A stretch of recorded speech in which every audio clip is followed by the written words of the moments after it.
Good evening, folks, and welcome to the most exciting night of English, British. Well, it's in Britain, but it's only England today, maybe Northern Ireland in a couple of weeks. Democracy this side of the general election. It is the local elections 2023. I'm Captain Swiss, suited and booted, ready to guide you through these choppy waters of electoral excitement for the evening. And I'm joined by guests. We have many guests waiting in the tonight. Just had to turn off that advert appearing in my ears in the corner there. It's wonderful to see you all. It's wonderful to see all of you in the chat. There's been quite a few of you waiting. We did a little poll that 12 of you have responded to. Are the Tories losing 1,000 plus seats? Thus far, 58% of you say yes, 42% of you say no. Interesting. That's kind of where that's a benchmark that some predictions have been put at. We're going to get further into that. I will read a few comments from you, and then I'll bring in our guests who are waiting in the wings as well. So let's see. King Europe says the people demand Swiss Apollo TD. Joining us tonight says yes, they'll lose 1,200. I'm supposed to be on a diet, and I've already eaten, so I'm tempted to order a fat pizza and graze on for the long night of democracy fun. I've got several cans of alcohol, crisps, a sandwich, bits and bobs. Bill Tycoon says, I voted no. Oh, you voted. I thought you were telling me who you voted for in the locals. I voted no, but I wouldn't be surprised if they did. Same thing that happened last year. Tories predict a wipeout, so when they lose like 600 seats, they can spin it as a good result. Podge says, sup, boys. Sky Echo says, voted yes, but Tory voters probably prefer shite in their rivers and on the beaches to vote for a centre, voting for a centre-right New Labour Party. Oh my, where are my manners? Good evening, Swiss. Frank says, hello all, big night ahead of us here. I've had you at me on Twitter over the past few days, Frank. I do notice. Podge says, good evening, everyone who's ready for a Tory bloodbath. Frank says, hopefully my council turns orange or red. King Europe says, let's go. Chris looking sharp, Swissy, beautiful. I look like I've got to make a court appearance. My outfit has been compared to Saul Goodman. Which I'm happy enough with, I suppose. Anyway, thank you very much, guys. Let's bring in some of the guests. So I'm going to do them one by one, just so I've got a quick chance to speak to them for a couple minutes before we're all shouting over each other. So first in line here, we have Apollo TD. Dan, hello, how are you? Hello, I'm good, Swiss. I've been on the doorstep until about 8:30, 9 o'clock tonight. So interesting evening. What's the feedback been like for you on the doorstep? For any new viewers joining us, you've been campaigning for the Tories today, haven't you? Yeah, so I work for a Tory MP in Cheshire, and I've been out with him and other members of the staff and councillors from Cheshire East Council today in what's quite a usually a safe Labour ward, but the Labour council has only repaired 3 potholes or / reported 3 potholes in the past 4 years. So we've been quite big on that. So the feedback on that's been okay, but a national picture, a lot of people not voting for us because of the national issues, which is understandable, and a lot of people just not voting because it's local elections, people don't vote as much. I think the thing is that local elections are sort of half and half, aren't they? That they are, local issues can swing them and they do matter a great deal. But if you're fighting against the tide on a national level, being a lot further back than you were before, that will factor in as well, I suppose. Oh yeah, absolutely. But they say the national things and the national things that annoy them, and then Cheshire East Council is run by Labour, and in my opinion, quite poorly run by Labour and the independents since 2019, and we've been able to use that on the doorstep quite effectively in maybe other places across the country that are run by a Tory council might not have been as effective on the doorstep. Just before. Oh, sorry. I'm ever so concerned my internet's getting a little bit choppy, which is a bad sign for tonight if that carries on.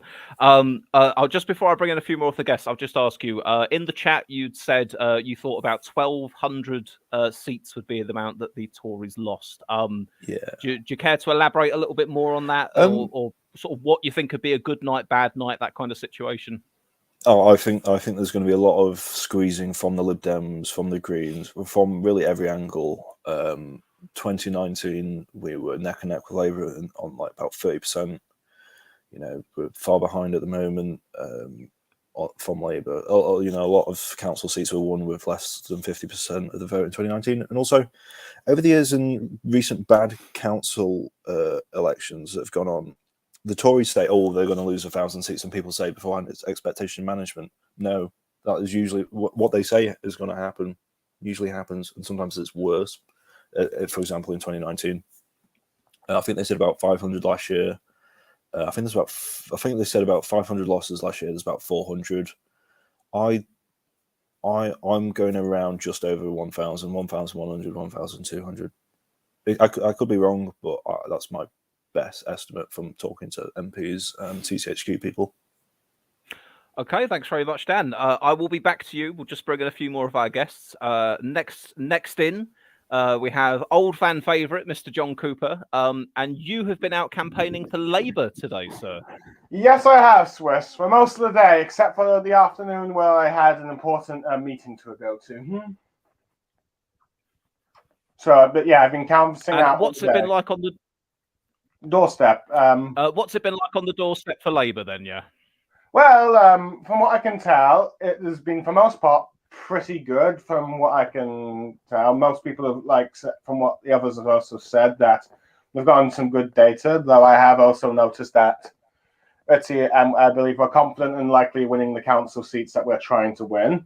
The only thing I think that could be a bit of a problem for us, but that might be a general issue that some people, for one reason or another, just forgot to go out and vote, either because they're ill, injured, they just came in late, or something like that. But I have noticed there were a lot of also not interested voters and all that stuff during the whole canvassing. Well, not maybe just generally today, but just generally out in canvassing. Granted, there was also a lot of Tory voters who said they were not going to vote Tory, or possibly even us as well, and all that stuff. Though I think some people changed their mind last minute and went back to the Conservatives. I apologise if I'm talking over you, by the way. I think there's a slight delay. Was there sort of a difference? Were you noticing conversations about the national picture, local issues on the doorstep? Because I had noticed during this campaign, at least coming from sort of Starmer and Labour head office, the stuff they were putting out, a lot of their campaign focus was sort of nationally based on sort of what a future Labour government would do. Were you guys on the doorstep talking more specifically on local issues? Local, yes. I believe we end up using contact details and pictures of some of the previous candidates that stood last year to help try and edge people to more vote for us and make it more about local issues and all that stuff. So but yeah, we generally try to do it as locally, not nationally. And as far as I can tell, but when you got many of the ex-Tory voters, they were just sick of them nationally and just wanted them gone, or just wanted to punish them, or they're just not enthusiastic to vote. But yeah, but generally, I'd say, let's see, judging from my experience, it looked very positive for Labour. I'm not sure if it's going to be landslide levels like we're all expecting, but at the very least, I expect us to do well tonight. You expect them to have a good night. All right. Thank you very much, John. Next up, I will bring in, he's been a friend of the channel for a while, and more recently elected Councillor Michael Carthew of the Liberal Democrats. Hello there. I think you mean the Fib Dems. We're not being harsh on anyone just yet. It's sorry. Michael's everyone's favourite Lib Dem. Well, thank you very much. He is everyone's favourite Lib Dem. Michael, how are you doing? What's it been like out campaigning?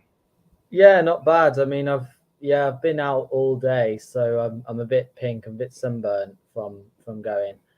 But yeah, so yeah, we've been out in Alton. I'm a councillor for Alton Ward and Solihull Council.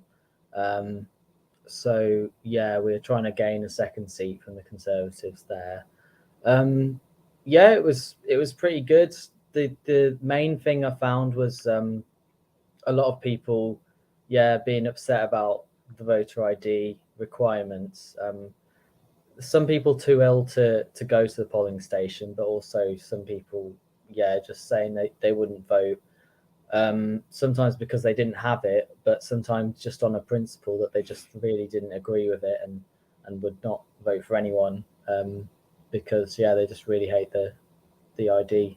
requirement now, which was pretty sad to hear. What's the makeup of? Oh, sorry. Like I say, I've got a slight delay. I don't mean to be talking over anybody. What's the makeup of Solihull Council like then? You're the Lib Dem councillor for the Alton ward. Is it primarily Labour dominated? No, it's Conservative council in Solihull. It's they've got about 28 councillors out of the 51, so they've got kind of a bare majority. There's about 14 Greens. There's 5 Lib Dems. There's and then there's 5 independents now. After the other Alton Conservative councillor was suspended for a recent scandal. So lovely. And is it just a third of the seats up for grabs this time round then? Yeah. So just and one seat in perfect conditions, could this be enough to potentially change the control of the council, or would it have to be a further local election down the line to do that? I think because the Conservatives did so well in 2021, that it's probably it's unlikely to do it. But so basically, like the Conservatives can win a seat from an independent in Knoll who left their party over parking charges, won the election, and is not standing again. So they're probably going to win there. And then they're probably going to win in Castle Brom. They're probably going to gain a seat from the Greens because they seem to not have done well. They lost last time by about 1,000 votes. So it will be interesting to see if the Greens have turned it around enough. But so yeah, and if we gain Alton, then it just means +1 for the Conservatives overall. We have been working in their more safer wards, and yeah, getting good feedback there. But it's not sure whether the amount of the reduced turnout that we're probably going to see might have enough to so that we could win those wards. But yeah, we'd kind of be it would be less likely than more likely, essentially, that would happen. And before I bring on our next guest, I'll just ask you, just ballpark figure, how many councillor gains would look like a good night for the Lib Dems? Have you got sort of a number that you'd think, yeah, we've done pretty well if we get that many? So we got about 700 last time. So obviously it's might be hard to replicate that. I would be very happy with about +300 or 400. I don't know. It's because we massively did better than expectations last year. We gained about 200 or so. So I think with this, there are a lot of things, and I've put that a bit of a high amount, but I feel like it's possible that we could win about +300 or 400. Okay, thank you very much. Yeah. Sweat, I forgot to inform you that my locals is also a 1/3 ward, but next year will be a full-on. Every local seat will be up, but yeah. So this year for me is the last 1/3 for my local area. Ooh. So we're changing next year. Gotcha. Oh, so imagine after having to defend a seat 2 years running. You do it this year when it's 1/3, then next year everything's up for grabs. So you've got to go through it all over again, eh? Yeah. Good fun. Right, I will bring in our last guest we've got waiting in the wings at the moment. Cameron, if you're out there, get ready to jump on. So thus far, guys, we have had a gentleman who works for a Tory MP. We've got a Lib Dem councillor and a Labour canvasser. Cameron, I believe, and he can correct me if I'm wrong, I think is presently non-aligned as far as the political parties go. So we're ticking all the boxes here today, guys. Aside from not having any women on, let's not mention that. But apart from that, all the boxes. Cameron Hickman, how are you? Not too bad. Yeah, I'm so not aligned. I didn't vote. You didn't. That's because there's no local elections here. Ah. Yeah, next year. If let me hypothetically for you, who would you have voted for if you assume you had a full slate of candidates in front of you? Who do you think you would have voted for? The thing is, if you know about my ward, the local militant groups backs Labour candidates, and Labour gets in between. This is consistently for years between 70 and 80% of the vote. So it's a very safe Labour ward that I live in. In the last local elections, the Conservatives came behind the TUNC. I see. So it's vote for anyone other than Labour. It's quite difficult if you try and put a protest to Labour. But I like my council, so I would vote Labour.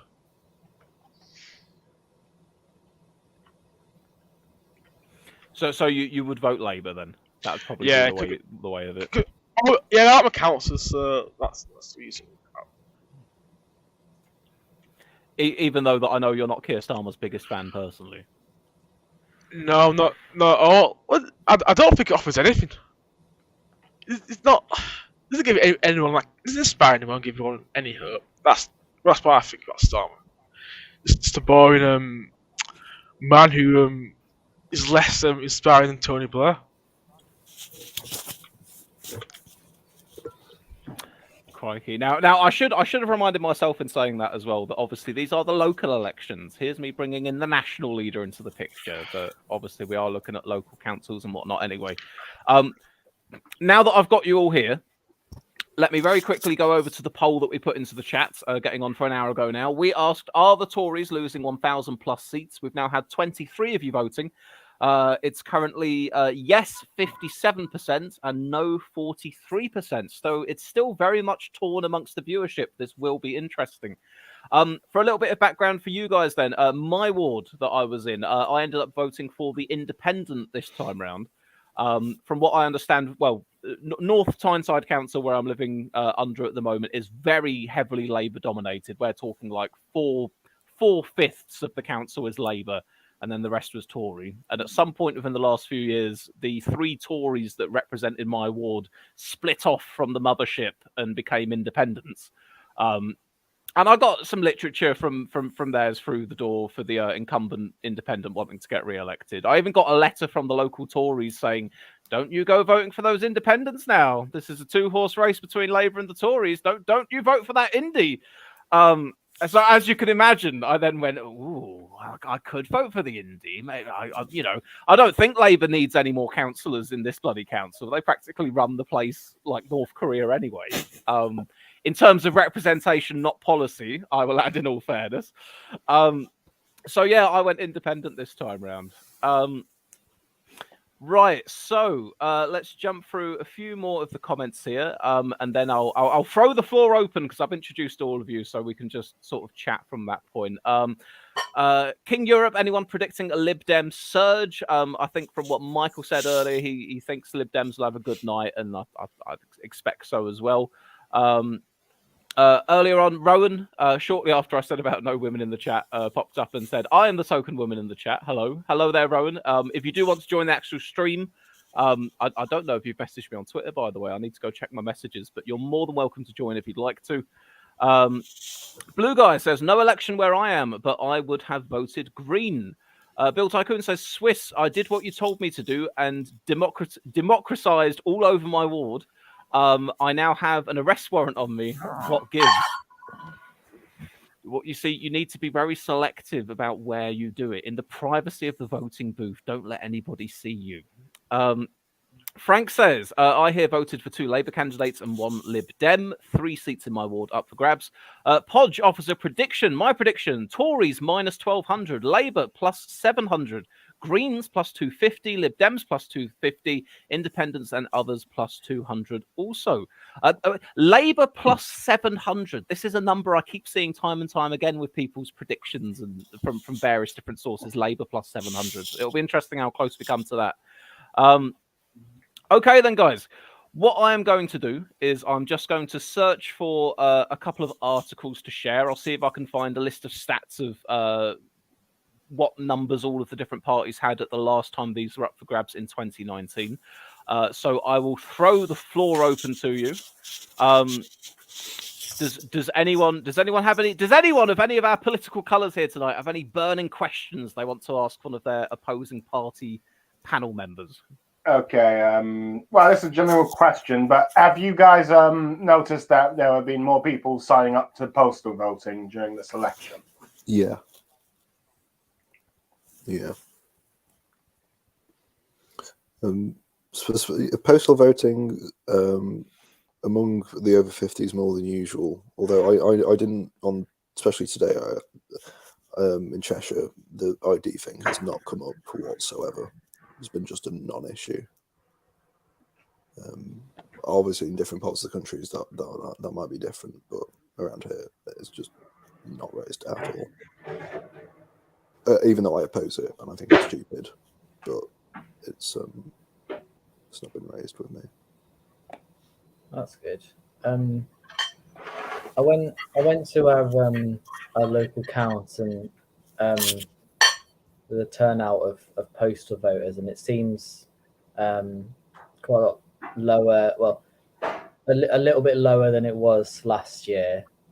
It seemed like some of the Tory voters in the more safer Tory wards didn't really want to vote for anyone. Is the kind of pattern I found with that. Yes, but yeah, there seems to be a few more postal votes. We went out with trying to encourage people to get a postal vote, and I think some people have taken it up again. Okay. I've just spotted very quickly, guys. We had a question in the chat. What time is the Sunderland result expected? I've got some numbers here in front of me telling me it's allegedly 1:30 in the morning.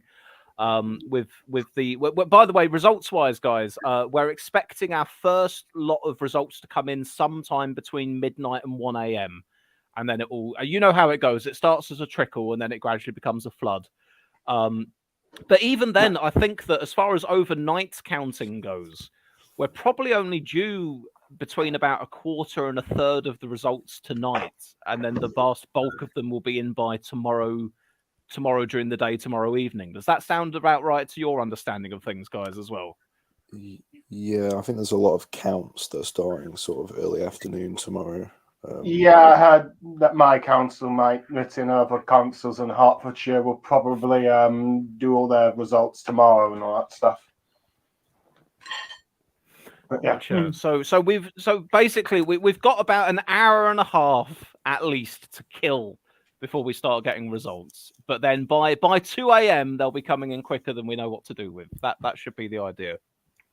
Let's see. Anyway, I've got a question for Dan, since you've been asking Bullet members to people in the chat to ask each other questions. Before, like a couple of months back, when the Tories were expected to lose big, there were some talks of whether or not Sunak would resign, but that seems to have died down a bit. But I'm just wondering, if the Tories are predicted to lose 1,000 or even 1,200 councillors, do you think there'll be pressure for Sunak to resign, or are you guys sticking here with him until the general election? I think we'll probably stick with him, barring a scandal. There'll be pressure from the Boris wing, if you want to call it a wing, the 10 of them that are still culty enough to still back him. There might be pressure from like GB News and Talk TV and some people on Twitter that will only vote for Boris, but I don't know why. I think he should be safe.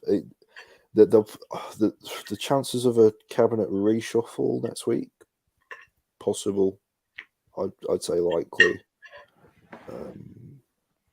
There might be people like James Cleverly getting sacked and Braverman, but he might keep Braverman. But yeah, there might be a reshuffle if things are quite bad. But overall, I'm optimistic that he steadied the ship enough, and his personal popularity numbers aren't that far behind Keir Starmer, even though Keir Starmer is basically just a wet wipe. It's not as bad as. I would say steadying the ship is the way to describe it. If we think back to sorry again, not trying to interrupt, but time delay and all that. If we think back to when Truss left and Sunak took over, it was a dire situation the Tories found themselves in, and I think at the very least you could say that he's stopped the wound bleeding for now. They sort of like ticked up a little bit in the polls. There's general economic calmness at the very least, you can say. It's not that we're sailing towards amazing new bright wonderful futures just yet, but there's been no cataclysmic fuck ups in the past 6 months or so, which has been nice. I feel like if Liz Truss was still leader, the Tories would be losing 2,000 councillors. Oh, I wouldn't be voting for us.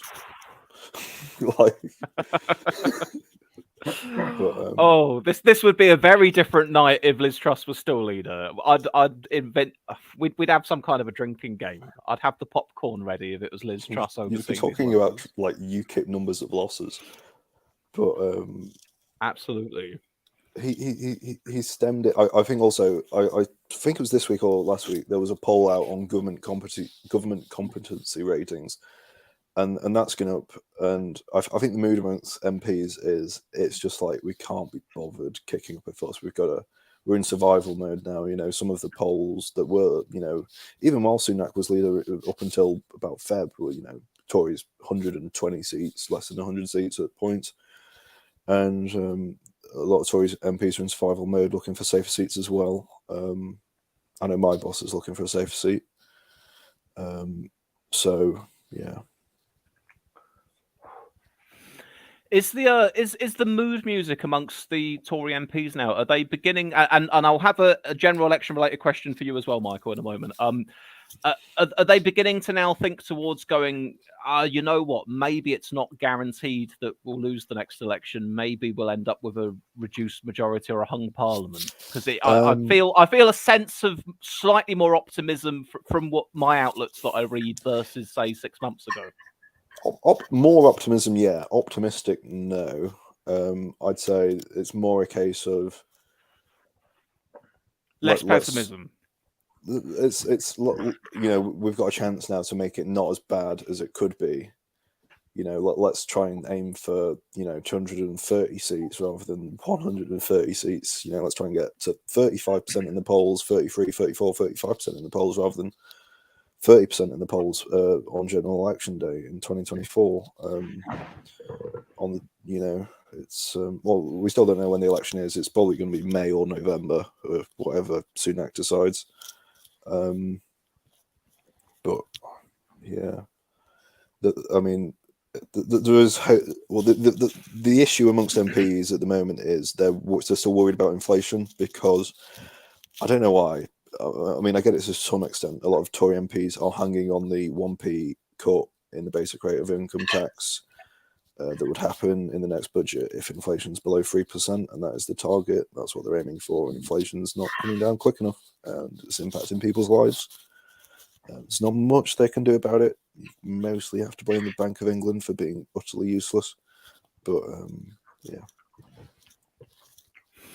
I'm gonna jump over to Michael then. Just speaking about the next general election, the Liberal Democrats obviously have high hopes for making inroads into the Tories' so-called blue wall, and I expect that these local elections are sort of seen as a bit of a dry run for where things could go in a year or two's time. Do you feel? Do you feel that you're set to make quite a few gains at the next general election, and also?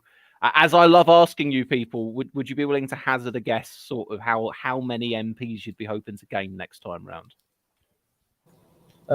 Yeah, it's interesting to think about, but yeah, these locals will definitely be a good ballpark for basically seeing how competent each local party is at running elections. Basically, you obviously need to have a load of infrastructure to be able to win a constituency, and I think places like the main target seats of like Eastbourne, Guildford, Wimbledon, they've been working on their infrastructure for ages. Like they've just been pumping out and winning lots of elections. But I think that it really depends on what the mood music would be like. I think because it's not going to be like 1997 just because Paddy Ashdown and Tony Blair were actually liked by the public, whereas like they were quite high positive ratings for them,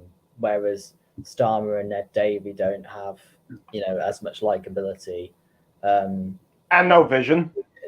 Yeah, but basically because the Conservatives have messed up so badly, I think we might see an opposite kind of realignment where the Conservatives lose more of their vote share in the blue wall kind of areas that are more socially liberal and like quite like economically right wing, but are willing to give the Lib Dems a chance just to get rid of the sleaze and the corruption and just every basic thing that the Tories have got wrong. And I think a lot of the people there will be willing to have quite a lot of change. So I feel like there will be places that will be a shock that we could potentially gain, such as like somewhere like East Hampshire or North East Hampshire, where you've got places where the Tories have done nothing for ages, just like Chesham and Amersham, just like North Shropshire and Tiverton and Honiton. They've just left them because they always vote safely Conservative. They don't need to do anything. So when they do nothing, it's, and there's such a realignment going on, that makes them a lot more vulnerable in these seats they previously always held. And I don't see that realignment going back their way anytime soon until they're out of office and actually go back to the centre or go back to being some kind of competent party that actually believes in anything apart from power. So it's there's a lot of potential. I think around 20 to 30 gains would be good, but I feel like it's possible to get a few more should there be more scandals. We're just getting more and more of them. Like the Yeovil MP has just come out with another scandal. We've got Somerton and Frome MP David Warburton has just sat there doing nothing for a year while after having a scandal with when we saw that picture of him with the cocaine.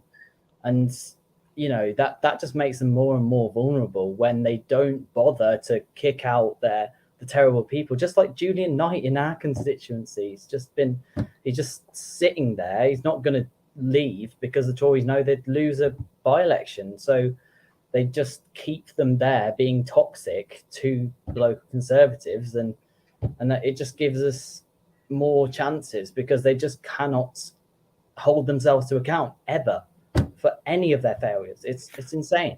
So it's like there is a lot of ways we can go on to that because they just never play any like with anything, and it's just got to that stage where people just really, really sick of it and just want to go back to having decent representatives and decent government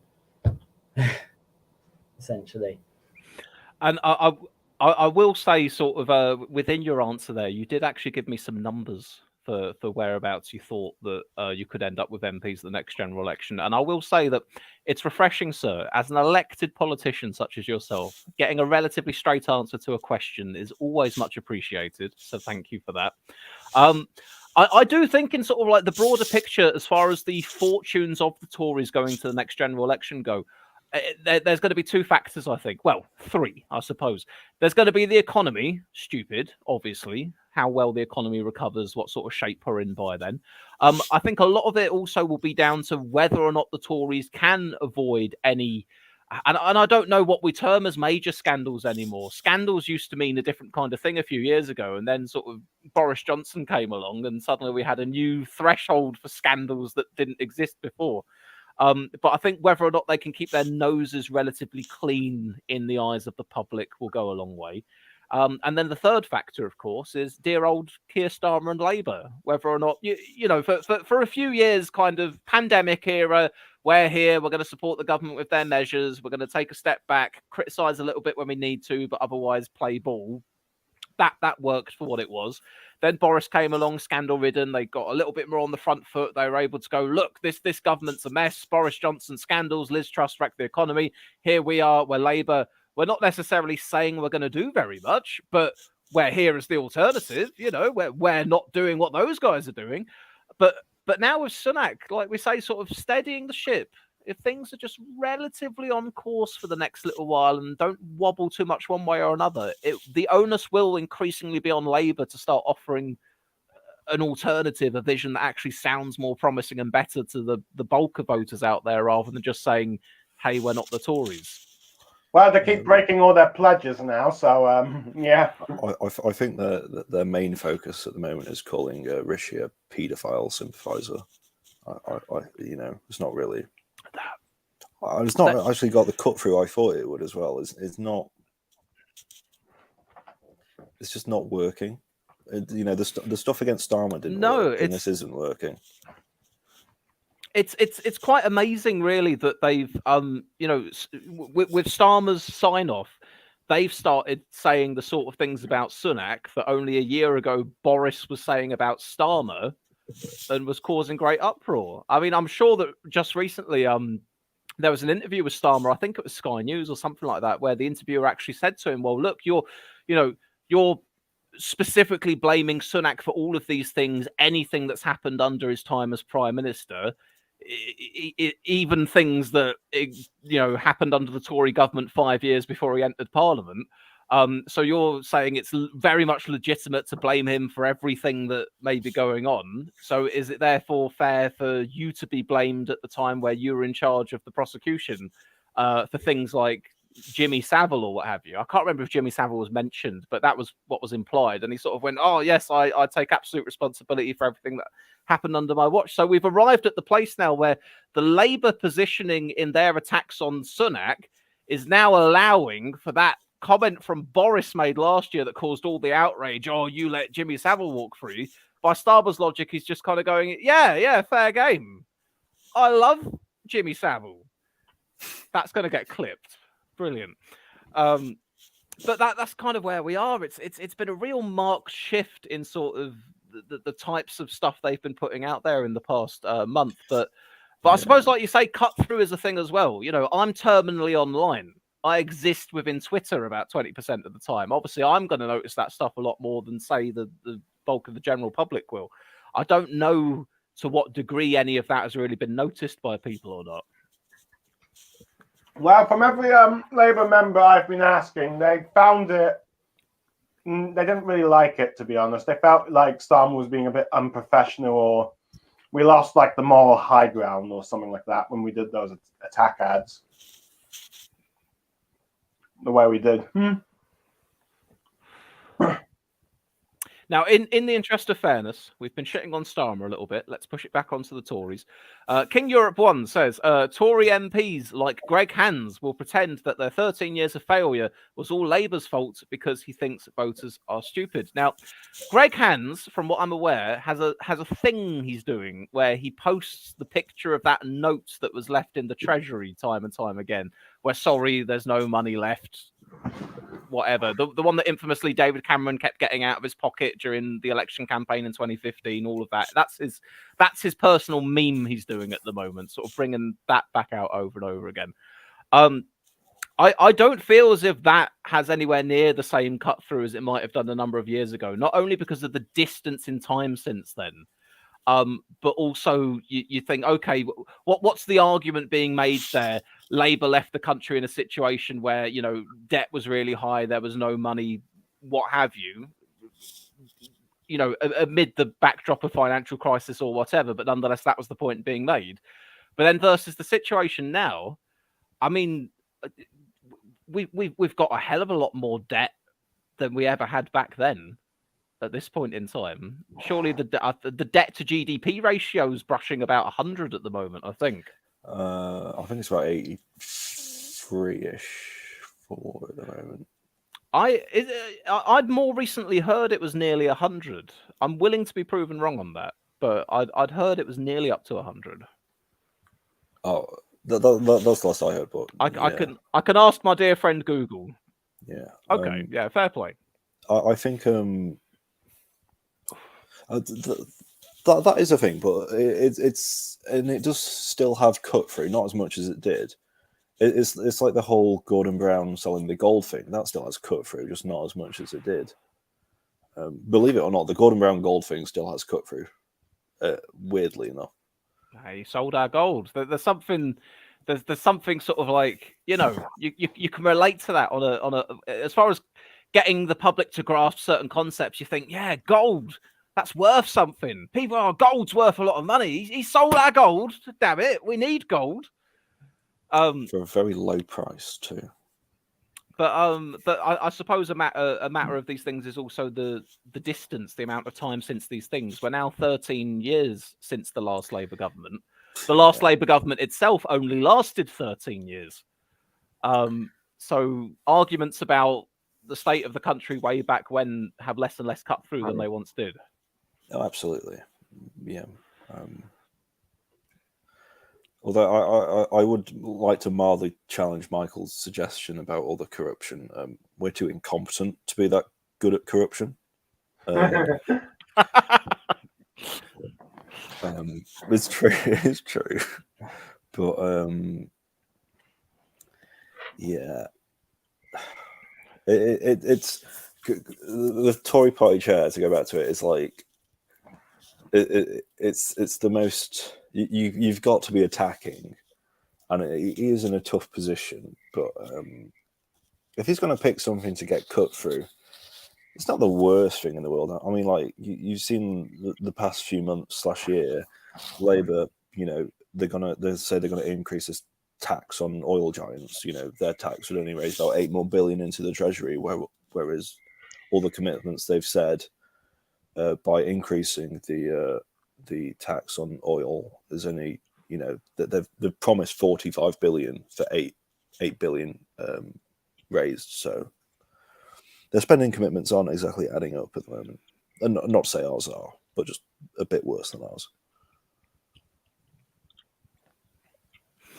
I do think with Labour, they have cited the windfall tax and the non-dom status or what have you. There's a little bit of the Jeremy Corbyns about it almost, where there's these things being named over and over again. This is what will pay for this, and that thing will pay for that as well. And we're going to be doing this, and that will pay for that. Oh yeah, this windfall tax some better is numbers before the election.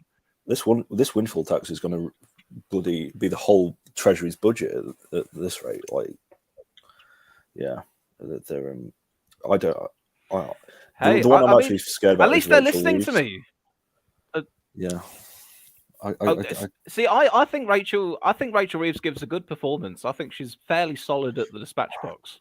She gives a good performance, but she's not. It's like just Blairism lies on the economy, but without the pizzazz. Plus, she worked for the Bank of England, and that's just an immediate disqualifier to be Chancellor. Because if you work for the Bank of England, like, I'm sorry, especially recently, they are so bad. They are really bad. Not to mention there's that whole thing in 2013 where she said we'll be tough on the Tories on benefits or something. Did you? Guys, I'm sorry to interrupt here, but I've realised I've been leaving someone waiting in the wings for a little while. We've got someone waiting to join the stream called Nonce Lover Sir Keir. So we're just going to bring them in. Hello there, Nonce Lover Sir Keir. Which one of my dearest friends are you? Oh yeah. Oh, it's you, you Irishman. I've been sitting here for like fucking 10 minutes. I was like, how long is it going to take for him to notice? You don't disappoint, do you? I was like, should I go in as Jerry? I was like, no, I'm gonna reach higher than that. So, in other words, you're gonna do something that will piss off all the Starmerites. What do you mean? I am Nonce Lover Sir Keir. I would never ever turn my back on the Starmerites. Is there an actual like? Is there a cut? Because I'm not really on Labour Twitter, so I'm not. Yeah, so there's Starmerites and then there's insufferable dipshits, and either war sort of works. Basically, every faction of Labour is horrible. But in their own special way. And I don't know what we've got going on in Bullet at the moment. We've kind of got this. I don't think we're big fans of Starmer, but it's coming at it from different angles, you know. It was like some of we it's were because all- some people are very left wing and he's not Jeremy Yeah. Corbyn. And they're all raging Corbynites, and then like a week ago, whenever it came out that like the immigration numbers about to reach an all-time high for the second year in a row, they're all just like, "Oh, these fucking people flooding our fucking country, this, that, and the other." Basically, we've just been sort of trying to fucking water that down, and it's been hell. What's his fucking plan for the boats? Well, I think Stop those fucking boats. I'm think flinging it's slingshots. I'm flinging slingshots at them. They won't fucking go down. Oh no, we need Exocet missiles fired at those things. I think from what I can tell, at least in terms of like members of Bullet, I think what mostly kind of gets them put off with Starmer is the fact he keeps breaking his promises and like pledges that he keeps on saying years ago and all that stuff. The thing is, right, the tuition fees thing, genuinely, I thought that was a pledge he'd already broken. I thought he'd broke that a year or two ago, because I'm always reading he's broken all of his pledges from his leadership election campaign. That's what I'm forever, you know, that's the charge made against him. He's abandoned all his pledges. So when I heard only just recently he's abandoned the tuition fees pledge, I was like, oh, is that one that he still had on the books up until now? I thought they were all gone already. I mean, the thing is, you know, it's a truism to say the man was never going to be Jeremy Corbyn, and I knew from the off that, you know, every candidate in that race to replace him was going to have to sign up to the Corbyn agenda to a certain degree if they wanted any chance of getting elected, because that was just the mood music of the membership. But I hadn't quite thought Starmer would have gone this far over to the Blairite end. You say Jeremy Corbyn betrayed the working class, yet he accepted a Pringles from a person in the audience. So I bet you feel real stupid now after hearing that. That fucking, you know, that fucking bourgeois Starmer with his Walker's sensations. What a exactly. prick. Yeah. Here's Starmer shoving hunky dories up his ass day by day. I've got not. The man needs kettle crisps. That's what he needs.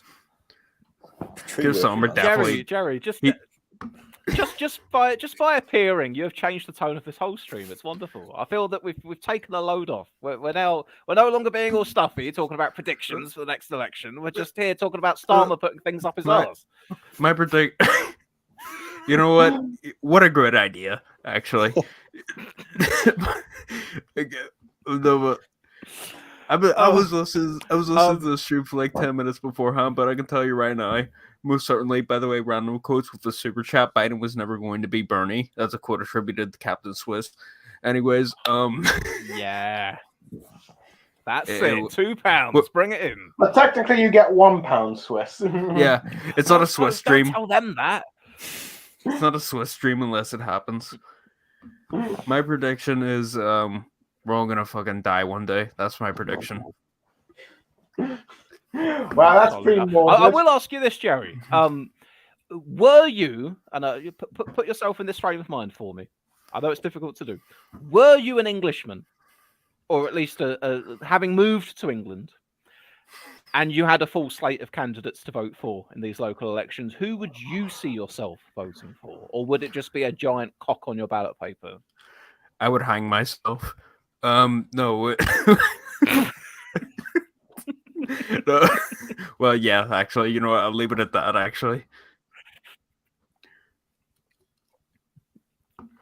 Out of all those fucking candidates... Right, guys, I found this a little while ago. This is a... Did anyone hear Swiss just then, or did he froze? Yeah, he just died. Oh, yeah, it's you know, it wouldn't be a Captain Swiss stream if I wasn't fucking cutting out every 3 seconds.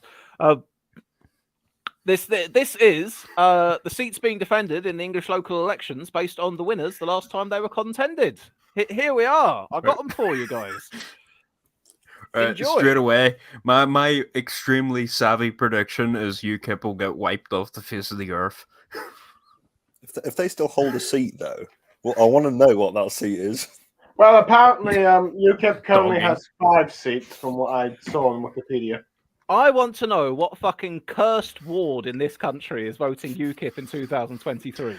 Honestly, it's probably the same as like Leicester, where there's like a fucking religious war going on, except it's split enough where UKIP just barely get in. That could be it. Somewhere where there's like a 4 or a 5-way split, and they just sneak in, just along the margins, you know. Didn't I see that, 4 Reform Chancellors, so that has to be the case for them too. Didn't that For Britain have a few seats in Hartlepool at one point? The splinter from UKIP, because UKIP were too left wing for them. I can't. Yeah, UKIP were too woke. That's the problem. Those fucking communists. They've been fucking suckered in by the World Economic Forum. That UKIP, the fucking globalists. Right. We need proper nationalism. The amount of George Soros. The amount of casework I have to do at work from constituents talking about the World Economic Forum is unbelievable. Where is your constituent working the fucking retirement home? It's that, and we only get pictures of plane vapor saying chemtrails now and again from people. I'm sorry, if I was a counselor, I follow, right? If I was a counselor and someone went up on my door and was like, "Those fucking chemtrails up building number 7, it never fell down," and all that shit, I'd be like, "Yo, can you be my staffer?" There's a few Twitter accounts I follow, which I just follow them for flavour. You know, it'll be people who say mental things, but I just want to see what different people out there have to say. And there's this woman I follow who's got about she's got a bunch of like England and Union Jack. Just don't say her name. We're not fucking doing that. She's an anonymous lick person. My balls. Lick my balls. I'll fucking fucking lick my balls. I'm gonna I'm earning it out. But she's got this proper thing about the World Economic Forum and Bill Gates and King Charles, and she's been tweeting recently that she was a royalist and she loved the royal family, but Charles is not her king, not because she's a Republican, but because Charles is part of the World Economic Forum elite, and she'd rather have Princess Anne on the throne because she doesn't think that Princess Anne would be part of the World Economic Forum, but I thought people were getting angry at the King Charles because he's apparently gone woke now or something. Sorry to quickly just butt in, but the first result is out, and it's a big Labour gain in County Durham from the Tories. Oh, hello! I'm proper Northern, yeah. I understand the Northern people, yeah. Let me see if we can find this result. I'll see if it's in my Twitter feed. It's on Britain Elects. Just hit F5 on the fucking thing. There was no Green. To be fair, the Greens got a higher percent last time, but So, out of curiosity, since Dan Apollotti has mentioned the Greens, do you think the Greens will do well this year, like they've seemingly been doing well the last few years and all that stuff? Fuck the Green Party! They're fucking dickheads! They're never gonna fucking get anywhere! But I mean, when with friends like Just Stop Oil, who needs advertising for the Greens? So Chesterley Street East, County Durham, council by-election result: Labour 59.8%, up 28.9. Tories 36.6, down 4.9. Lib Dems 3.5. No Greens. No Greens. -1, get the bed party. I think the Tories need to give it Big Sam to the end of the Parliament, to be honest. Yeah. The Tories got to get their balls and start Sam. No.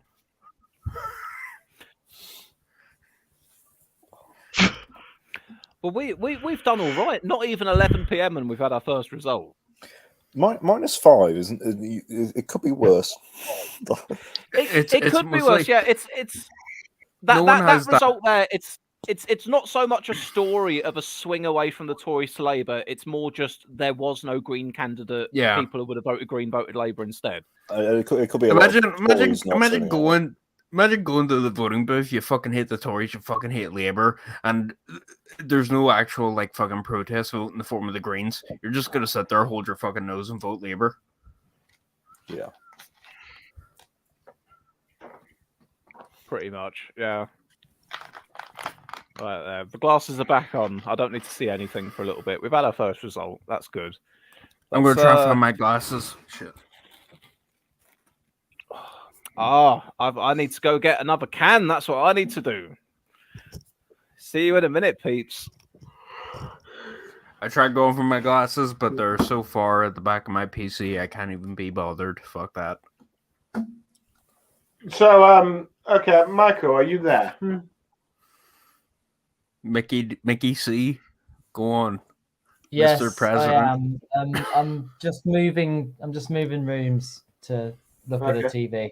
I'm just wondering, what do the Lib Dems consider to be a bad night or a disaster if they Not again. lose council seats and all that stuff, or don't gain anything? Yeah, well, disaster would be obviously losing any seats on net. But obviously, yeah, just I'd be disappointed with about 100 games or 120 or something like that. Would be quite disappointing. I think you'll get 200 at least. Yeah. If it's anything less than like a big significant gain, it's like, what the fuck? What's happened? The thing is, though, all the Lib Dems have to do is sort of stand still and only gain. Yeah. They gotta stand still. They gotta point. Let They gotta everyone point fall. disapprovingly at potholes, and then they get Yeah. the seats. That's all we need to do.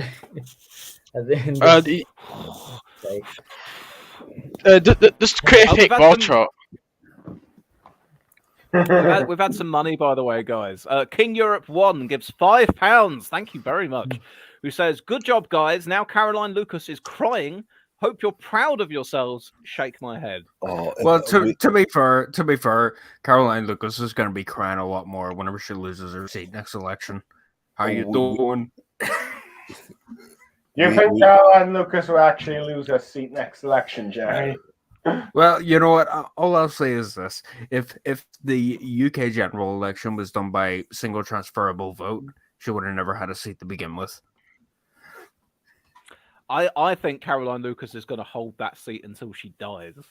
It's personally. Brighton. It's Brighton. Of course she fucking is. It's Brighton, for fuck's sake. I got blocked by the leader of the fucking Northern Independence Party because I pointed out he lived in Brighton. And all the people in the replies were like, "Oh no, fucking Brighton is the forsaken land and all this fucking shit. That's the holy land." All the people from the north, they're all fucking, they're sitting there with fucking whips on their backs.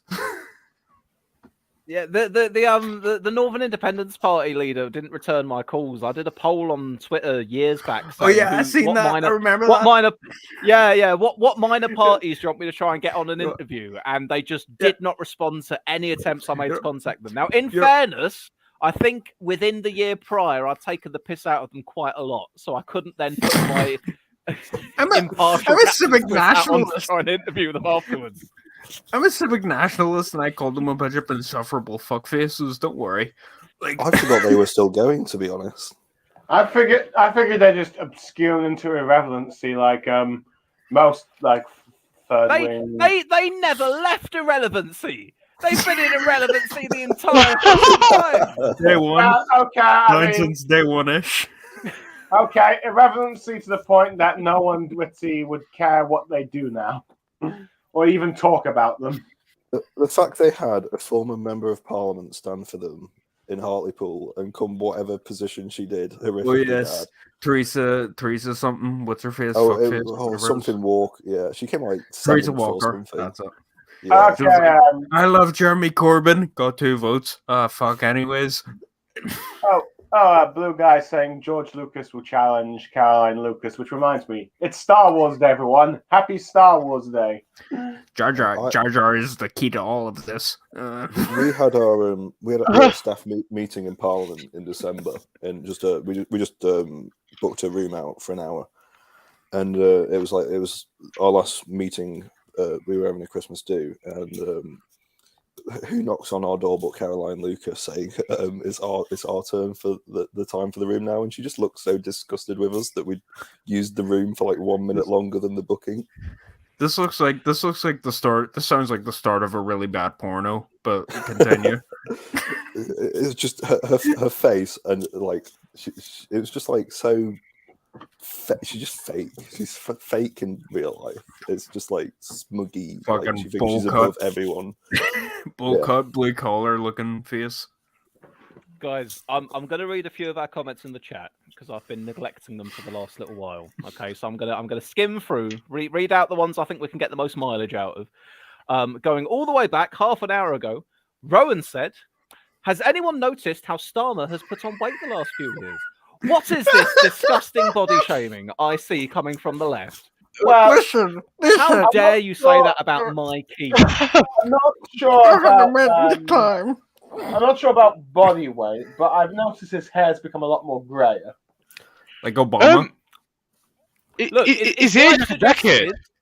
His wife suggested he go on a diet, and he said now is not the time. Okay, it's not his. He said, fault. "Listen, whenever I took this leadership position, I had a mountain to climb." He'll be about 66 at the end of his first term if he becomes PM. He'll be his second election. He'll be trying to be PM at 70. He's gonna look like the fucking crypt keeper. But it's true. He has aged in the last few years. He became Labour leader looking like he was in his mid-late 40s, and he now looks like he's in his early mid-50s. But still, he looks younger than he is because he's like in his early 60s. Yeah, he's like 60. He looks like 61, Dick Van Dyke. He does. Oh, Mary Poppins, gotta get them trots out the Labour Party. We will.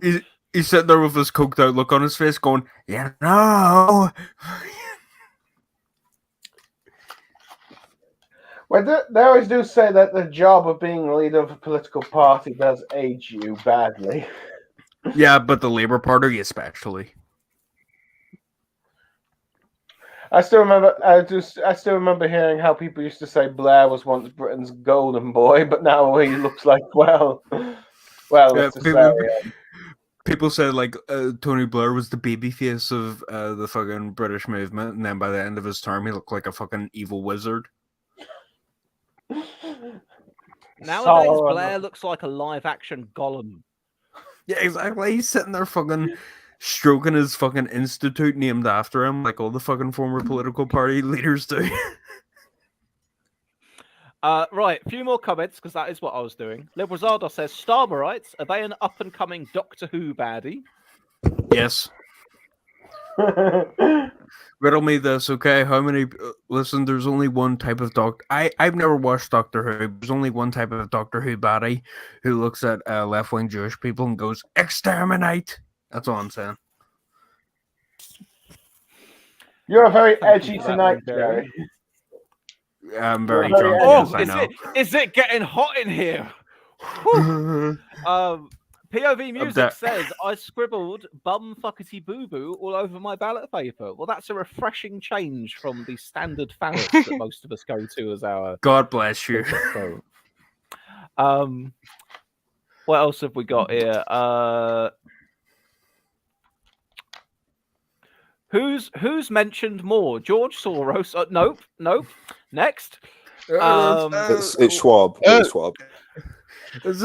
What is this a fucking? Is this a live stream or is this a Van Morrison album? What the fuck? It's a live Goons are literally the World Economic Forum goons masquerading as socialists. To be fair, I mean, well, it was a lie.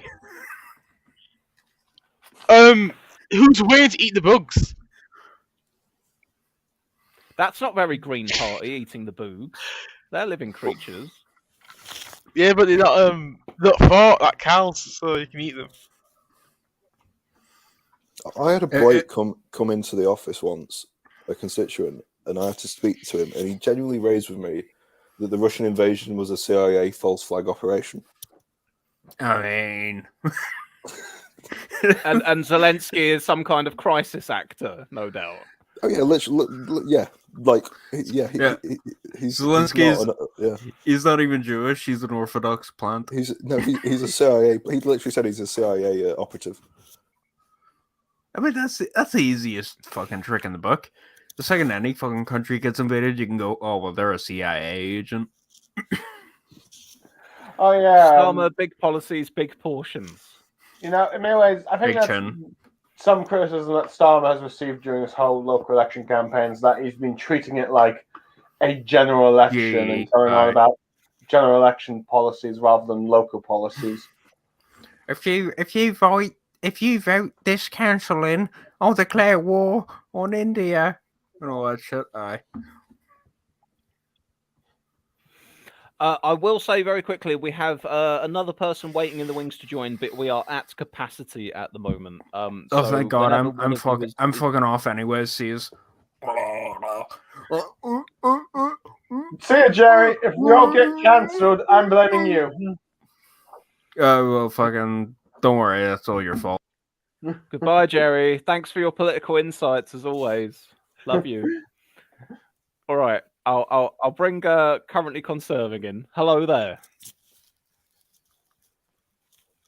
Hello there. Comms check, over. How are you today? Wait, Or where's the- tonight, I ought to say.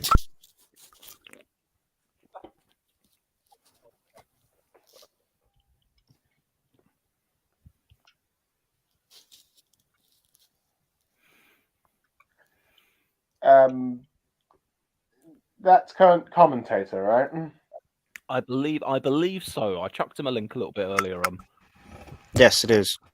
Ah, is this the audio? We can hear you. Yes, we can hear you. Yes, We've booted Jerry ejected himself to have you in here. This is current commentator. Yes, I thought that they would want to prove them. So how do you expect? Thank you, tonight Jerry. is The gonna privilege go? is appreciated. Yes, Uggles attempting to be council. I expect tonight to be as big a project with the national picture. I appreciate that the politicians at Westminster haven't tried to make it too explicitly a weather vane for their politics. But where I ran is typically a Labour draw an election map on your wall again. Yes, I had to display it because they it is typically between us and the Liberals. So have you stood Fair for enough. the I mean, Conservatives? Election in maps this make local good election then? backgrounds. Yes. Yes. In one of those painful places where it's a three-way race, but the council is Liberal and Labour, and we're the minor party. And then we get everyone grumbling about the national picture, and we're like, we're not in government. This is a local election. We're the third party. Vote for us. I'm We're not the putting little the guy. sewage in your rivers. I'm not the one polluting the water. Don't blame me. No, I just want to sort your bins out. exactly. Yeah. And the occasional Tory, councillor has raised this issue at council, and nothing's happened. And this is deeply concerning, and we want this fixing. And then when we, you get the typical spats where,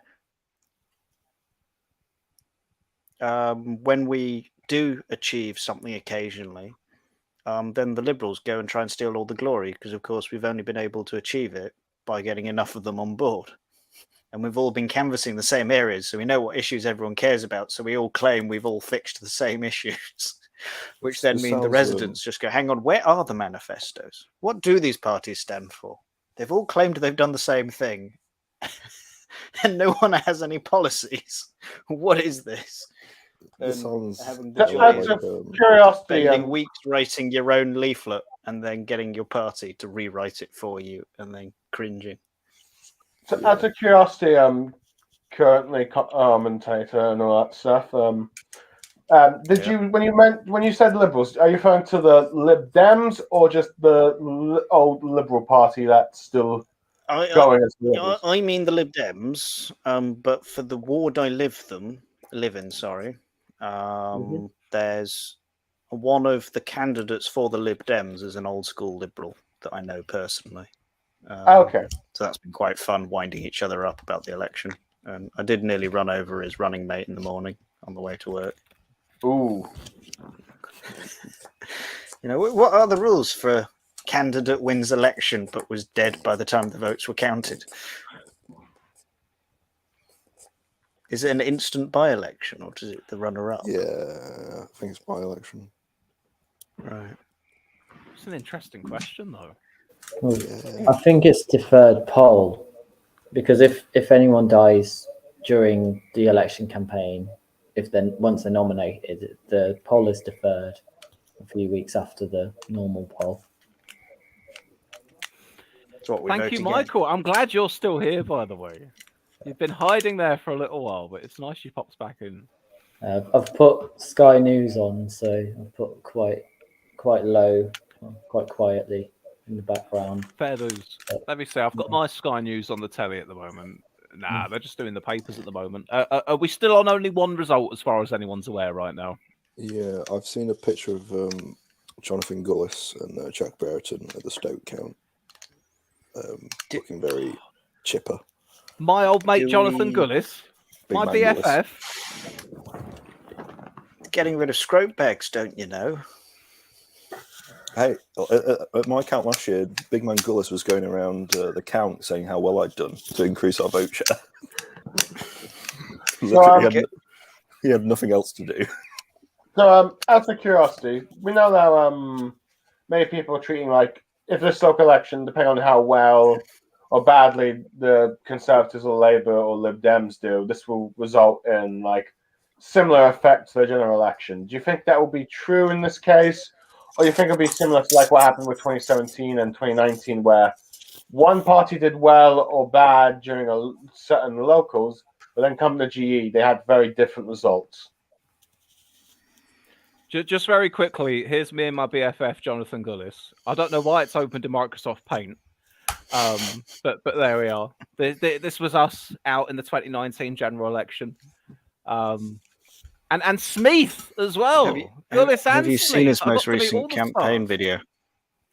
I have not. What is that like?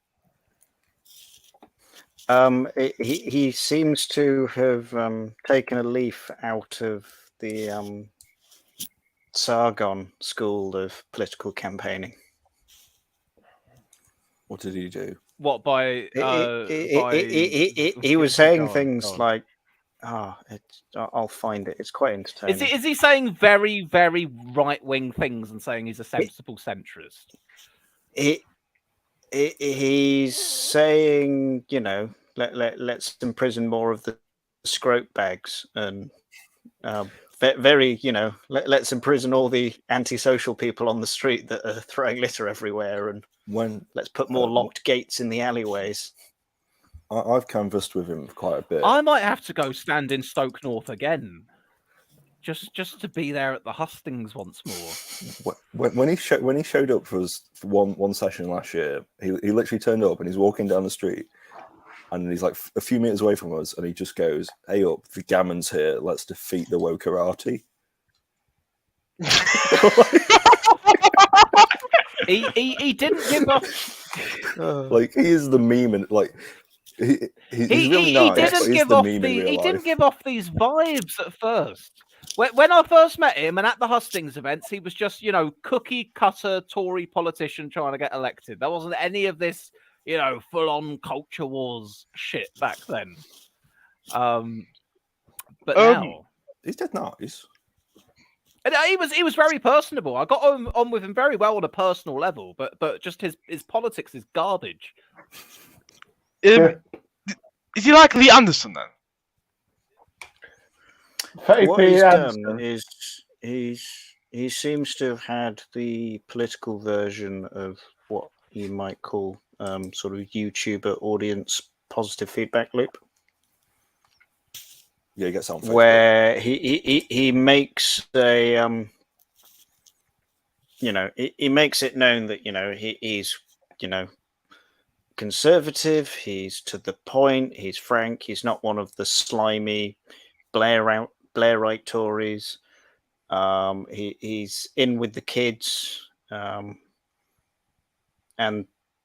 then, you know, he gets that sort of crowd, and then that feeds back to him, and you get positive reaction whenever he does it, so he does it more, and then you get positive reaction, and then you attract more people that feel more strongly in that view, and then you get positive reaction whenever you do it, and then before you know it, you've become the caricature or that your opponents claimed you were 2 years ago. By the way, Swiss, unabashed Starmer has a question for the chat. Unbased Starmer, I think you'll find that is. We've Yeah. had the appearance of based Starmer in the chat for a few years now, and now we've got unbased Starmer, which, to my knowledge, is just regular Starmer. But funnily enough, the actual Starmer has become increasingly based recently with his relentless attacks. So who's to know which Starmer's which at this point? What's unbased Starmer had to say? Where's the question? Oh, I found it. Question for the floor. Will AI eventually make the executive decisions that parish stroke small councils do, like about bin collections and potholes? What a question. Well, Panel? unfortunately, well, the parish councils don't really deal with bin collections and potholes. That's more borough and county councils. But let's abolish parish councils. They are awful, awful things. And I live not actually quite close to Handforth, and abolishing that parish council's gone quite well. So, yeah. Was I on mute then when I read that comment out, by the way? We all heard you. Oh, I'm clearly a few drinks in already because I just thought to myself, oh shit, did I not mute myself? No, it's fine. Don't worry. Okay. Callum Ferguson says, I am waiting backstage, by the way. I thought I would pop in. Yes, Callum, you will be in just as soon as we've got a spot free, mate, because we've got a maximum capacity of 6 at the moment. We've just swapped Jerry out for current commenter, and you shall be in as soon as we've got someone else out.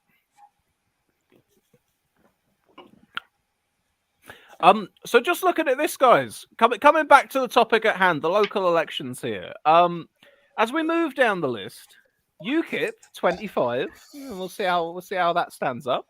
Reform Party 4. We're clearly going to see a flip, I imagine. We will no doubt by the end of the night end up with more Reform councillors than Kippers. I don't know how many Reform councillors we'll get though, because they're not standing in that many places. The Liberal Party on 2, the Yorkshire Party on 2. Cameron Hickman, you've got a soft spot for the Yorkshire Party, I think.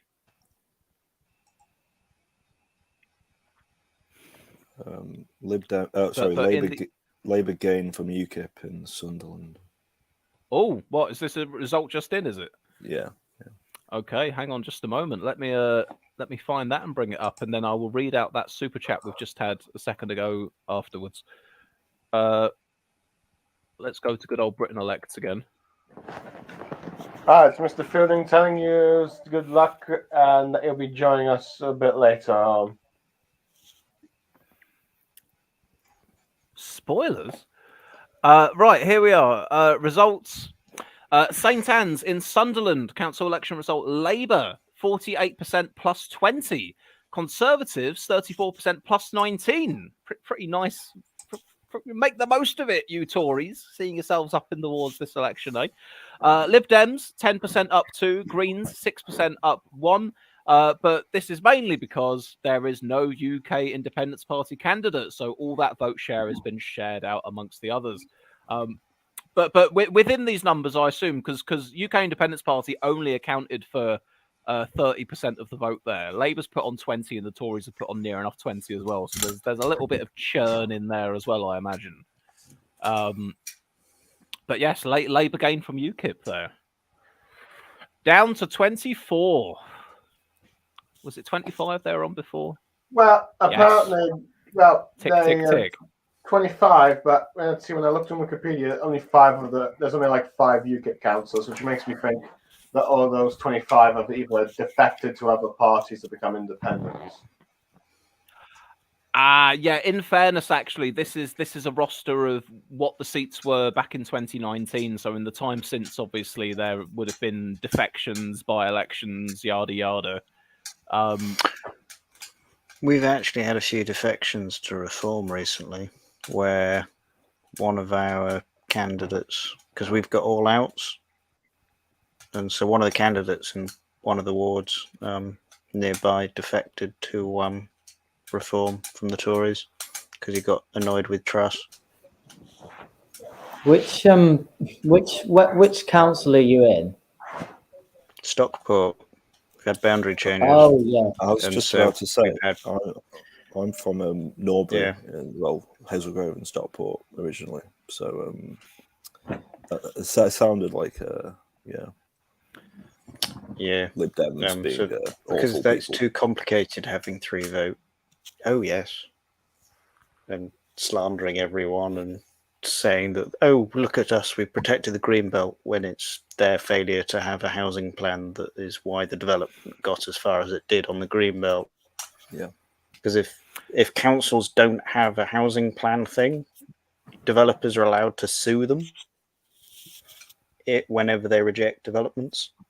And so big developers that have the money to throw the lawyers at it if the development doesn't go ahead will then sue to make sure it happens. And the Tories have been few councillors are going, come on, get a plan, get it before the election, do it. And then they kick it into the long grass. Yeah. Let me just read out that super chat quickly, because I'm obliged, of course, to anyone who gives me money. James Fielding, £10, thank you. Says, good luck tonight, Captain. Will join a bit later on. It'll be good to have you again. He's not on too many streams these days, that Mr. Fielding. He's one of our relics from the golden era. So it'll be nice to have him back. I'll do a couple comments quickly while I'm here as well. DR 2018 says, it's Drew again with more jests about Teesside. My town will oust a rich independent mayor who watched porn in his office. Labour incoming. Oh, you remember, who was it? The tractor guy. That was one of the fun things last year. Wasn't it? He's trying to run again at the next general election, you know. He's Is trying he? to become the Tory candidate again, yeah. I doubt mean, the Tories would credit actually, to him. I doubt the Tories would actually allow that, because it's like you're too much of a big scandal for us at this point. Of all the scandals, I mean, You it could be a lot worse. But yeah, there It was one of the much most. I'm surprised that man never got a Milky Award. Yeah, Was it well, Neil probably, Parish, was it? he's probably the least of all the big scandals that happened, but I do feel like the association with that time period is just probably would be a big no-no for. I mean, watching tractor porn or covering up Chris Pincher was a bit of a difference in the scandal. Yeah, I know. But I'm aware. It's just I feel like there's more the association. Nobody with died Boris. because of this scandal. I would just say it's probably just more the association with the Boris scandals. And all No that stuff. taxpayers' money was wasted on this porn. It might have been a taxpayer's iPad, though. Now, shut the front door, everyone. We have a internet celebrity in our midst. It's Election Maps UK, who's come to pop in, saying hello, everyone. Election Maps UK, friend of the channel for a number of years, now at the dizzying heights of being brought up on news programs for their electoral insight. And recently, I was on a Wikipedia page about the local elections, and you, EM, were being cited as a source for predictions about what was going to go on. So you have done very well for yourself. Very nice to see you. Just quickly as well, another comment from Unbased Armour. Swiss, did you ever think about running for a council seat in the Northeast? I think you could make it if you canvass enough. The answer is I haven't in the short term, no, not least because I've not lived around here long enough to have felt that I've got a good feel for the local area and the issues, and I'm not ever just going to run for election just for the hell of it, unless I'm literally doing it as a parody character, like running as Captain Swiss in a monster raving loony kind of way. But I'm not ever ruling myself out for running for election again either. And that either in Stoke or in the Northeast, I'm just not committing to anything yet either. But it's very reasonable to assume I will try and get elected again at some point in the future. But I'm just taking my time with things at the moment. You know, politics is a game for people in their 40s for the most part, so there's plenty of time. Callum Ferguson also adds, Election Maps UK, the John Curtis of the 21st century. And Liberty Prime says, I live in the Northeast and I'd vote for you, Swiss. Oh, that's what I like to hear. Lovely.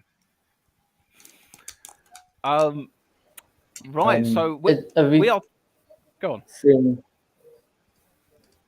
Yeah, so Labour's gained another seat from UKIP in Sunderland, Red Hill, by a lot. Oh, hang on. Okay, let me bring that up. Oh, we've got two new results in Sunderland now. The one that you've just mentioned, I'll bring them both up on the screen. So Red Hill, Sunderland. You're right. Labour plus 20 points on 59. Reform in second, then the Tories, Lib Dems, and Greens. No UKIP as previous. Turnout 21%, down 4.5%. So that's another Labour gain from what was previously UKIP 1. Also, we have Shiny, I assume it's pronounced Shiny Row, Shiny Row, Sunderland Council, and that's another Labour win, but that's a Labour hold, putting on 14 points. The Tories putting on 5. Greens putting on 3. Everyone's putting on vote share. Someone must not be standing as previous then, because near enough everyone's put on votes. No UKIP again, I assume, maybe. Yeah. And that's where it's been divvied up and added. So there we are. So have Labour won everything that we've had come through yet? Which is probably unsurprising because it's Labour areas that have reported. Yeah. Yeah, I think everything we've reported so far has been a Labour victory. Either gained Conservatives or UKIP. Liberty Primar's 21% turnout. Our council votes always this low. Let's have a look at the turnout for what we've had so far. So this one was 29, down 3 points. That one's 21, down 4. This one doesn't say turnout. This one doesn't say turnout either. This is something that I've wondered, and I don't know to what level we'll be able to measure it, whether or not turnout will have been affected by the voter ID stuff that was brought in or not. Because the thing is that turnout fluctuates year on year anyway. So it might be a bit tricky to measure how much of that is down to people who would have voted being turned away. As I understand it, some of these polling places have people outside them to ask people, do you have ID? Do you want to go get ID? It's only if you're in the building itself and you can't produce ID, it actually gets recorded as turned away for ID. So it's not going to be particularly easy to get a read on what numbers of people didn't vote specifically because they didn't have the ID required. Charlie Simmons, very, very low, but lower this year, mostly due to introducing a voter ID.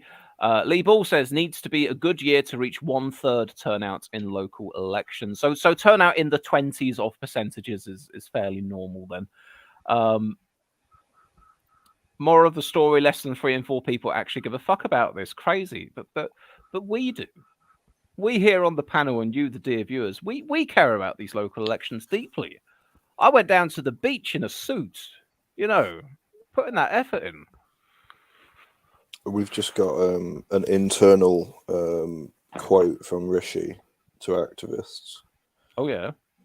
Saying, I want to say a huge thank you for your incredible effort supporting candidates. We know that it'll be a tough night, but the hard work you have put in, not just in this campaign, but over the last few months, has undeniably begun to shift the debate. We as a team are making real progress and delivering for the people of our country, and that's all down to you. Thank you again, Rishi. Hey, the inside track message from Rishi Sunak, thanking candidates. But nonetheless, thank you very much for that. We got one from Med Davey earlier as well. Go on, what's Davey had to say? So he said, I'm so proud of the campaign we've run over the last few months. It's kind of standard. Says it's been an honour campaigning with teams across the country, and more voters have put their trust in Liberal Democrats. So,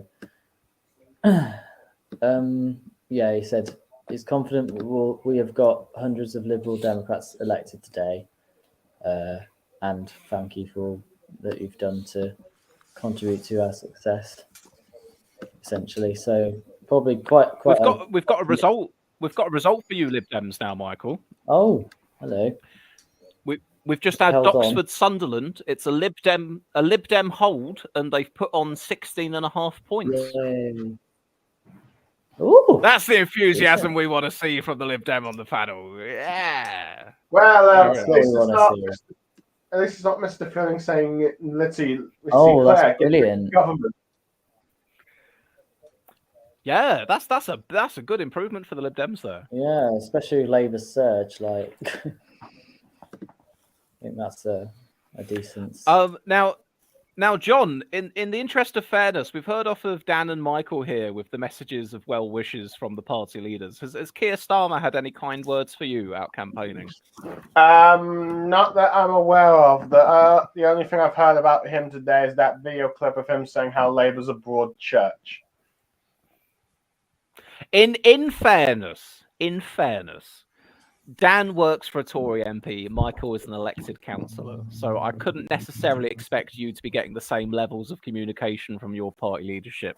But nonetheless, Keir Starmer, we've got another result in, allegedly. We've got a couple more results in. Two more from Sunderland.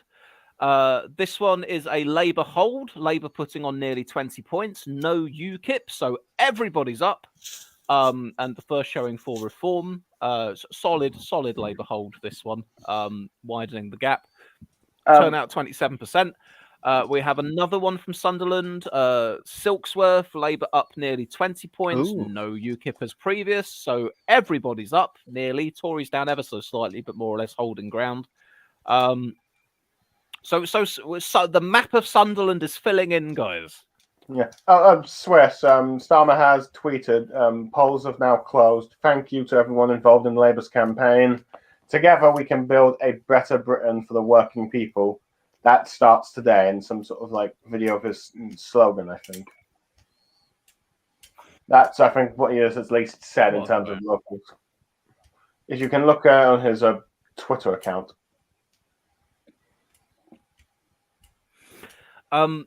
King Europe has asked, does anyone think Reform are massively underperforming? You'd think they would have more of a chunk of that UKIP vote share.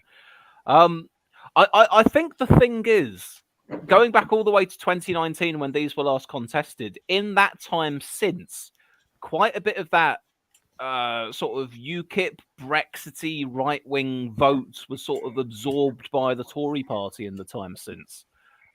So at this point in time, it was no longer, we can't expect a sort of one-for-one conversion of former Kipper votes going to the Reform Party now. But let's see where Reform's been at in these last few seats then. So 8%, 7%, 5%. Well, the other aspect of it is 6%. Yes, but part of it is you don't 15% see in Reform one of them. out on the campaign trail. Well, I think there's also the fact that Farage took all the money for them when he had them all stand down in the 2019 election as well. Well, Luke last year Dixon and said he's this here. year, I'm making a joke, by the way. A bad one, but still. well, both this year and last year, I've stood against Reform candidates. Okay. And I've never seen a Reform leaflet. Oh, Swiss, there's someone else in the private chat called Luca and Dickinson. Yes, I've just noticed. Right, what I'm going to ask? Oh, Cameron says he's going to drop out for a bit so we can. Okay, smashing. Yeah, I was going to say we'll try and rotate some new people in because we've had some people waiting a little while. Guys, of those of you here on the panel, which of you can only be here for a little while? Which of you might be able to come back later on tonight? Sort of, where are you? Okay, so Cameron and current commenter. I think the two of you are likely to drop out then, and we'll bring the other two in. I think I'm likely to stay until like maybe 1 p.m. or Okay. 1 a.m. to 2 a.m. Swiss. Then I head off. No problem. No problem at all. Right. So I'll bring Callum in because he's the one who's been waiting the longest. I'll just let Luke know that we'll have him in soon. I could drop you out. Mr. Ferguson, are Thank you you for there? having me. Yes, I'm here. Can you hear me?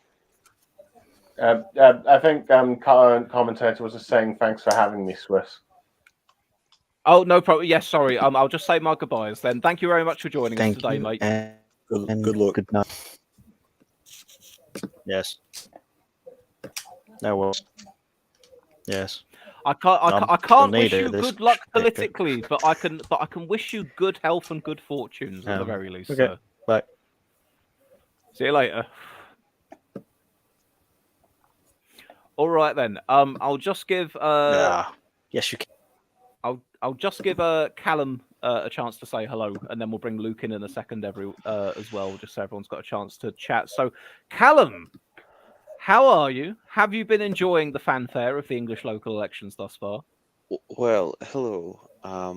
Two things. One, I'm coming from this from an outside perspective because we have no elections in Scotland this year, and I am 2 bottles deep into my Californian Malbec. So it's going to be a good night. Okay. Oh, Callum, I have a question for you. I've been listening to some of the Times radio's coverage on like the SNP's collapse, and from what I'm seeing, some of them are apparently preferring, in terms of Sunak or Starmer, I'm hearing some SNP supporters are out of the choice preferring Sunak, but more just like for the devil you know rather than devil you don't when it comes to like what like they actually stand for. I'm just wondering if you've seen something similar to that, or you think it's like SNP just collapsing and just Labour just look like to make the big gains. To be completely honest, I don't fucking know. The SNP has imploded over the last like month and a half, and no one really knows what's going on. Least of all the SNP. Hamza Yusuf is just a patsy, and I mean, I guarantee you, one day he'll walk into SNP headquarters, see them burning documents like 1945 SS officers, and wonder what's going on and what a patsy is. The shredders have not been switched off for the past Yeah, the few shredders weeks. haven't They've been just been on switched off since constant Nicola burr, Sturgeon you know. resigned. Yeah, I'll be honest Yeah. though, I don't think this is necessarily as apocalyptic for the SNP as people think. There isn't going to be another election in Scotland until 2026. Obviously, there'll be the general election before that. But I don't want to. I wouldn't want to jump the gun on any predictions. Like the SNP are still generally speaking ahead, so like who knows what's going to happen if there is an election in like a year. I would imagine that it would be kind of similar to 2017, where in certain areas the Tories mop up and certain areas Labour mop up, but the SNP still kind of squat over power like they have for the last 20 years. So I'd say that Because at that's the moment we've still got the SNP leading in most variations there of was either one Scottish poll Parliament out. polls or Westminster polls, but Labour are catching up, aren't they? There was one poll out like 2 days ago where Labour came ahead of the SNP in the list seats, list voting intentions. So like maybe they would actually make some serious gains. But if I'm honest, it's really is too soon to tell. Like to make assumptions like, oh, this is the end of the SNP or whatever is nonsense. Still makes the chance of a Labour majority in Westminster a lot better, though. It does, but at the same time, it also like how people intend to vote, what the turnout would actually be, and how people would choose to vote after a campaign are very different things. So, yeah, like because the SNP, for like a better way of putting it, still have a grip over almost every independent supporter. Like they're the Greens, but like, they're the Greens. And there are no other parties that people who support independence could meaningfully go to. Ullapa is a joke. So it will be interesting to see what happens, but that's like at least a year away. So I'm just enjoying this like from an outside perspective. It's like being German and watching a French election. It's like, haha, I have no investment. It's going to be like me covering the Northern Irish local elections in a couple of weeks. I'm going to try and get a couple of our Irish chaps on from Bullet and just go, right, tell me what's happening. Explain to me what I'm seeing, you know? I'm staying the fuck away from Northern Ireland. Right, I'm going to bring Luke in as well, because he's been waiting a little while. So Luke, get ready. Here we are. You are live on Captain Swiss, sir. How are you doing? Not too bad, thanks. How are you doing? Not bad at all. We're having a good night so far. I just saw your tweet on Twitter. Just introducing yourselves to the chat. Do you want to give a quick plug to what you do? Oh, blimey. Yeah, so I've had a Twitter account which is these days not as active as it once was, but it's at Polmaps Info UK. Might recognise the name from a few years ago when I did a few more maps on mostly councils. But yeah, that's what I used to get up to. So I knew an awful lot about local elections about 4 years ago when this cycle was obviously up the last time. So yeah, that's what I've been up to. Nice one. And who are you backing in these local elections then? Well, I am a Lib Dem. I actually am a Lib Dem candidate as well in the Warwick district. So I guess I am backing them mostly. But to be honest, I'm just here for the excitement of a local election, which it's been By the way, quite a we've got fun another activity over the result. last few years. We're here for the thrill of it. That's what I'm here for. I mean, I voted independent this time round, which is interesting because we just got a comment from Lee saying whispers that Labour are having a harder time in Tyneside. Results due soon. That's my fault.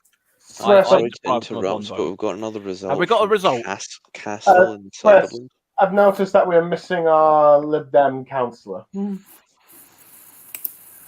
He's dropped out, but luckily we've done a little 1-for-1 switcheroo. We've got a UKIP style immigration policy: 1 in, 1 out. Get rid of a Lib Dem, bring a new one in. There we are. Bish bash bosh. Can't have too many. The country has an exact quota of Lib Dems, like Jehovah's Witnesses have, which Kingdom of God. We can never have any more than one Liberal Democrat in the stream at one time. It's contractually obliged for Captain Swiss. That's probably wise. Holton Castle, Labour 66.6%.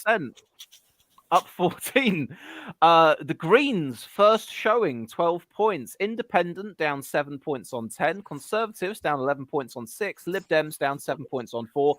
Labour hold 19% fewer votes than 2021. No turnout statistic, but turnout down 20%. That's a big drop for locals. It is quite a drop.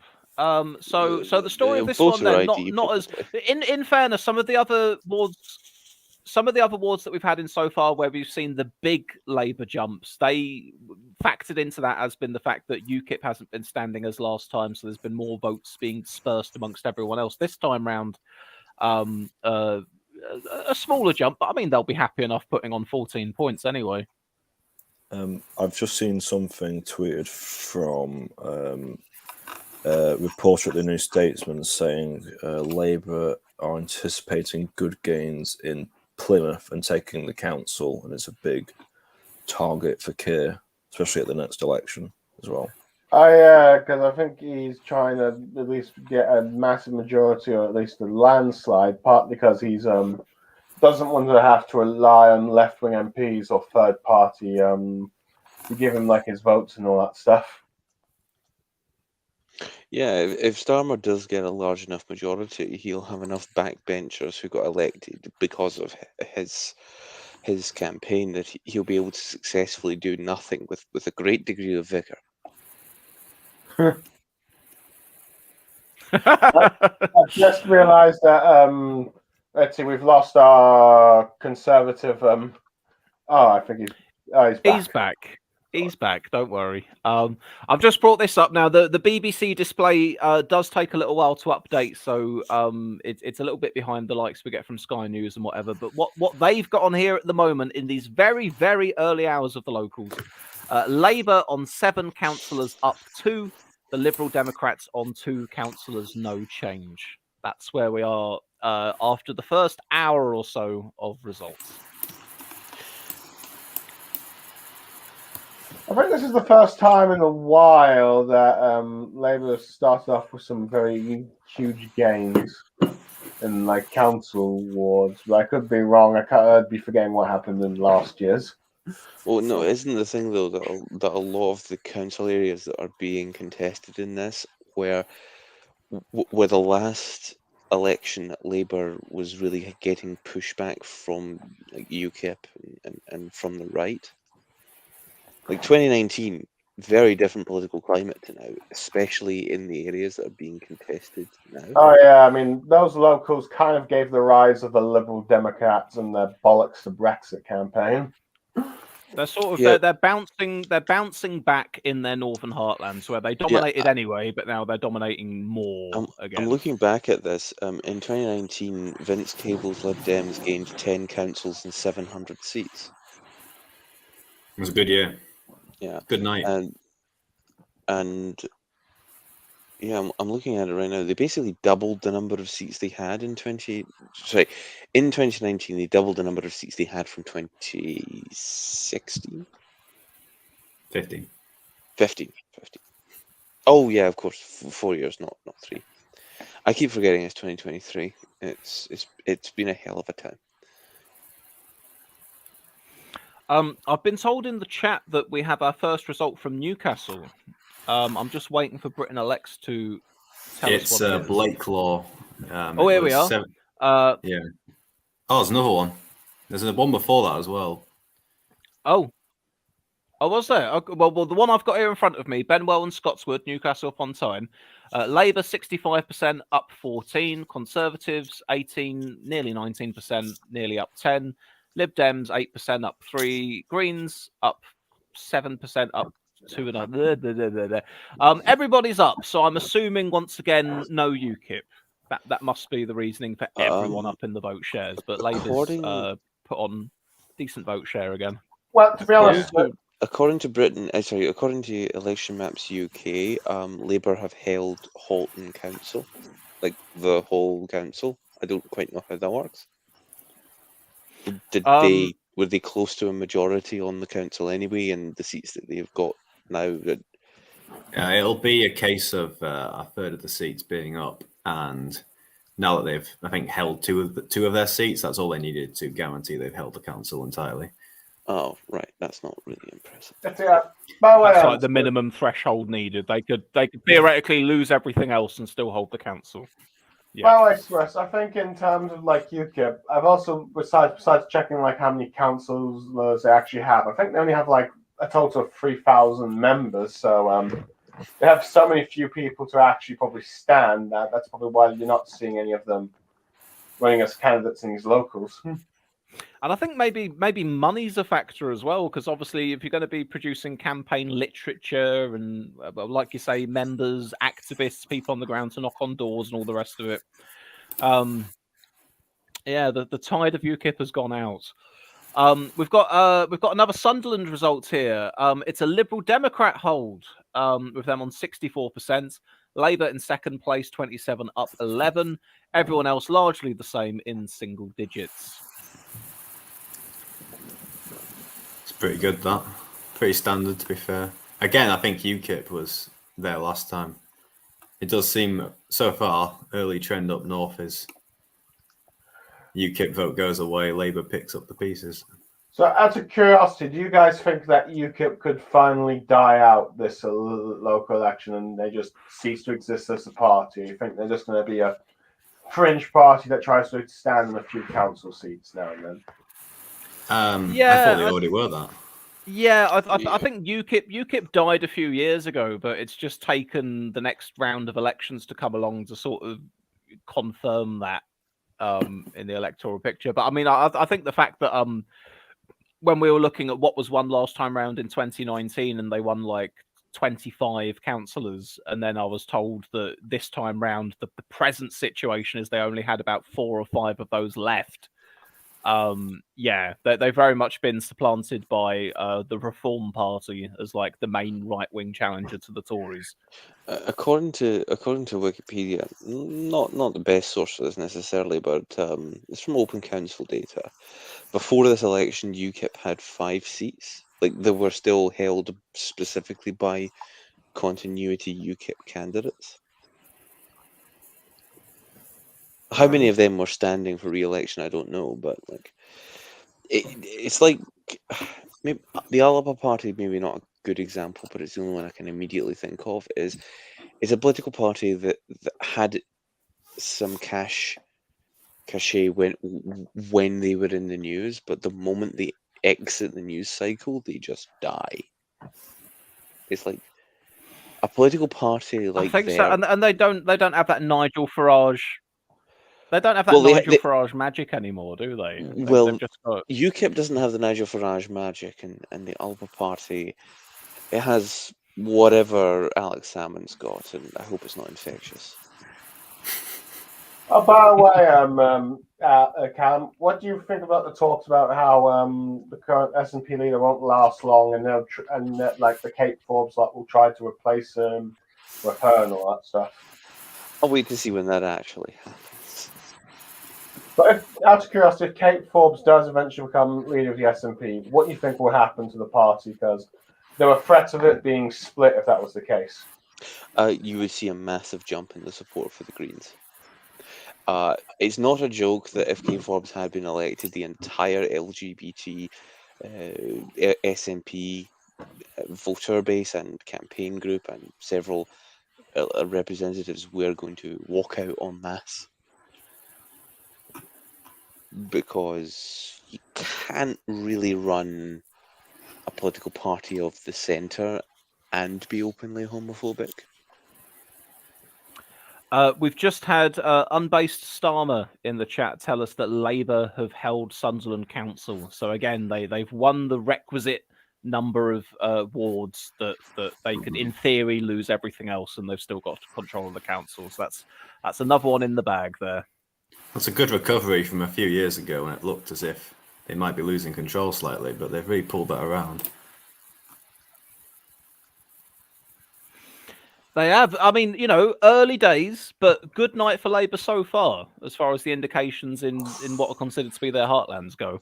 There's just been a result in from Washington North where Labour have got pretty much the whole UKIP vote. Blimey, yeah. Yeah. Equivalent of Labour nearly 70% put on 25 points. The nearest behind them are the Tories on 12, nearly 13, and Also, Reform on 7. I'm not a psephologist, but the transfer here might not necessarily be exactly that. Like, as in, there will undoubtedly be Tories who will have switched to voting Labour or Greens or Lib Dems who might vote Labour this time because of electability or whatever, and the other parties have actually been the ones to mop up the UKIP vote. Like, I'm sure a lot of people who voted UKIP in 2019 are voting Labour now. No, but you're quite right. That's why I said equivalent of, because, for example, the existence of the Reform Party there, they weren't there last time, and they picked up 7.5 points. So yeah, which and is with in itself losing a significant chunk of support, the Greens lost 5% in that ward. How the Tories haven't even gained 1%, and the UKIP have collapsed 30% is. Well, it could be that that's many of the. It could be that a significant chunk of that 12% Tory vote are ex-UKIPers. Yeah. It's just that another equivalent group has buggered off to Labour. Because am I not right? For every UKIP supporter that's switched to Tory, there's probably been a Tory supporter that's switched to Lib Dem or something. Yeah, exactly. Yeah, but they're losing their own voters. Yeah, and the problem is that the Tories, as we've probably seen from all the polls over the last few years, cannot build a majority voting bloc on UKIP's politics. So we've got two control of councils in now. Labour total 18 councillors from the contest we've seen, up to Lib Dems on 3. No Tories yet, but then again, no Tory areas yet either. But yeah, so far, early days, looks like a solid performance for Labour, which to be fair is what was anticipated going into these, really. It's going to be a matter of degree once the thick and fast results start coming in. I think for me personally, the most interesting results will be the ones in the home counties. How badly will the Tories do in Surrey, Berkshire, Southamptonshire? Like the so-called blue wall that was made up last year or the year before by the Lib Dems. Well, if you've got a red wall, you need a quote unquote blue wall. Yeah, but the blue wall is more of a fence keeping London penned in. Yeah, because the home counties need a big fence to make sure that no one with a skin tone darker than Pantone 138 leaves Slough. That's a joke. The home counties aren't that racist. Bill Tycoon in the chat has said Labour have held Sunderland Council since it was created in the early 70s. 2021 was the closest that they got to losing it. Oh dear. yeah, I've just seen an interesting result from the Cotswolds. Chesterton near Cirencester, Lib Dems down 15%. Massive jump for the Greens that didn't stand last time. Let's see if we can find this. So it's Cotswold Chesterton Council. Near Cirencester. We haven't got this in yet on Britain Elects, but I will keep an eye out. I'm on the Britain Elects map. I can give you the result. Lib Dems 63.9% minus 15%. Conservative 24.9% up 4.6%. Greens 11.2% up 11.2%. I don't think this really means much, but I think it's important to say that when presented with an alternative, people will vote Green over Lib Dem in certain places under certain conditions. And I wonder what will happen in like Bath or Bristol or other kind of southwestern cities where the Greens could do a lot of damage to the Lib Dems. It's interesting because 4 years ago... Is anyone else hearing a sort of a staticky noise coming off of someone's Yes, mic? it sounds like someone's got a tap on in another room. Sorry, carry on. I was going to say, 4 years ago, there were a lot of packs around the country between Lib Dems and Greens. Were they in the locals, though? Yes, in the locals, there were quite a few. Oh, right. I wasn't sure if that was just a general election thing. But I think a lot of them are gone this time around, so there's a lot more friction. That would actually explain the situation in Cirencester.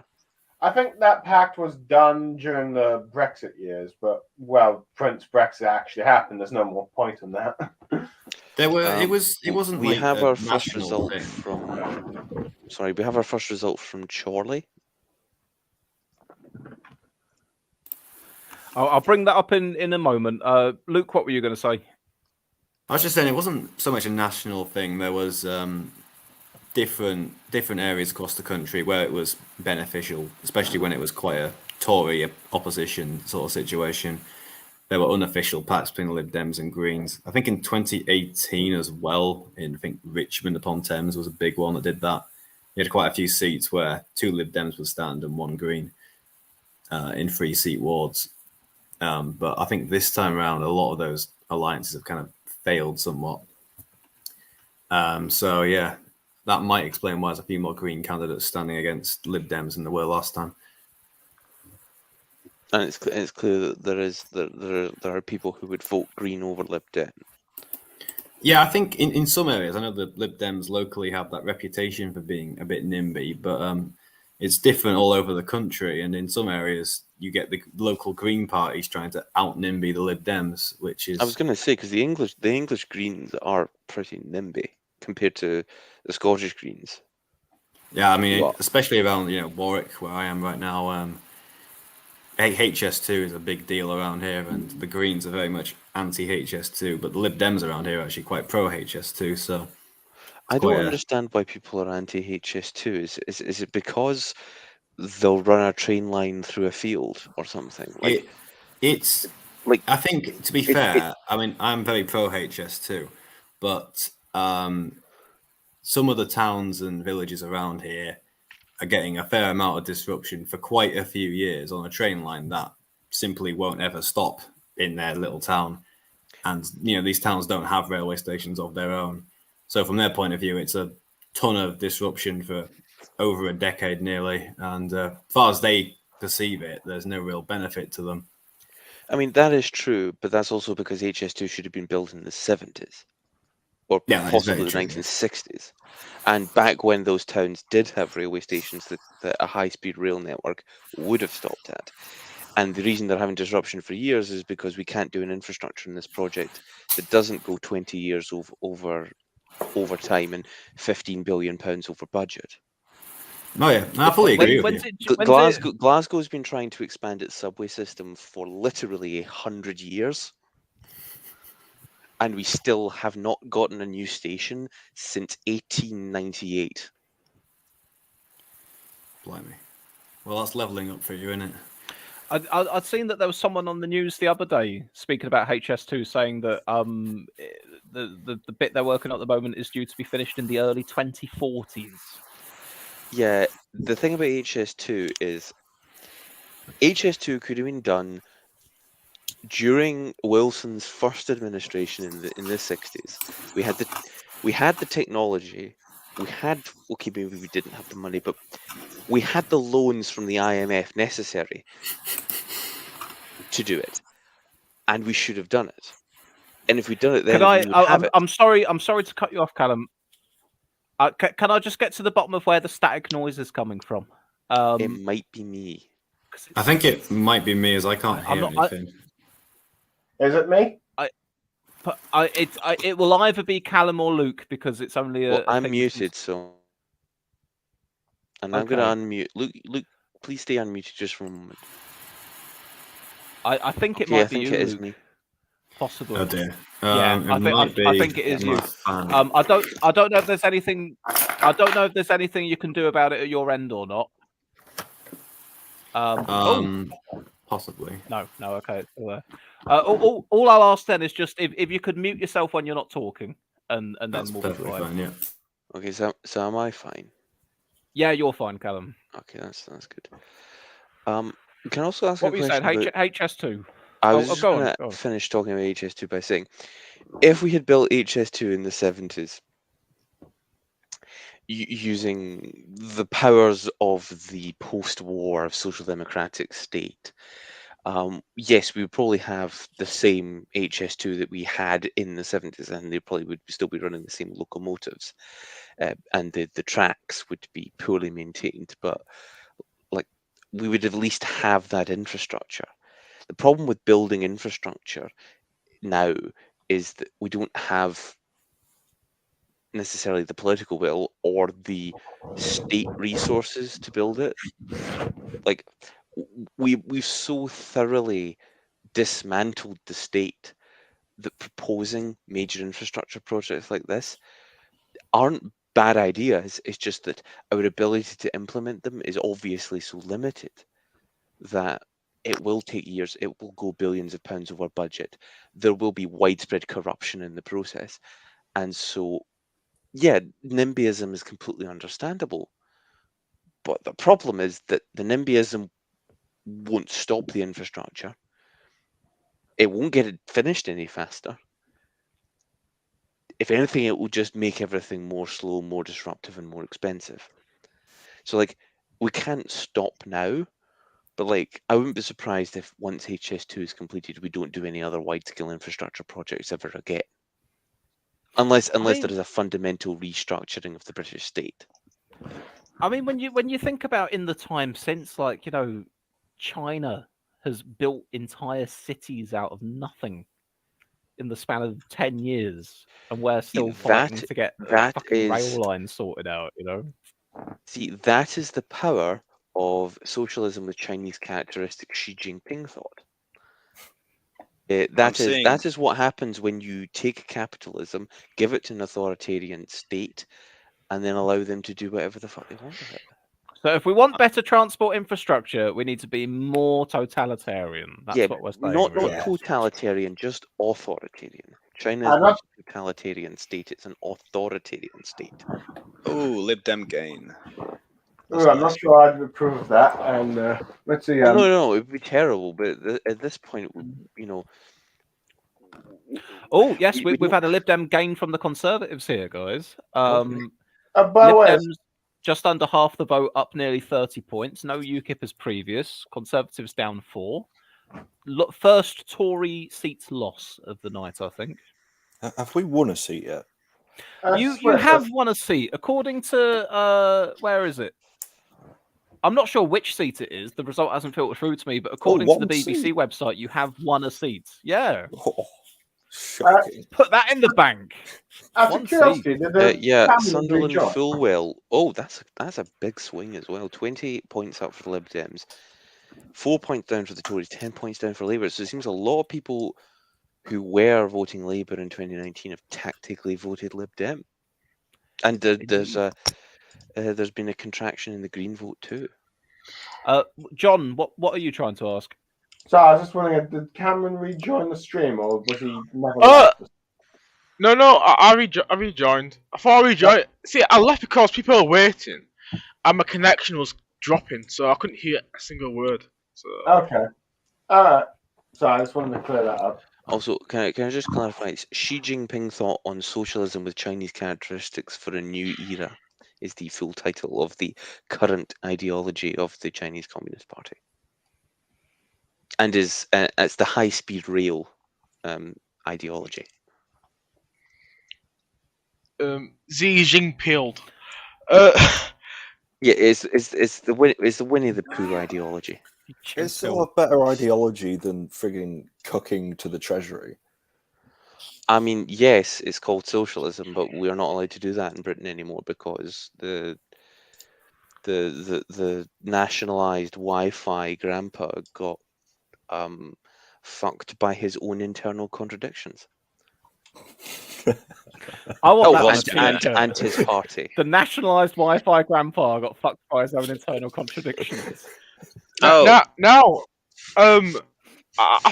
think a certain lawyer has got 10 pledges to solve that issue. Yeah, 10 pledges that he will steadfastly break every single opportunity he has until he walks into Downing Street with a Ba'athist party majority. Like, honestly, Keir Starmer should grow a moustache and get into a military uniform. 1 second, guys. Saddam Starmer. Alan, how do you spell your Independent second name? hold. Oh, it's there in front of me. Never mind.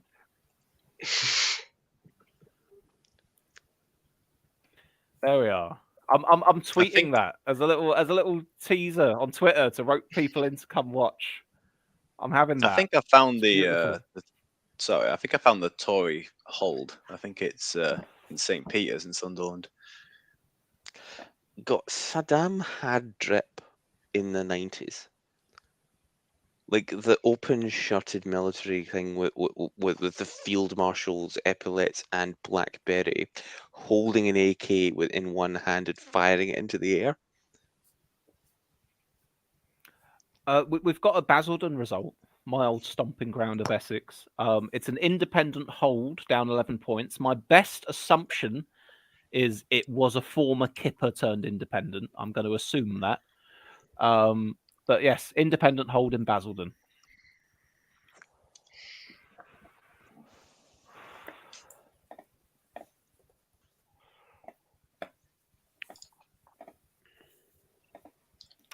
Hang on just a moment. Let me stop the screen share for a second. Does anyone have any insight on Basildon? I've got some. Yeah, I've got some insight on Basildon. It's in Essex. It's a place that exists. It's a place that exists. It was your sort of 1980s Margaret Thatcher working class turns to the Tories kind of area. Became sort of Brexity and UKIP-y a bit in the past decade or so. Because I have a theory on this. You can talk about it. So basically, my view is in the 1980s, a not insignificant portion of the working class became homeowners. And fundamentally, every political party in Britain after about 1990 became the party of landlords and homeowners. And it was just decided that the only demographic in Britain that matters is people who have some petty capital. And that every single political party has found some way to latch on to middle-aged and older homeowners from the ex-working class. So like Labour's tactics, Labour's shift you could say, is we know that at least a significant number of renters are going to vote for us anyways, so fuck them. We're going to appeal to the homeowners and landlords, and that will get this key chunk of the population that we we as a political party and the media class care about. And from that point onwards, you know, if you aren't part of that group, and if you don't expect to be part of that group, if you do not have the ability to aspire to be part of that group, then politics just isn't for you anymore. Like, there is no political party in Britain that is for renters or for students or for young people in general. Because to the entire British establishment, those people don't matter. They'll maybe vote Labour or Green or otherwise not bother voting. So there is no interest, there is no self-interest in the political class to appeal to. I could probably term Basildon as one of them sort of, you know, anti-politics. The politicians are all the same kind of areas as well, definitely. I believe currently. I suppose you know the national. They are all the same. You know the national stereotype there is of Essex. You know, the idea of Essex being orange people. You know that Basildon everywhere is Essex, or whatever the program was called. Only way is Essex. Of all the places I've visited in Essex, Basildon's probably the closest to that stereotype. But there's some lovely people in Basildon. I've been to the Nando's. What's the town in Essex? Harlow. Is that not also like that? But it's a new town, so I've never been to Harlow. My sort of area of Essex that I was familiar with was sort of Billericay, Wickford, Rayleigh, Basildon, Southend-on-Sea. That all means something to people who know Essex. I've heard a lot about Wickford. Where's Basildon? Billericay. Hang on. You've heard a lot about Wickford. What have you heard about Wickford? I've heard it from your brother. Of course you have. Shit. Also, I'm looking at the I was map going, who's here, fucking heard of Wickford? No one's heard of Wickford. and it's very clear to me that like these places are aging homeowners, struggling renters, and massive industrial estates where people work minimum wage in a warehouse. And that basically, if you live presumably in Essex, you are waiting for your parents to die so you can inherit their house, sell it, and buy your own house, or otherwise just live in their house while trying to find a job that isn't paying minimum wage 0 hours. And like your greatest aspiration then is to move to the slightly nicer bit, whether that's Wickford or I don't know, moving slightly further into the country and maybe I don't know, Chelmsford or something. You know, you're not there. You're not there to aspire to some great artistic pursuit. I mean, Wickford was better than Basildon, but Billericay was better than Wickford. I'm looking at this, where the fancy houses were. Yeah. I'm looking at a satellite map of this bit of Essex, and there are so many fucking car parks. It's depressing. Like the more car parks you have, and cul-de-sacs, proper American style cul-de-sacs. Oh yeah, we've got cul-de-sacs. Oh, that's I've not been back there in about 2 or 3 years. You know, I need to go back to Essex at some point. John, why are you shouting? By the way, guys, we've got James Fielding waiting in the wings. So, Cameron, you're shouting. What's wrong? Yeah, what's wrong with cul-de-sacs here? Oh no, there's nothing wrong with the cul-de-sac in principle. I mean, like a housing estate that's built around cul-de-sacs to force everyone to have to drive.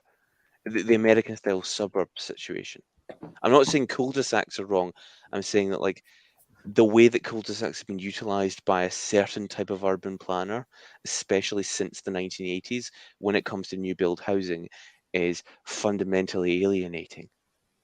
Oh, you're talking about new builds, all right. You're not talking about good old. I'm not talking about good. I'm not talking about good old English cul-de-sacs and leafy neighborhoods. I'm talking about like you convert 2 fields of farmland into 6,000 houses or 20 fields of farmland into 6,000 houses, and they are all on elaborate cul-de-sacs where Right. there is absolutely nothing around, and you'd have to have a car to be able to drive. Also, your Yeah. house is on a I 30-year mortgage. I need to pull us away from our discussion on cul-de-sacs for just a moment because we have some results here. Spalding Castle, South Holland, Conservative hold up 9 points, Green down 9 points. Those are the only two in that contest, interestingly. Walkergate, Newcastle upon Tyne, another Labour hold, another Labour gain in vote share, about 20%. 20 points, I ought to say. Kenton, Newcastle upon Tyne, another Labour hold. We had our first Stoke-on-Trent result, as the people in the chat wanted me to be aware. Bradley and Shell Heath. That is literally within No a mile or change. two away from where I go Is and that a work new in ward? Stoke. It's No, Is that that's what you voted, Swift? that's like down 30 for the Tories. that But like, I'm looking at this. yeah, and, I think and they've just not the- written the change on. They've the Tories were on solid. like 40 odd before in there. It's not new boundaries, is it? No, I don't think in Stoke it is. Maybe they're just Well, rushing the results There out might and be, they but haven't I put don't it think on. there is. But Not Labour sure. nearly 80% there. That's dominating in that bit of Well, Stoke. That is. there might be new boundaries actually. Can I make one little comment there? I know it's a bit elect because it's not verified. So if somebody makes an account to possibly called Britain Erect. yeah, Yeah, the idea. there is It's just nothing. again. Especially the thing is, if you were willing to pay a little for Twitter Blue, I could fool a lot of people with that. Maybe even get into some newspapers, perhaps. Oh, I did that before. Yeah, I remember. I distinctly remember Oh, seeing I in the remember that. newspaper. I think I can't remember. Was it the Mail? Andrew Neil? I think it was the Mail, and they had a citation, and it was just an embedded tweet from Britain Erect. And I just Well, thought, just the mail. Guys, oh, is excellent. there anyone willing to fall on their sword and let James Fielding into the chat? Because he's been waiting in the wings a little while, and I want to give everyone a chance to get in. I wouldn't mind dipping for a bit. You will be welcome back later. We're Yeah. here all night. Is that Okay. okay? Yeah. Yes, that sounds good. Oh yeah. All By right. the way, Cheers, mate. by the So- way, Smith, I've been hearing that Starmer's trying to appeal at least to this form of the electorate, the Stevenage woman, if you will. Oh God, right. Stevenage woman. These fucking these people. Right, Callum, before you get started, let me bring James in and chat to him for a minute, okay? Of I know course. you're a man with a That lot of gives things me to time say. to find my tweet about Stevenage woman. Excellent. Right. Mr. James Fielding. You Mr. are here in the Fielding! chat with us. Hi. Can you hear me? Yes, and it's been ages I since can you've hear been you on one of the indeed. streams. How are you? Oh, excellent. Good. Currently watching BBC News, and the new political editor, I think Chris Mason, I think his name is jabbering on about Sunderland. It's always I always find local elections and even general elections, because Sunderland always seems to be one of the first councils, or in general elections, one of the first six to always declare. It always seems to always set the narrative.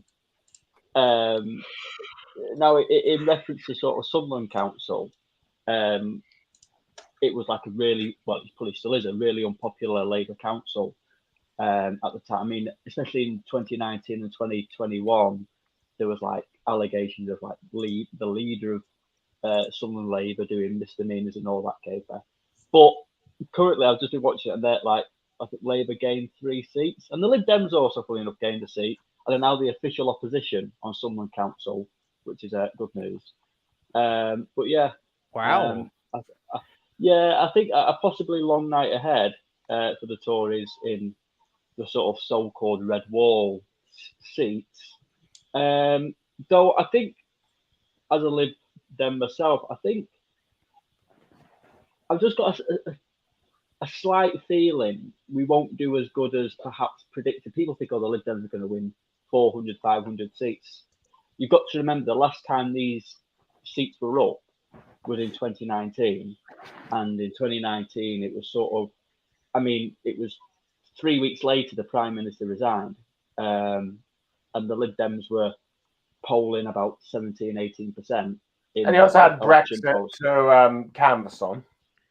Yeah, and we were up against an unpopular Labour Party. Well, and an unpopular Conservative Party. Like I said, May resigned after 3 weeks later. So I don't think that for a Lib Dem perspective, I think we'll gain seats, but I don't think it'll be I don't think the narrative will be sort of a surge for the Lib Dems as maybe perhaps predicted. Maybe that's just sort of. I mean, I hope I'm wrong, but and there's been no sort of councils up at the moment that the Lib Dems have a chance of taking. I think that they will mostly come tomorrow. I think the overnight councils are very much a straight Conservative Labour fight. But yeah, it'll be interesting to see how it goes in the sort of so-called blue wall seats. But yeah, anyhow, I'll let you talk. Will Mark Park resign if you lose seats? No. Mark Park can never resign. We've stipulated this already, and he's only the president of the Lib Dems. He's not we have a fucking Ed Davey. No. Mark Pack is eternal. It's going to be like North Korea, where he dies, but he's still the head of state. Oh yeah. As well. We have a green gain. Oh yeah, okay. Let me update you on the overall picture, guys, because we've had Badger Army back from the football, who wants to know where we are, predictions, etc. So I'll just give you a rundown of what the BBC is telling us at the moment. Labour 49 councillors up 4, Conservatives 13 councillors down 5, Lib Dems 11 councillors up 3. Independents 3, no change. The Greens have gained 1. So far, by and large, the results have mainly been in the northeast, Labour area, Labour Red Wall, Stronghold, etc. But what we've seen so far appears to be they are recovering well from 2019. Mainly because there's no UKIP, but other factors at play as well. But as far as go on. Sorry, go on, finish your thing. Sorry. I've lost my train of thought, John. I'm afraid Okay. you'll have to go for it. Okay. Claire King is saying if we gain 200 to 300 seats, we'll be at 2011 levels of seats. Oh, before the fall. And they will have recovered locally by and large. If that's I've just heard some chatter from the area of Twitter I follow that things are looking bad for the Tories in Brentwood. Oh, that's another Essex area, Brentwood. Yeah. So, so who would be gaining on them there then? Would that be Labour Lib opposition Dems, or Lib apparently. Dem? All right. And what I'm seeing in these tweets, Lib Dems. I mean, I'm getting them through on my Twitter feed, I think, because I follow some Lib Dems, is my guess. But it seems. Oh yeah, that makes very obvious sense, doesn't it? Yeah, but I see. That's what I'm seeing. And we've got we've got. Oh, sorry to interrupt you there. Just quickly, the green gain from Labour that we spotted earlier on. That's in South Tyneside, West Park. Greens up 18 points, Labour down 9. The green gain from Labour. Tories in that seat down 16. The thing I was going to say about Stevenage woman was that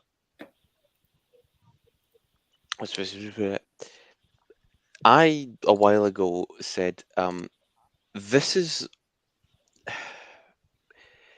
basically kind of going off of from my point about home ownership and landlordism and how the only political group in Britain that matters to anyone who has power is this group, and this is exactly what newspapers tell British people to believe. They maybe conduct some light polling in the areas that they hear about. People who are terminally on Twitter and who own their own home and have nothing else to worry about than trans people and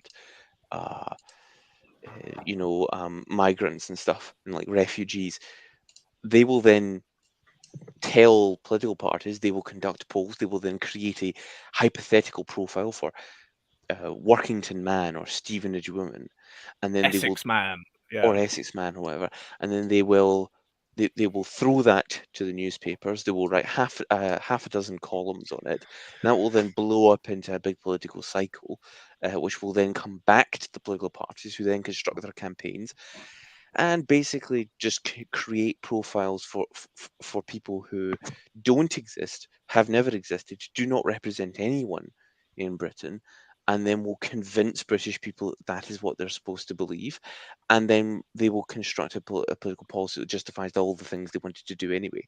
Like, I don't want to credit Blair, but this is exactly what he didn't do. He created focus groups. He created a campaign around actual issues rather than culture war issues that didn't exist before, a few weeks before the campaign started or whatever. And like, Labour could still win Bath Party numbers if they simply went to constituencies, conducted focus groups, conducted polling, discovered exactly what socioeconomic problems were actually affecting people, and then were to create a manifesto that just gave them everything they wanted. And then, I don't know, slip 1% of the campaign funding to Rupert Murdoch and just said, give us an easy time in the sun. Yeah, that would be it. But no, Labour cheaped out, Starmer cheaped out, and anyone who doesn't conform to the British political classes. Is this the Sun with? Is this the Sun capital S or lowercase? The Sun capital S, as in the Sun newspaper. That's why. So I hate to butt in, but I'm not entirely sure how reliable this source is. But I've been told the Tories have lost Brentwood. Oh, good. Sam Friedman. Oh, everyone says in unison. Well, I don't know if we know who they've lost it to yet. It might not be quite determined, but Sam Friedman on Twitter said Tories have lost Brentwood. And the final point I was going to make was, if Labour simply went into the constituencies that it needed to win, as well as the constituencies it already holds, conducted a few dozen polls and focus groups, and discovered, the way to solve the cost of living crisis is actually to invest in these areas rather than to chuck red meat at them on social policy and then cheap out on everything else, and actually bring Britain closer to being a social democracy as a bare minimum. And then slipped the rest of their campaign funding to Rupert Murdoch to give them an easy time in the tabloids, they would be able to win Bath Party numbers and actually improve people's lives. But instead, Starmer's cheaped out, and anyone who doesn't conform to the British political class's model of respectability is going to be thrown under the bus. I've just going to point out what Bill Tycoon said. I assume he's talking about West Fenham in Newcastle, which is a Lib Dem gain from Labour, which I don't think anyone saw coming. That's a 39.6% increase in vote share. I do love about local election nights is these like random sort of seats in Newcastle's not in the middle of nowhere, it's a massive city, but like a middle of some suburban city, and it like 40% swings to sort of the Liberals or to the Greens. It's just totally bizarre. And you're thinking, and then you look at Newcastle Council as a general, like the results tonight, and it's just been like a sort of a Labour stronghold and Labour having massive swings towards them. And then you just look at a Pacific seat with like 2,000 people voting, it's like a 40% swing. Well, it's interesting. It's kind of funny. Because, I used to live in Newcastle while I was at uni, and I knew roughly where the Lib Dems there were targeting, and clearly they've changed tact, because I don't think any prediction I've seen on Newcastle did not see West Fenham being a target seat. I mean, we had 6% of the vote there last time. Isn't that always like a locals somewhere in locals? There's at least one area that bucks the trend of like what's happening nationally. Oh yeah. Definitely not a national. I'm not trying to extrapolate. Because I know it's shocking to say, but local elections are about local issues. Just to go Lib Dem about it. I disagree on that. I noticed that it's been particularly egregious this election, the campaigning. Maybe it's just because Twitter has been, whomever runs the Twitter sort of added context thing has always been like I've seen dozens of tweets where someone from Twitter has gone, Yes. "Yeah, local governments have no power to do this. What the fuck are you talking about?" I've seen loads of that, yeah. And it's like, yeah, no, a local government has no power to control the NHS. The NHS's budget and the allocations of its so the NHS's budget is controlled by national government, and the allocations of resources, at least in England, are controlled by NHS trusts, which are quasi non-governmental organisations, or I think that's what they are. Like the way that national infrastructure and social services are delivered are not the direct responsibilities of any local government organisation, and therefore to campaign on that. Okay, Vote Labour for our NHS. Vote Labour for our NHS now. Vote Labour for said our Starmer. NHS has been their slogan since 1950. Yeah. We've only got 24 hours to save the NHS. Only Look, the NHS has been on life support since 1950.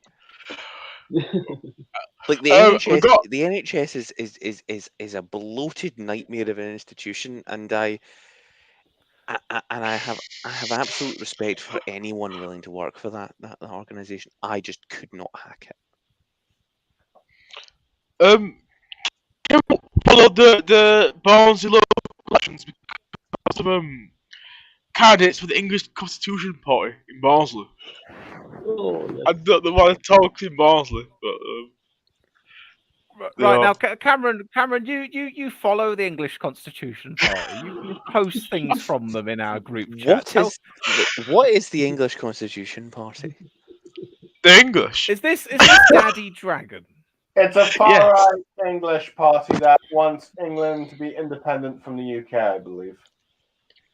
Are they just fascists? Yeah. Why would we be independent? We're the main bit anyway. It's England plus. We can't because well, isn't the United Kingdom a communist union? No. Well, maybe it is a communist union ad hoc to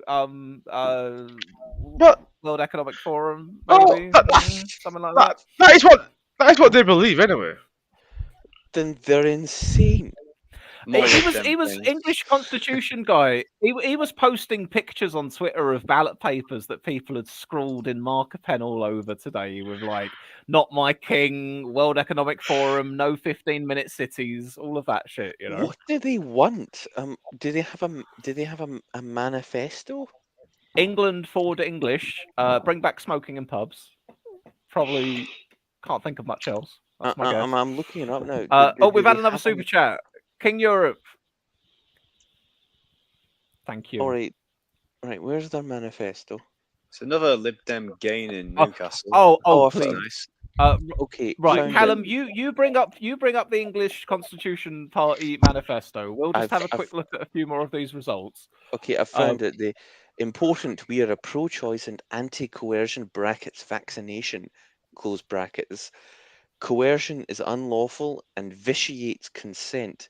This is the law of the land. No one who is normal uses the word vitiate. I work in academia and I don't use the word vitiate. I mean, as far as that position goes, though, pro-choice, anti-coercion, I can agree with that. I mean, I agree with that too in principle, but yeah. But the thing about it is that oh, Vitiate was the name of a Sith Emperor in the Star Wars Old Republic. It's literally the big bad of the Old Republic. I love democracy. It means to the word just quickly, guys, a couple more results. Legal validity. But so they're saying Stoke-on-Trent, not showing us the change here, but Labour 75%. Another very stonking result for Labour within Stoke there. Also, North Jesmond, Newcastle upon Tyne. They're showing me all of my places here. Stoke-on-Trent used to live there. Newcastle upon Tyne live there now. Brentwood and Essex. It's all the Captain Swift stomping grounds. The Lib Dems have held North Jesmond, and they've also gained from Labour with 2 people elected within that ward. Yeah. And in Brentwood, the Conservatives have held, putting on vote share, we should say. putting on 9 points nearly. Right, sorry, the Sith Lord. What were you Right, saying? so the Sith Lord English Constitution Party. Right, so first of all, the word vitiate means to impair the legal, so destroy or impair the legal validity of X. So they're saying that coercion, i.e., getting a vaccine, is unlawful, which it isn't, and destroys the legal validity of consent. It doesn't. You didn't. No one in Britain had to get a vaccine at all. Now, are these vaccines trying to inject like the midichlorians into your bloodstream? So But Bill that would give you Gates the can power. control Wait, you that with would his give you the dark power of Jedi the magic. Force. Yeah, Actually, no, I don't- but not like you don't get to do it for yourself. This is like the World Economic Forum The World controlling you via Economic the Forum. Force. The World You Economic know, Forum makes you a Sith. I'd take that. Anyway, they say the primary aim, English self-determination, take back control of the English Constitution and common law. Okay, a light touch English Parliament. What does that mean? Independently governed counties, not regions. Okay, actually, that I can get behind that. I appreciate that's counties. ticking the boxes for you there. Fair, Yeah. honest elections with representatives that support our English constitution or your English constitutional rights. And then it's a long thing about the English Bill of Rights of 1688, its constitutional law, its supremacy clause, ECP, the European Court of Human Rights Act of 1988. So where's all the mental shit? Right. That's what I want to know. No more immigration. All immigrants should be deported.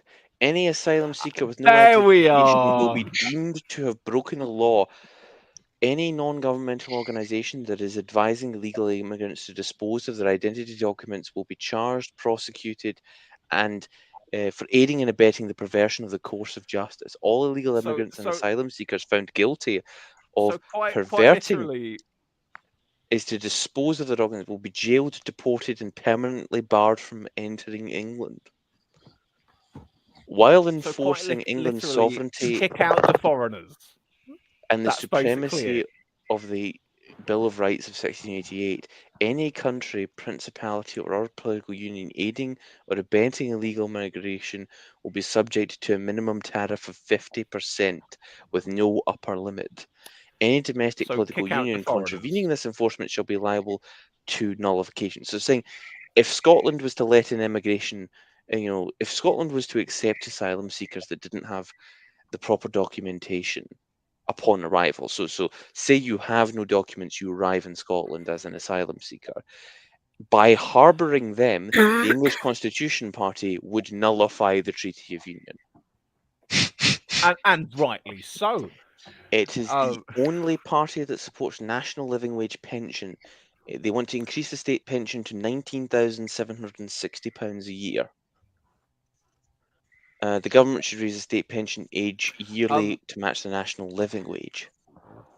This is really starting to convert me. I didn't realise this was going to be such a... So the idea is basically kick out all of the immigrants and give pensioners £9.50 an hour to sit on their arse. Oh, I love it. It's brilliant. Yeah, really that's it. This Oh, why isn't this what the they want focus to- groups wait, have wait. been telling Starmer? Go on. Wait, it says here there will that's be not no all. manifesto of false promises. Constitutional statutes and holding of state and council to account. An ECP MP or councillor is not there to support their party, the party leader, the police, the judiciary, the bar, the Solicitors Society, or the General Medical Council. Right. Good to know. They do not support the General Medical Council. I think that's quite enough of the English Constitution Party. I think there's more.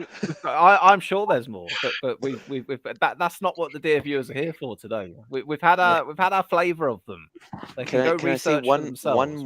We've got English Constitution. Kick out. No. Yes, one more sentence.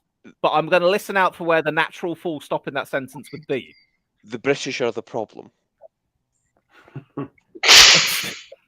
Well, you know what? They're right about that.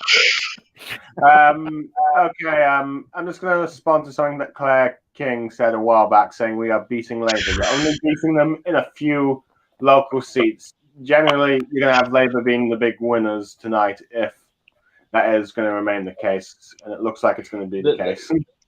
There's been a Labour gain in Stoke. I think what we're talking about here, or I'm assuming what we're talking about here, is that currently, according to the BBC website at the very least, the Lib Dems are up more net councillors than Labour are right now. They're on 18 plus 5, whereas Labour on 61 plus 2. So there's been a few Labour losses to the Lib Dems. I think. I've got some good news for all the trots out there. The Greens have made a gain from Labour in South Tyneside. Well, then you must be happy then, Mr. Fielding. Is it Biddick and All Saints, or is it... Yeah, Biddick and All Saints. Greens up 35. Labour down. Am I allowed to have a rant about the Green Party, or can I save it for when it's a bit quieter? No, by all means, have a little rant about the Green Party. Go on. Right. Go ahead. Oh, I mean, they must be, with the major parties, the worst major party. The Greens aren't in a the whole of the United States. Well, I mean, they well, win not in seats England, and they're they win- not. Anyway, let's not debate if they're a major party or not. But the whole point is, they are so annoying. Right, look at their policies. Right, so you think the Green Party, would support, pro public transport, all that caper. HS2, probably the biggest transport infrastructure project for the past 10, 15, 20 years. They oppose James, that. were you here for my HS2 rant? No, I wasn't. But Basically, I said the digress. HS2 should have been built in the 70s. Well, yes. And anyway, fuck well, the that's good. Greens. But a big transport policy like that, no, we oppose that. We're in a cost of living crisis. People's energy bills are up more than double on last year. One way to solve that, could invest in nuclear energy. Oh, wait a minute. The Green Party are against nuclear energy. What energy do they support? I don't know. You sort of oppose one thing in one area and then oppose it in the other, and then coherently say, well, we support nuclear energy, but not where we have any sort of control at all. And just totally they don't have any whipping system locally, so in councils or anything. So any Green council, and there's a small chance tonight in the Greens' only council that they hold in Brighton that they could actually lose their majority on the council, and there's a small chance that the Labour Party could gain Brighton Council from That them. would be excellent. Well, yes, and just totally disregard. James, they're so can I ask you a incoherent. question? Go ahead. Can I pose a conundrum to you here? If you were Go on, stuck then. in a ward in these local elections and you had a choice between the Green Party and the English Constitution Party, who would get your vote? Probably the English Constitution Party, on the basis of that they could not do anything any worse. I mean, they might be like freaking totally incoherent, but at least they would be funny doing it. The And Green horribly Party fucking racist as well. well, Yeah, the English Constitution Councillor is going to be found drunk at 2 a.m. shouting at a migrant hostel, but he is going to support a new bus lane. well, that's true. Chris, out of curiosity, did you cover this one about West Park or South Tennessee Council just had a green gain from Labour? Did you cover that one or? I can't remember at this point, John. We can cover it now. Have you got the result in front of you? Yes, the Greens are now on 56.2, which is a plus 18.2 from last time. Labour on 31.1, which is minus 9.4 from last time. Independents 7.2, which is an increase of 7.2 from last time. No one stood independent last time. And the Conservatives are down to 5.5, minus 16.1 from last time and all that stuff. Oh dear. So yeah, it seems Okie the Green dokie. gained big in this one area. Well, that puts us overall on 4 Green councillors elected and 2 Green gains at this early stage in the night. Then I'll give us a quick rundown, guys, just while I'm here anyway. So Labour 64 councillors up 2, Lib Dems 25 councillors up 6, Conservatives 24 councillors down 9. I don't think we've addressed too many of the Tory losses in terms of actual results here, but they're 9 down here at the moment overall. Independents 9 up 1, Greens 4 up 2, and Residents Associations 1 up 1. And we have reporting from 8 of the 230 councils. Let me say that again, guys. 8 of the 230 councils. We are so early on in these results. Am I going to have to so open many left another- to come? Am I going to have to open a third bottle of wine? I'm gonna go get another 'Cause drink myself. I've So run you know, out I'll tell you of what, guys. Hmm? Read some comments for me while I'm gone, will you? Okay. Address Well, the comments. Because I've run Where out. do you want us to start, Swiss? Whatever you like. Okay, I'll start with Claire saying more CLLs than the Tories. Liberal Sardas is saying, here's hoping Mr. Fielding, well, that he doesn't finish it. And unbased Summer says, Lib Dems about to hold Cost World Council. Claire Kin says, James wants to vote for people who won't do anything. Let's see, Badgers Army, I think Mr. Fielding has left now. Lib Dems will be having a nosebleed in a minute into second. Blue Guy says, English Constitution Party leader is probably that guy who was shouting in the N-word on a plane wearing a Burger King crown. Unbased Starmer says, are English Democrats running anywhere? And Claire King says, how many seats have UKIP won? And Bill Tycoon is saying, Claire King, a number below 1. And Podjo Graham has just said, Conservative game for an independent, the Saints, South Holland District Council. And Liberal Sardas says, quick mutiny while Captain Swiss is gone, but he seems to be back now. Okay, I have finished my Californian Malbec, and I'm now on to the Valencian Blanco.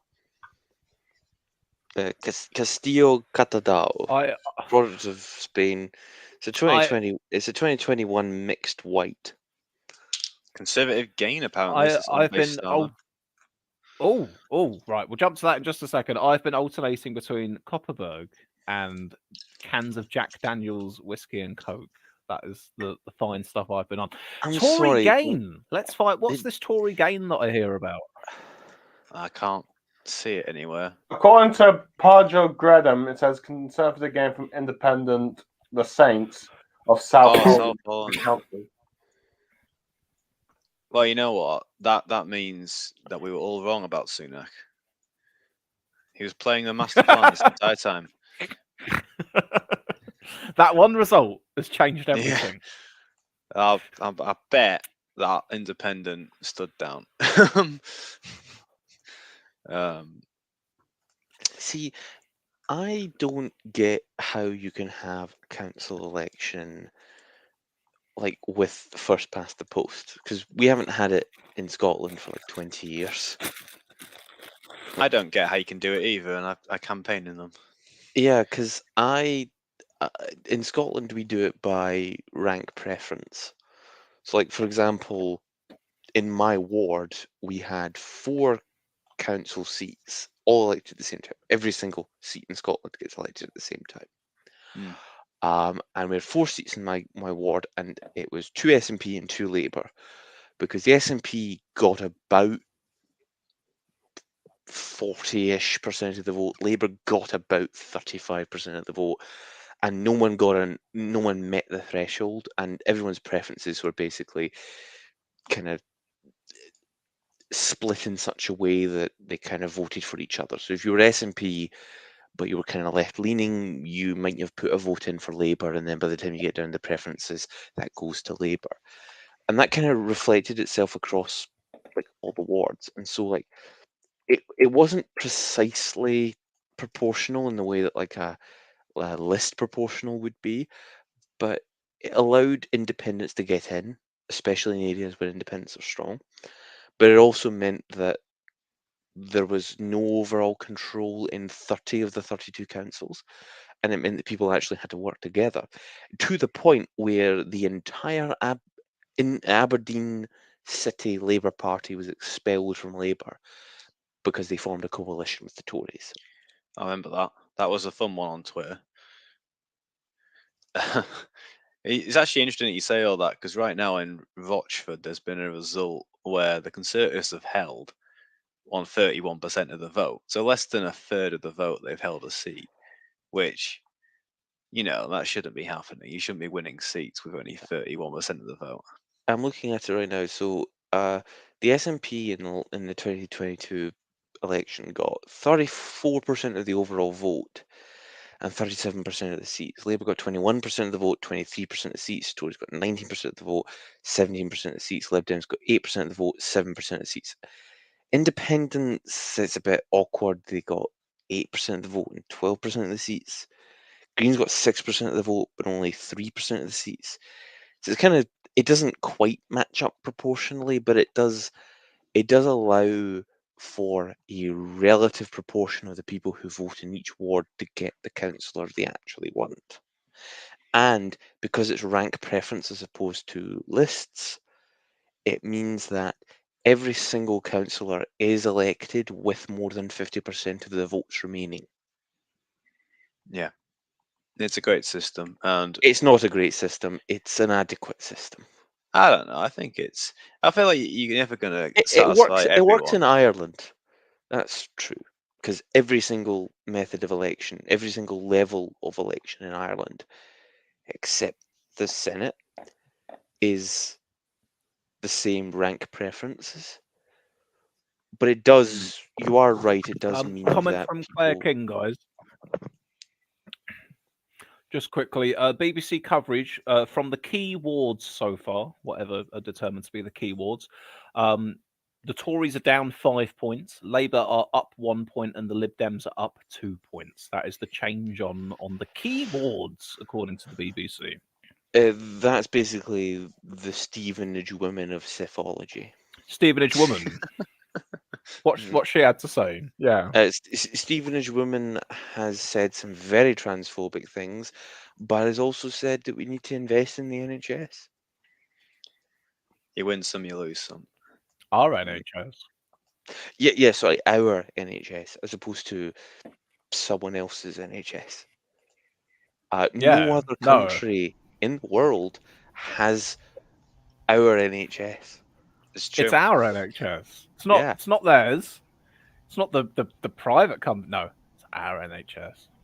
Also, everyone talking about like Tom's NHS. I've noticed that there's two groups of people who want NHS reform. There's the group who say we need NHS reform because it's not private enough. And then there are people who said we need NHS reform because it's a bloated bureaucracy that is mixed between the state and private. And we basically just need to completely reorganize the NHS and completely renationalize it. And funnily enough, the people who are most vocal and most talked about when it comes to NHS reform are not in the second category.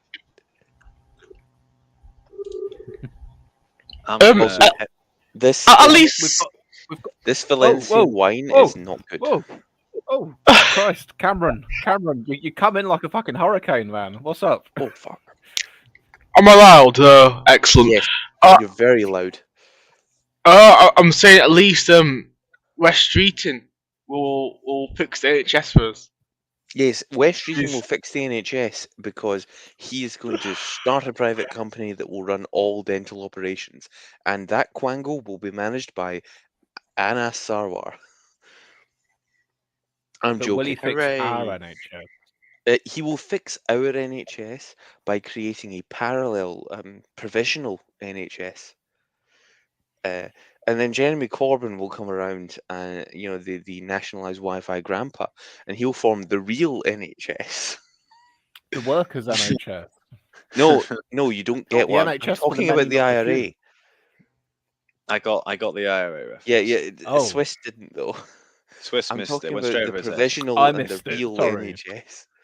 And then, of course, after I don't know, not Good ah. Friday. Go, hang on. Try me again. Feed After- me the line again. Right, okay. Yeah, I'm give me a saying that second West chance, go. Streeting will save our NHS by splitting off and forming a provisional NHS.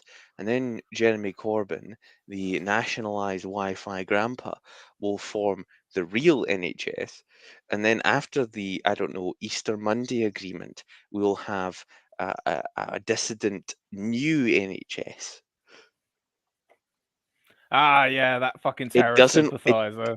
It Yeah. doesn't work quite the same way when I have to re-explain the joke, which wasn't No. good to begin with. And To be this fair, you did a Valencian great job of reciting it almost word for word. and this Valencian wine is not very good at room temperature. Oh no, you don't want it at room temperature.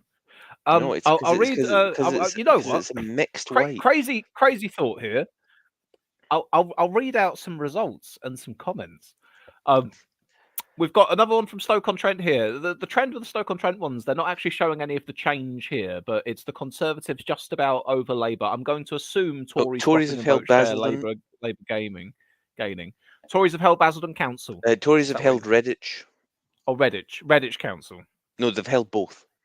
They've held both. They've held two councils. Them Tories. Let me bring this up so I can update it on my English councils. Does the BBC? Oh yeah. The Tories have ticked up on there now. So Labour have 5 councils. The Conservatives have 4. Tories now down double digits in terms of councillors. Lib Dems have made more gains in terms of councillors than Labour have. I know John Curtis said he expected the Tories to lose 1,000 seats. Is that something that we're yes. expecting?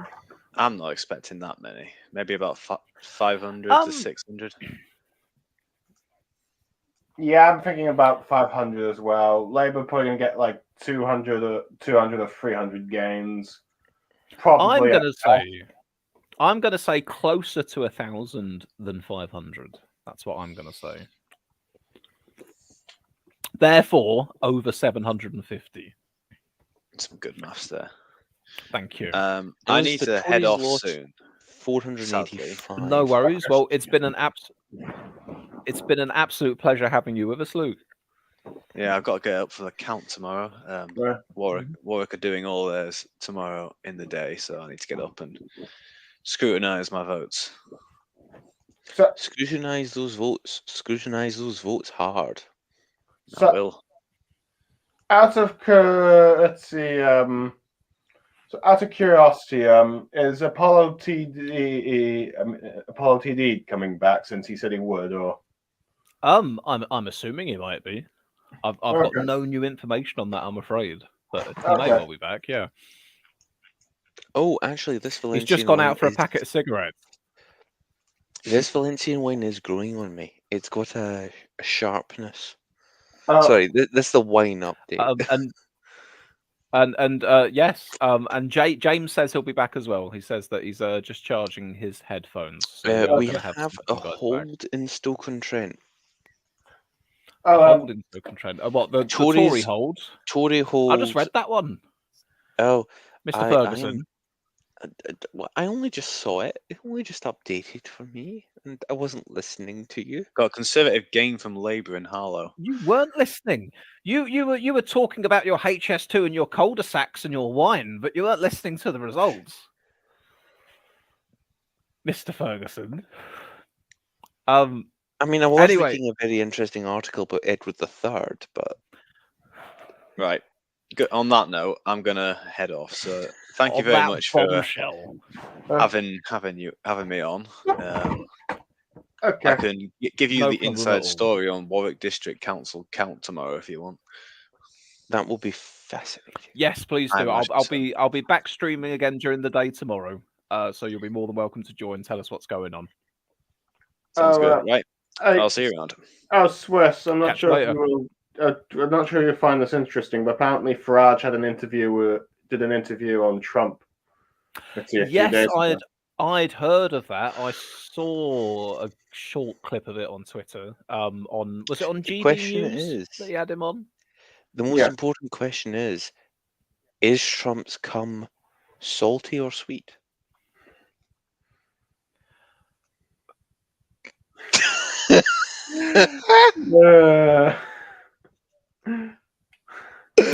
Oh dear Lord.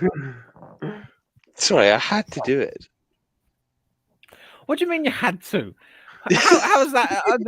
Whenever I think of Nigel Farage in relation to Donald Trump, I think of a sub-dom relationship. A bit like Liz Truss and the Institute of Economic Affairs. Yeah, but Farage Farage is a power bottom, though. Farage is let that not be a said. power bottom. That man has not been inside anything since the late 90s. We're not joking here. Cameron was about to come. Yes, there we are. Cameron was about to come in because I heard really loudly in my I'm just thinking out loud there. I'm just thinking about the image of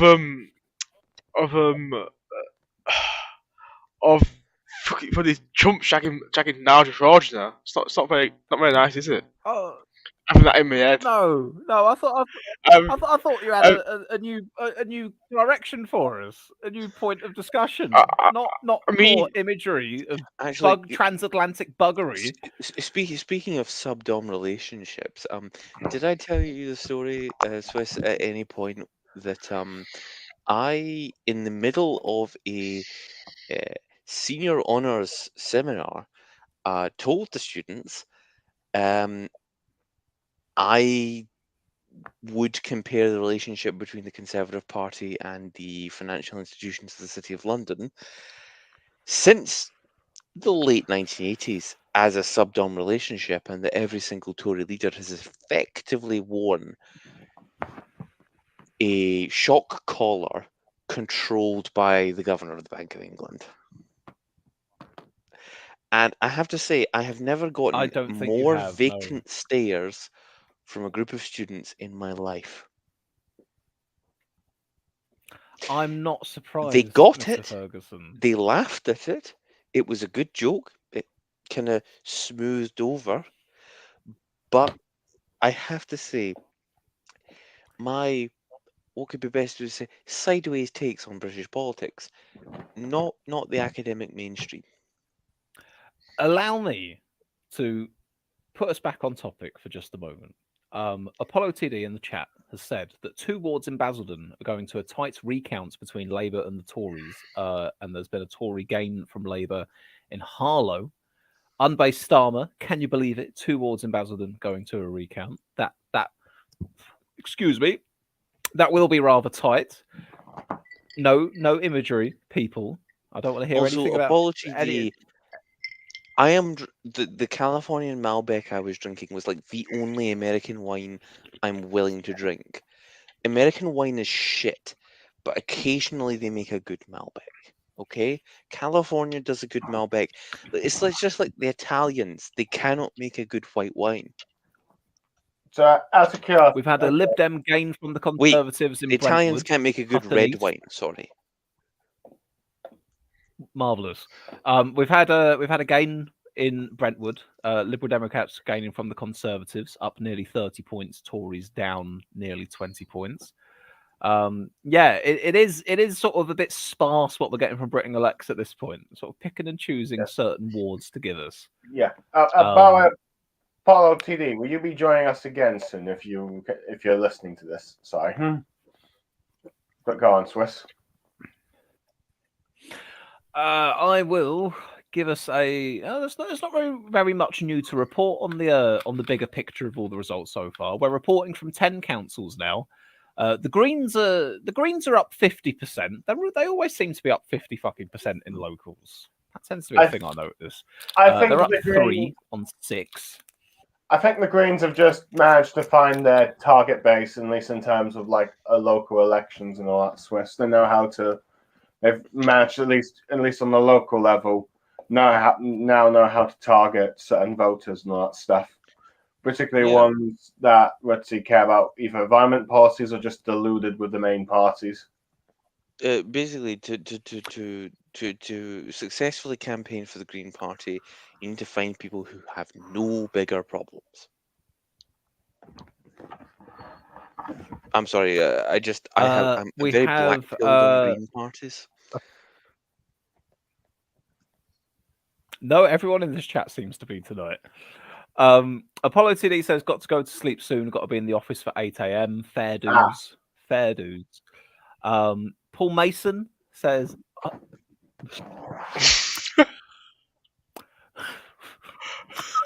hang on. Allow me to compose myself.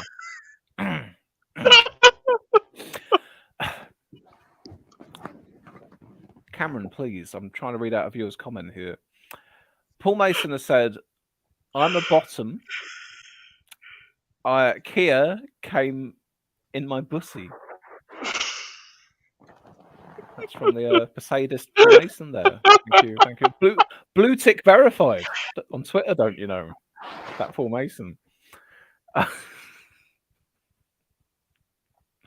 Poor Badger Army. Guys, I really don't need this image. Please talk results. This is only going to get worse. This is only going to get worse. Yeah, I'd rather not be scarred for life as well. I agree with let's see. There was a thing I saw on Twitter the other day about YouTubers rebranding themselves to become family-friendly, child-friendly content, and then like their old videos and streams and quotes getting unearthed years later and causing them issues. And I thought, I don't think I could even attempt. There'd be no point. No. There'd be no point in rebranding. No, Captain Swiss as an educational tool for kids. Just wouldn't be done. I mean, you've had quite a few crazy people on your streams now and then, Swiss. Yeah. Oh, yeah. There's that. There's that. Deplorables, cranks, profane sexual imagery. Awful. Awful. That's not what we're here for. We're here for democracy. That's what we're supposed to be talking about. Have we got any new results in? Let's have a wee little look on Britain Elects. What have you got for me? Oh, St. David's in Exeter. It's a green hold, ladies and gentlemen. A green hold. I think you personally do well, Swiss, as attracting quite a few thousand people when it comes to your political commentary, especially during election time. I mean, you know, we've had about 20 odd people watching for most of tonight, which isn't too bad. It's like a quarter filled town hall. It's not the worst. Oh, Swiss, a part of the ET says Labour sources say that they expect to take the control of Hartlepool Council. Wasn't expected. Oh, they are doing well in the northeast today, aren't they? Yeah, and this will be a big change from the 2001 Westminster by-election. So I think that if this is true, it might imply that Hartlepool will go back to Labour come the next GE. Yes, I would tend to agree with you there. I think I'm going to bring up the by-election results for Hartlepool and see how close it was last time round when the Tories took it off them.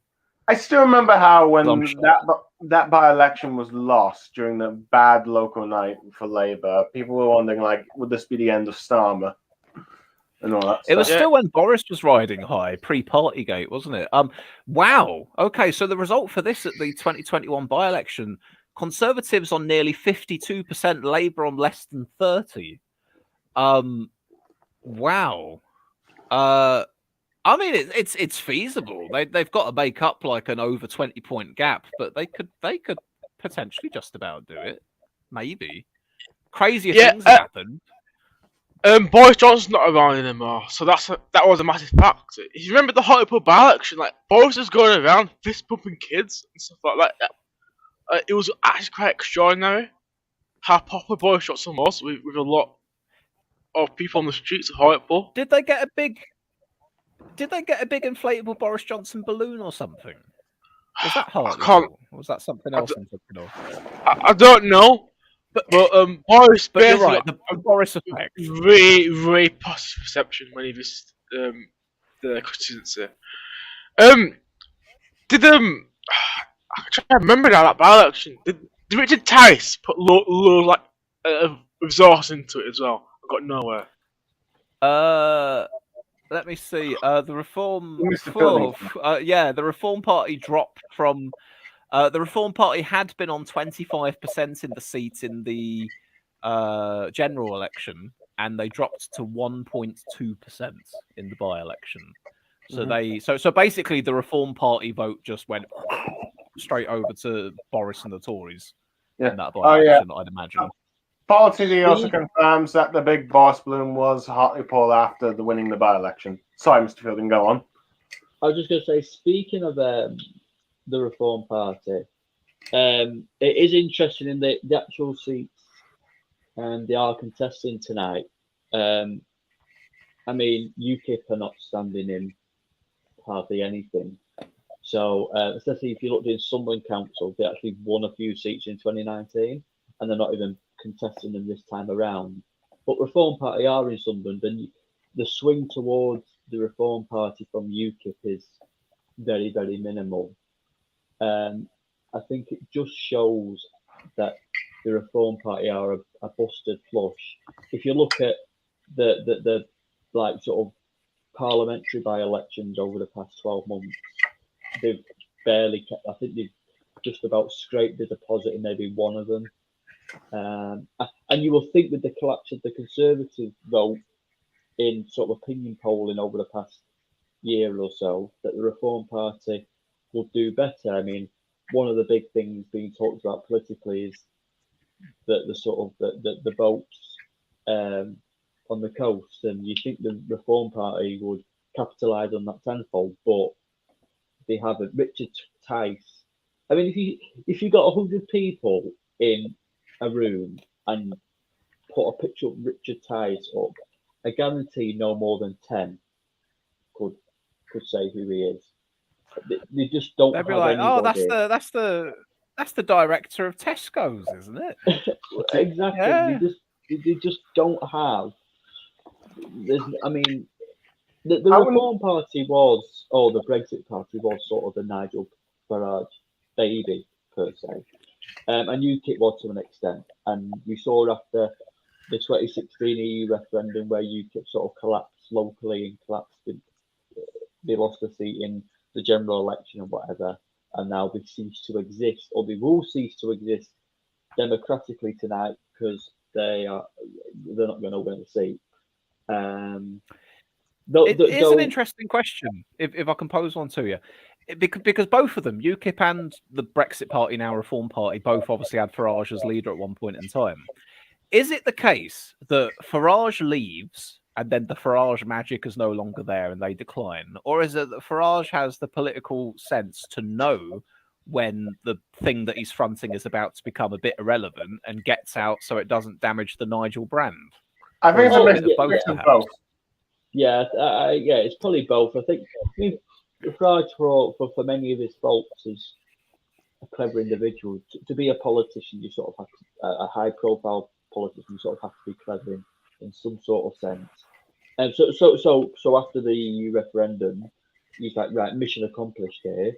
There's not much else I can really do.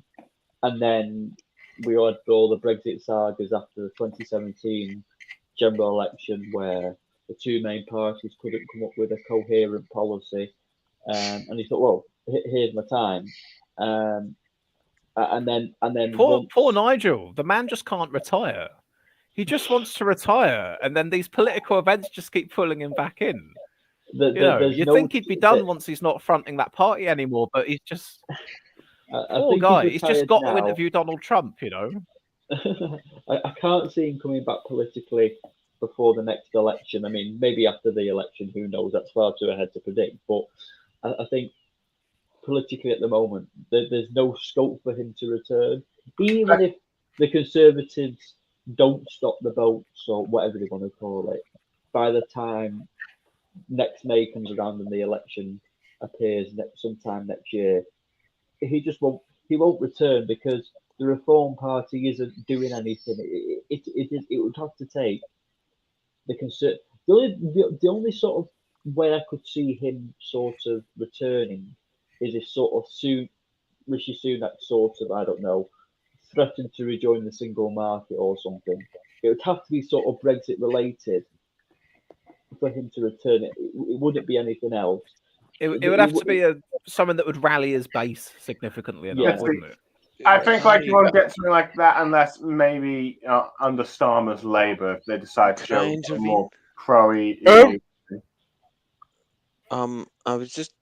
I'll tell you what, because there's a few people want to come in, so I just want to read a few comments and then I'll let people come in who want to come in because I was going to get back to the results very quickly. Unbased Starmer says, "All right, no problem." Unbased Starmer says Conservatives lose Brentwood Council to no overall control. Breaking. So there's our is that our first Conservative Council loss of the night? I think it. I believe so. Yes, I've noticed at the very least. Liebel says no overall control surge incoming. Couple more here real quick. Labour have held Sefton Council. There's been a green gain from Labour in Orton Longeville, Peterborough. And provisional declaration times 2:00 for Chorley, Havant, Ipswich, Newcastle upon Tyne, Portsmouth, Redditch, Rochford, Tamworth, Thurrock, and Exeter. So within the next hour, we should start getting a shit ton more results than we have now. Paul is asking if we can have David Cameron back, but I don't think that's going to be the case. But yeah, I wish we could. Oh, David Cameron. Was it 8 years ago?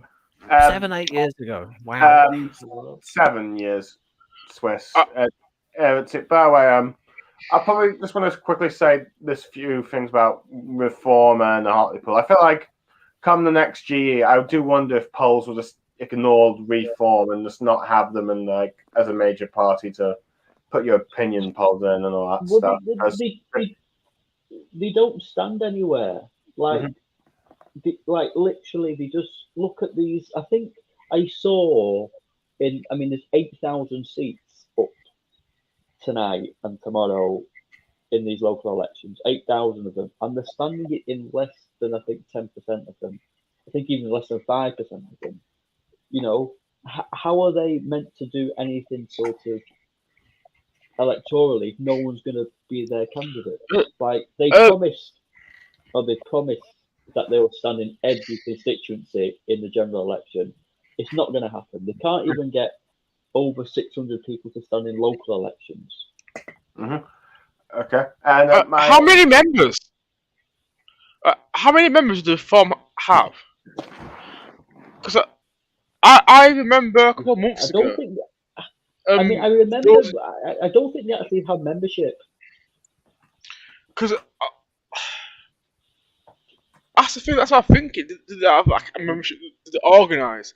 Because I know a couple of months ago, a lot of people claimed that left the Reform Party because there was a bit of a split over Andrew Bridgen. The Wikipedia page hasn't really updated the membership since 2019, so it's hard to tell. I don't think I remember when the Brexit Party sort of started off. They didn't have membership. They didn't have members per se. They had what they called supporters, which you could probably make an argument they are members, but they had about 150. Because someone has said that they're registered supporters. I'm back. Blue Guy said they're technically not a political party but an LLC, if I remember reading somewhere, and they only technically have 3 members, so they don't record membership in the traditional way of other parties. That's because they were a scam. It sounds like another political party that can't figure out how many members they've got. They're not very enticing, are they?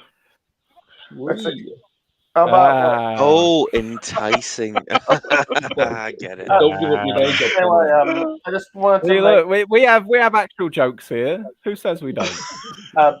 We're better than Radio 4.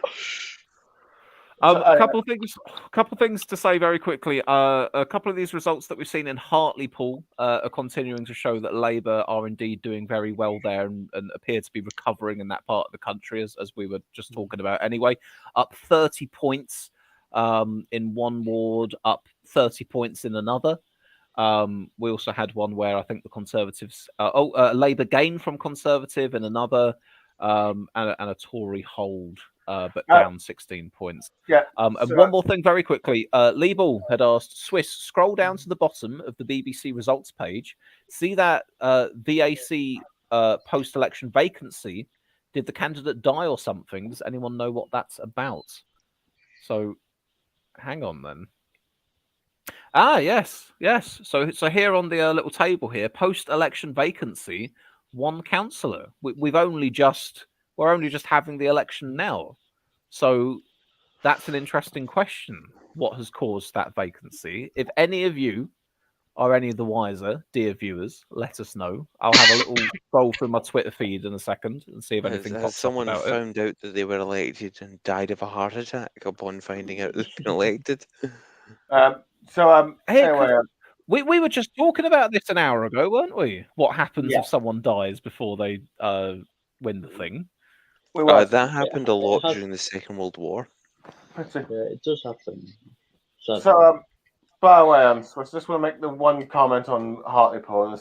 It's kind of reminds me similar to something like I said, like I think during like one of the by-elections during the Boris scandals, and I think in many ways Hartlepool with the Tories gaining it and all that stuff, it felt like this was like the Tories once in a generation chance, once in a lifetime chance of permanently taking these Labour seats that no one thought would ever flip, and due to all the scandals that have gone on and all the mess that they've done, they seem to have permanently blown their chance, and they've somehow gone back to and have allowed them all to go back to Labour, or at least the majority of these seats that they've taken from like the Red Wall, if you will.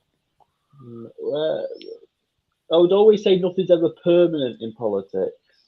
Sort of say this won't like the Red Wall. I mean, the Red Wall sort of now flipping back to the Labour Party, and it's going to continue like that forever and ever. It just won't. Politics just moves in a circle, really, sort of. Yeah, with the way how our voting system and how our I'm aware that eventually changes will happen, but I feel like the Tories had a chance to had something permanent with the gains they had in 2019 and even in Hartlepool, and they've seemed to have blown that chance, and they've gone back, and those seats are more likely to go back to Labour. Not saying it's going to be a permanent, and I don't think it's ever going to be the same strongholds as they ever had before, but I'm saying that they've just destroyed their chances of possibly keeping many of these Red Wall seats in the long term rather than just they've made a one-off. Just very quickly, guys. Just very quickly, and then I'll let you continue. Election Maps UK said, yes, a Tory candidate died in one of the Sunderland wards, so a by-election will be held at a later date. Wait, did they die? So did he die after they were selected and put on the ballot paper, but before they were elected?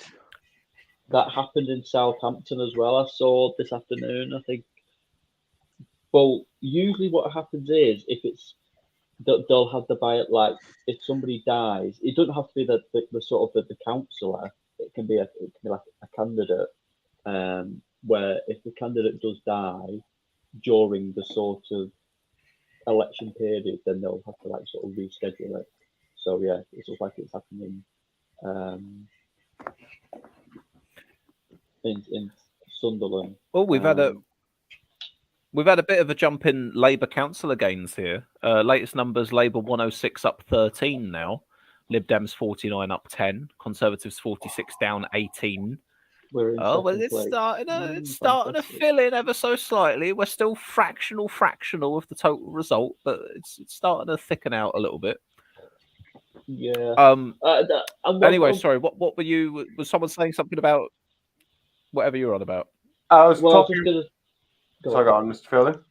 I was just going to say I'm watching Bob, sort of listen to sort of BBC News in the background. and they talked about Hull Council, which, funnily enough, Hull is sort of again a red wall sort of seat, but it's actually a Lib Dem council, and I think we won it last year. The Labour Party are trying to win that back, but from the sounds of it, we seem to be holding them off fairly well. But Hull is a weird place because it was like we talked about Hartlepool before. It was one of them seats in 2019 in the general election where the Conservatives had a big swing towards it, but didn't get over and didn't win any of the seats. But there was a big Reform or Brexit Party sort of presence there at the time. So I guess it'll be interesting in the next general election to see how that sort of the Brexit Party sort of where their vote goes, because the Brexit Party the Brexit Party, now the Reform Party, are going to totally collapse in these seats.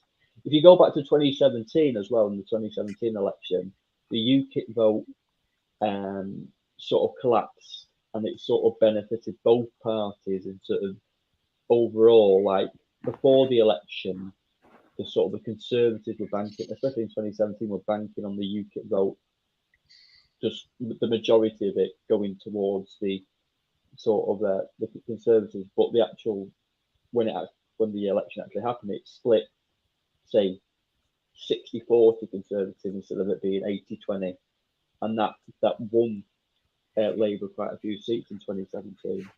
The blue guy saying Hull is a weird place. He is very correct, especially locally as well. It's one of them strange councils where the Conservatives do very poorly in it, but in a general election, the Conservatives outperform.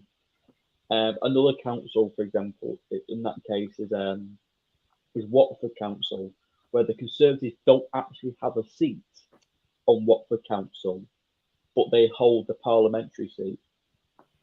So Watford's MPs are Conservative, but council-wise, I'm wondering if it might be the same. I wonder if it might be the case with Watford, like with Stevenage, where Stevenage is the council is pretty full-on Labour, but you got like an MP that's Tory. But I think it's possibly that maybe around Watford you have all these small villages that tend to lean more conservative and that stuff, and because that's one of the reasons why in Stevenage, like the Tories win that seat, though granted.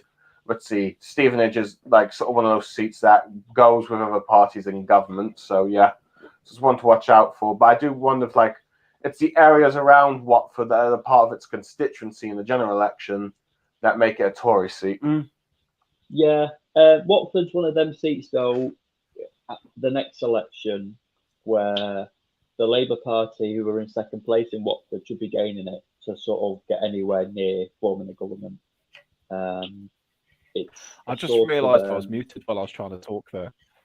Oh, sorry. I was just going to say, were you just saying there was an area where it's got an MP of one party but no representation of that party on the council for that area? That was Watford. That is peculiar. That is peculiar. Yeah, there also could be another tonight in the council I used to live in, Stockport. So Stockport Council is having all-out elections this year, and it has there's 4 MPs in Stockport, all the Stockport Council borough, 2 are Labour, I think. Yeah, 2 are Labour and 2 are Conservative. But there is a chance tonight that the Tories in Stockport could be totally wiped out.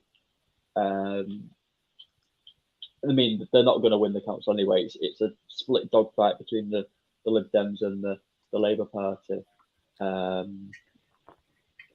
There'll be many seats like that. I mean, I've not seen as many councils, and maybe someone in the side chat could tell, but where, say, the MP is a Conservative, but on the council they have 0 representation. I can't think of any for the Labour Party where that would happen, where their MP's Labour, but the actual council they have not a single representation on it. But yeah, Oh, yeah, Liberal Stardust just got some comments on what. Let's see what we were talking about earlier about political realignment. The Tory chance to realign the political map has been squandered. Not sure they really knew how to fully carry it out. Doesn't mean someone else won't be able to do it. Well, the thing is, the Tories don't really have a Boris Johnson-like candidate or someone like a Boris Johnson-like appeal to actually carry out that realignment anytime soon. Yeah, and the problem the Tories have is that they just simply have abdicated power. Like they don't have any policies. They don't have any meaningful change that they could bring, and everyone is kind of aware that they're done with their shit. So like, it doesn't matter who's in charge of the Tories; they are going to lose. It's not, strictly speaking, like a natural force. It's not like, oh, the election cycle has decided that the Tories are now out of power. It's not as if the pendulum is swinging. It's more like the Conservatives have reached a point where they have pissed off and sold off enough of the country that they have to go into opposition. And then they'll just wait till Labour runs out of steam. And then they'll inevitably come back unless we change the political system in the meantime, which won't happen. But still, it would be nice if the Tories were out of power for, I don't know, 10 years. They won't, but it'd be nice. 30p Lee is the future of British conservatism, says Blue Guy. Well, I'm pretty certain if... So the future of British conservatism is just fascism. I wouldn't call Lee Anderson a fascist, but then again, I don't want to now debate for the next 5 minutes on what a fascist is. But yeah. Lee Anderson. If Lee Anderson becomes Tory leader, I am pretty certain Labour will be guaranteed 2 terms. Oh, 3 easily, because the memory of that campaign would last another 4 years. Lee Anderson as Tory leader, it would be hilarious. Oh, it would be hilarious. It would be hilarious. It'd be like... It would be hilarious in the way that the Tories would lose seats. You know, you remind me of a little bit. If he actually can Tory leader, you remind me of like Donald Trump a little bit. That's some of the things he'll come out with. He does have a Trumpian aspect. He would probably be. I mean, speaking of American characteristics in British things, there's a Pennsylvania in Exeter. I didn't know that. Apparently there is. You also know there's a Boston. And Labour have held it. You know there's a Boston in Lincolnshire. Yes. Well, I Washington think in Sunderland. There's an Albany in Scotland. Well, I think in the East Coast. Sorry, Albany isn't a place; it's a region. It's a state of mind. I think on the East Coast of America, a lot of place names are named after places where people come from in England. Now, Pennsylvania, I'm not sure that actually comes from that place. I think Pennsylvania origin is William Penn, Germany. So, yeah, it was just a peculiar one that I spotted there. I'll read out a few results very quickly as well, because that's what the dear viewers want, probably. We've got a Labour gain from the Conservatives in Wellington, Rushmore. We've got an independent group gain from Labour in Leamington, Newcastle upon Tyne. Lots of interesting mixed directions of results in Newcastle upon Tyne tonight, from what I've noticed. It seems definitely different ward by ward. I see the Tories fell off a cliff like a bunch of lemons there. If I have to... Sorry, go on, Cameron. Sorry, I was saying it's an awful joke. I said in Leamington, the Tories fell off a cliff like a bunch of lemons. Okay.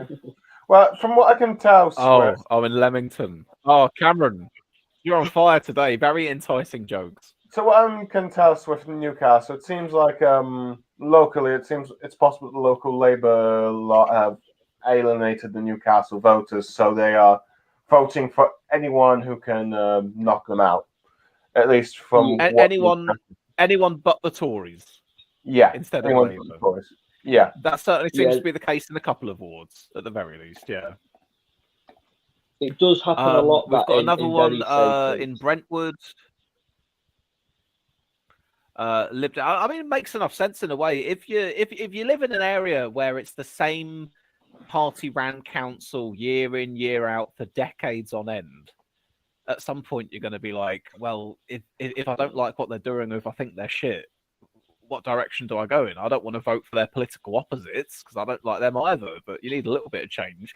It's a bit like what motivated my vote. In these locals, the North Tyneside Council was massively Labour dominated, and it was an independent incumbent who was a former Tory but then defected, and obviously they were then competing against the Tories and Labour. But I just thought, no, Labour doesn't need another councillor on this council.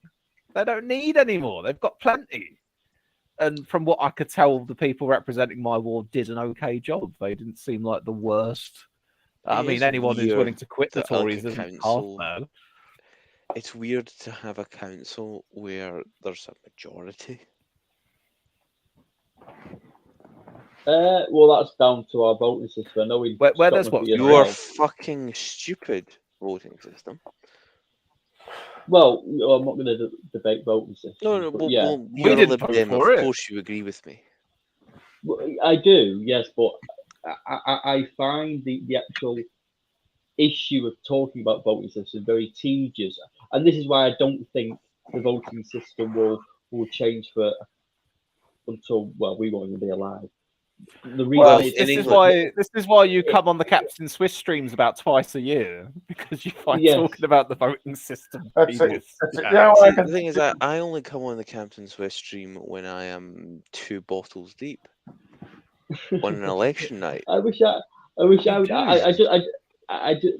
The reason I find it very tedious is because the sort of people who are against the current voting system can't agree on what the new voting system should be, and then we spend endless, not me and you, but the sort of people, the politicians who back a change of voting system can't agree on what voting system we should change it to. So until these people can get together and decide on a voting system and explain it to the public, then nothing will change. I And that's agree. not going to happen There's with about- politicians. I do There's want about to add 20 something. hours of Captain Swiss content on voting systems spread across Yes. the channel, no doubt. Yeah, I want to Only add one 20 quick thing. hours. Technically two things. One, you're right. Arguing about voting systems is something for undergraduate politics seminars. I know I've been in enough of them. However, I would also argue, under no circumstances should a change in voting system be put to a referendum. In fact, actually, just no referenda. People should not be allowed to vote on policies. It's stupid. The public can barely be trusted to vote in an election. I see that we've moved from talking about voting systems to talking about whether or not we can vote on voting systems, which is like a level of extrapolation beyond where I think Mr. Fielding was trying to diverse us. My point is basically the public should be consulted every 4 to 5 years, and basically they should be able to ignore politics in the in between times.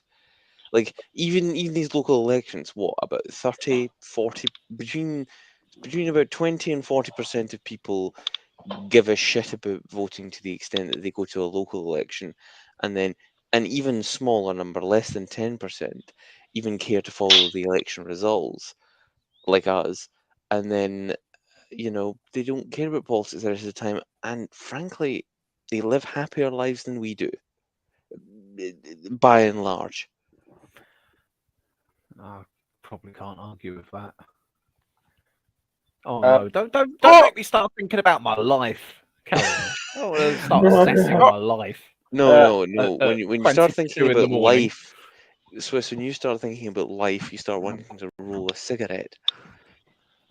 Let's see. I'll just say this for the PR. I don't see it happening anytime soon, especially with Salmas going back on that pledge, unless if somehow Starmer somehow mucks it up that he doesn't win a majority and he has to rely on the Lib Dems to form Not a gonna happen. of sort. But yeah. But I don't see that. Oh, I'm gonna fuck.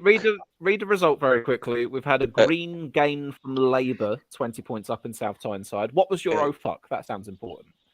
Glebe, I think Glebe, Lincoln, Lib Dems 57.6 up 57.6. Lib Dem gain from Labour. They didn't stand before, and they've just taken. They didn't the stand whole before, bloody and board. they've won nearly 60%. That's wow, a fucking big one. The Labour 26.2 down 21.1, Conservatives 12.6 down 22.9, Greens 3.6 down 13.6. They'll ask this years from now, you know, where Abbey, were you Lincoln, when the Glebe Lib Dem moment happened? gain from Labour 58.2% up 28%. It seems that the Lib Dems are making big gains in Lincoln.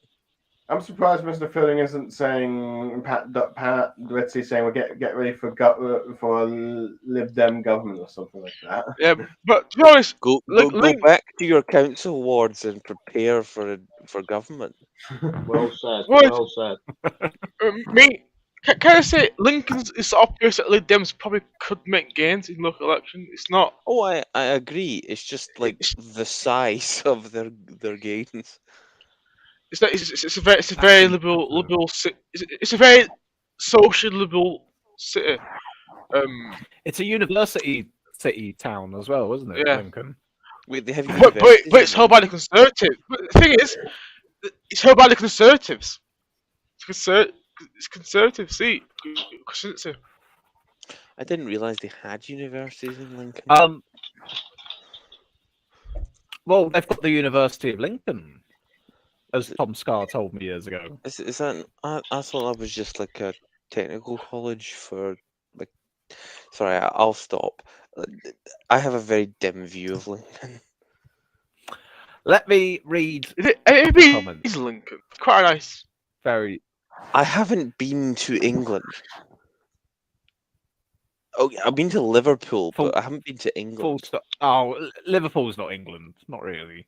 They don't consider themselves as such. Oh wait, no, I have been to Richmondshire. I've been to Liverpool and Richmondshire, and I haven't been to the rest of England. I've not even properly been to Scotland. I've just been to the borders in Scotland, which I don't know if that's that just counts England. as far as Scottish people. Exactly. You don't consider that Scotland. I don't consider Liverpool England.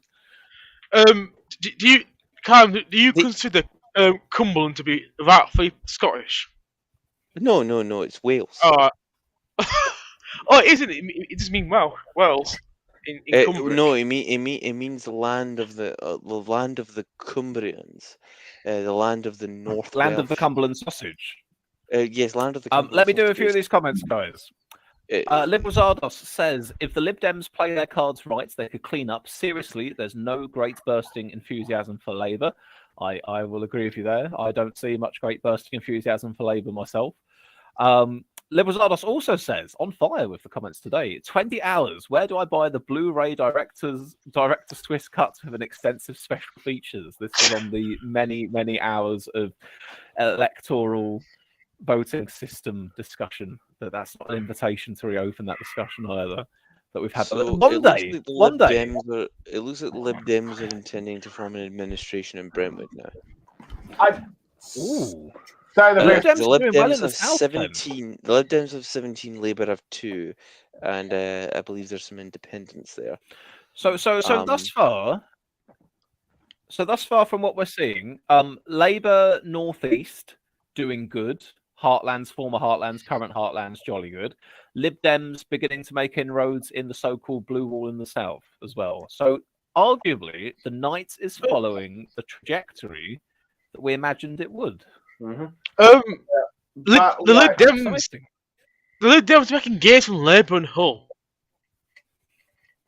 The Lib Dems, just for a reference, Cameron, the Lib Dems actually hold Hull Council, which yeah, I know I know they gained it a couple of years ago from Labour. Certain they Yeah. did. But before the coalition, they actually held the council, which is not quite well. Not people know that the Dems used to run the whole council before the coalition days. Let's see.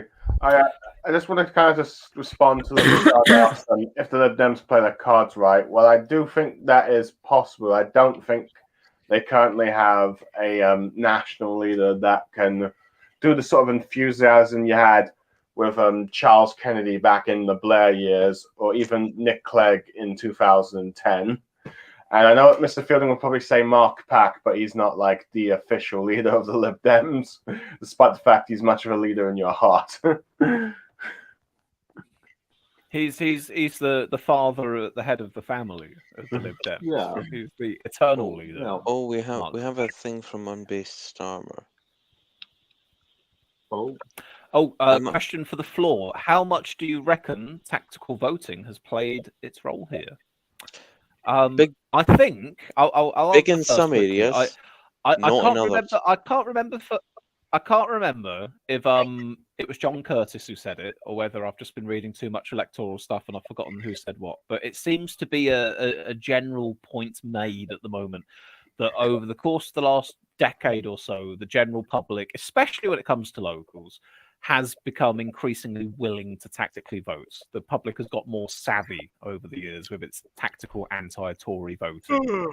That was John so- Curtis, but it was Hey! kind of directed more at a middle class voting block. Like, as in, I'm not saying working class people aren't tactically voting. It's just that like working class people have bigger priorities than tactically voting. Whereas they've middle got class whippets people, to feed, they don't. you Yeah, know. they have whippets to feed.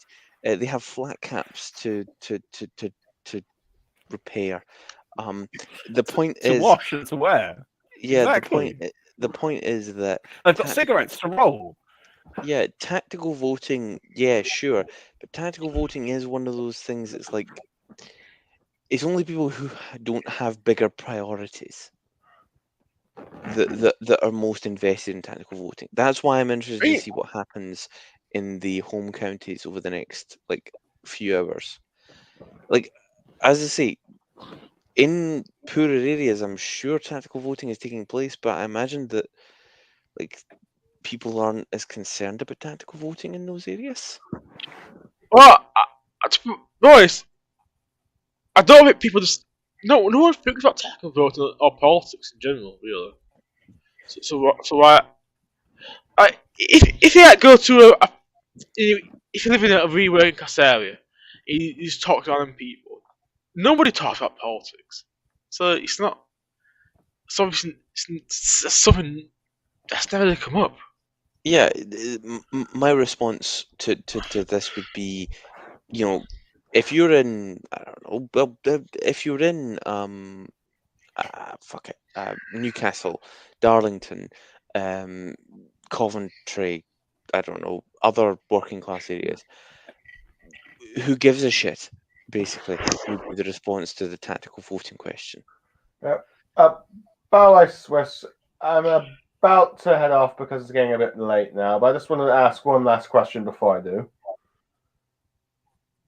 You're Yes. currently, out of curiosity, are you going to do like you did the last few years and do like multiple streams on the locals, or you're just doing this one stream on the locals? I will be. I'll be doing the stream. The one we're doing tonight, obviously. And then I imagine I will probably look to get some sleep in 2 or 3 hours' time, and then I'll pick up again tomorrow during the day as we get further results in. So there'll be a second stream tomorrow, and then probably I'll do a third stream once it's all done and dusted, just to summarize and pick over the results. That's the plan, I think. So there'll be one tomorrow. Okay, fair enough. So yeah, I'll probably head off. It's been a very interesting stream. Perhaps a few let's see, interesting. Colorful images. Well, yes, definitely something that would probably get one of us cancelled. But yes, I'm trying to get cancelled here. The only person who can cancel you from here, Callum, is me. Well, amongst the two people that be cancelled will probably be you, Callum, and Jerry. I tell you what, you get cancelled for. Let's discuss the Nation of Islam. Okay, and with that I am heading off now. See you later, John. See you later. Good Chris. night. See you in the next stream on the locals and all that stuff, and hopefully more details there. Bye for now. Good night, everyone. Good night. Good night. And no, we're not going to talk about Muslims. We're not going to talk about Jews. If Muslims we are must, based. we'll talk about Christians. No, If we no, must. no. Wait, Muslims are based. Christians are based. Jews are based. Yes. We're all children of the book. Yes, yes. All the Abrahamic faiths together in one big happy Yeah, family that and- never and- quarrel. Yeah. Yeah, and basically, the solution to all of our problems is just to give our brethren a wee hug. That's very nice. You've played it very safe. I like it. Good. You're not cancelled. Well done. But also, fuck pagans. Bill Tycoon has asked, can we talk about Ukraine? Which has No. reminded me, we have not had an No. appearance from Tom Williams tonight. No, let's not talk If about we did Ukraine. have Tom Williams here, he'd be giving us the Ukraine update. The Ukraine update is as far as I'm aware, Russia is bleeding. Ukraine is also bleeding, but not quite as much as Russia. And in general, it's best to say, war crimes are occurring.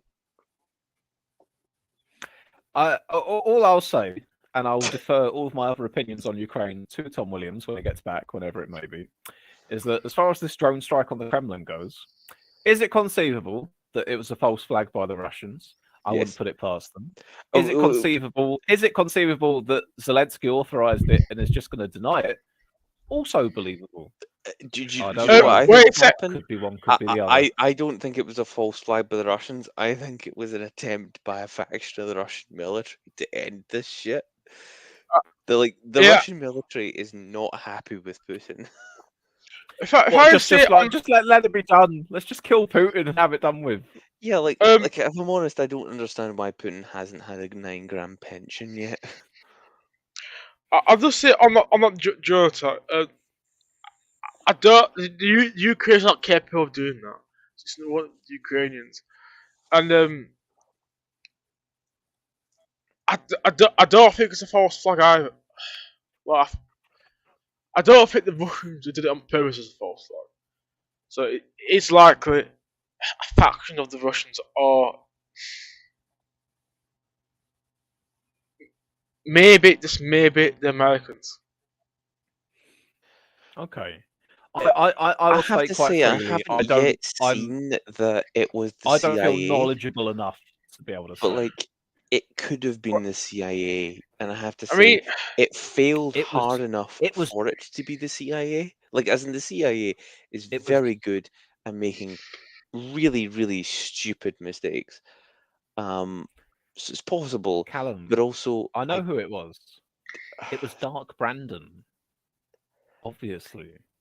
Look, the He Dark made his Bra- appearance. Look, you It's can Dark you can, Brandon. you can make Dark Brandon jokes if you want, but like he doesn't real. exist.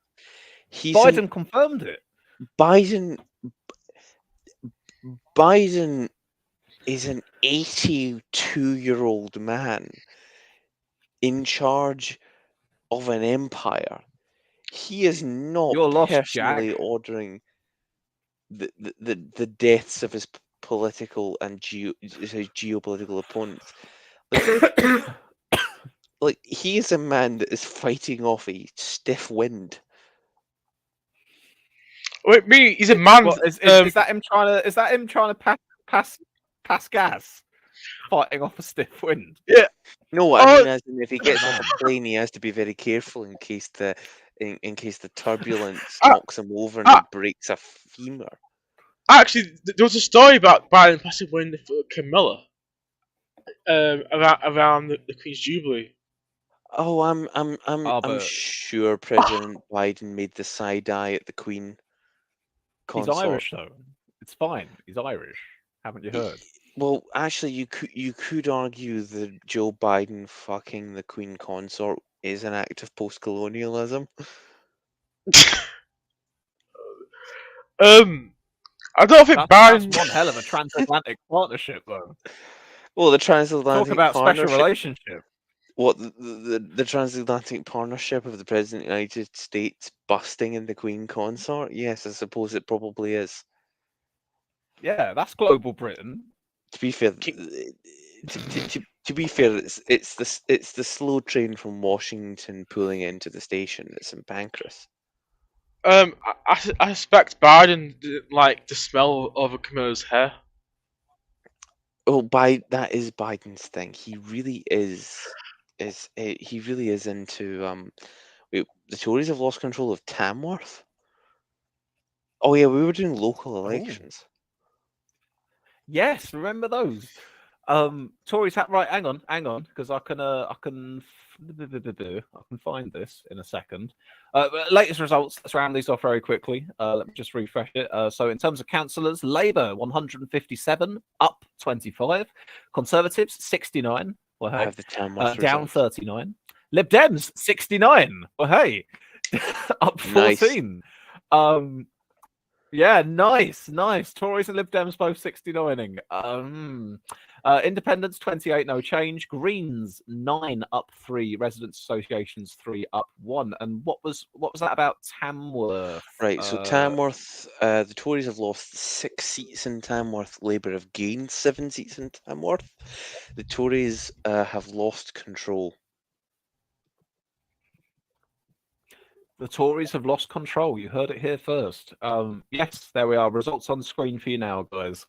After 10 out of 10 seats declared, councillors overall, Conservatives 14, Labour 6, Independents and others 6. So what will happen there then? Tories attempt a minority administration, or does possibly the leader of Thurrock Council has lost his seat to Labour.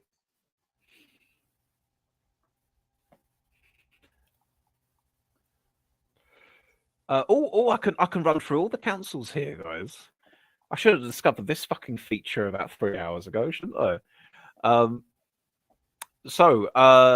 Basildon, Conservative hold.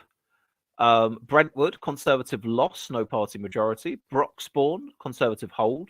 Castle Point, no party majority. Chorley, Labour hold. Colchester, no party majority. Eastleigh, Liberal Democrat hold. Exeter, Labour hold. Holton, Labour hold. Harlow, Conservative hold. Hartlepool, no party majority. Havant,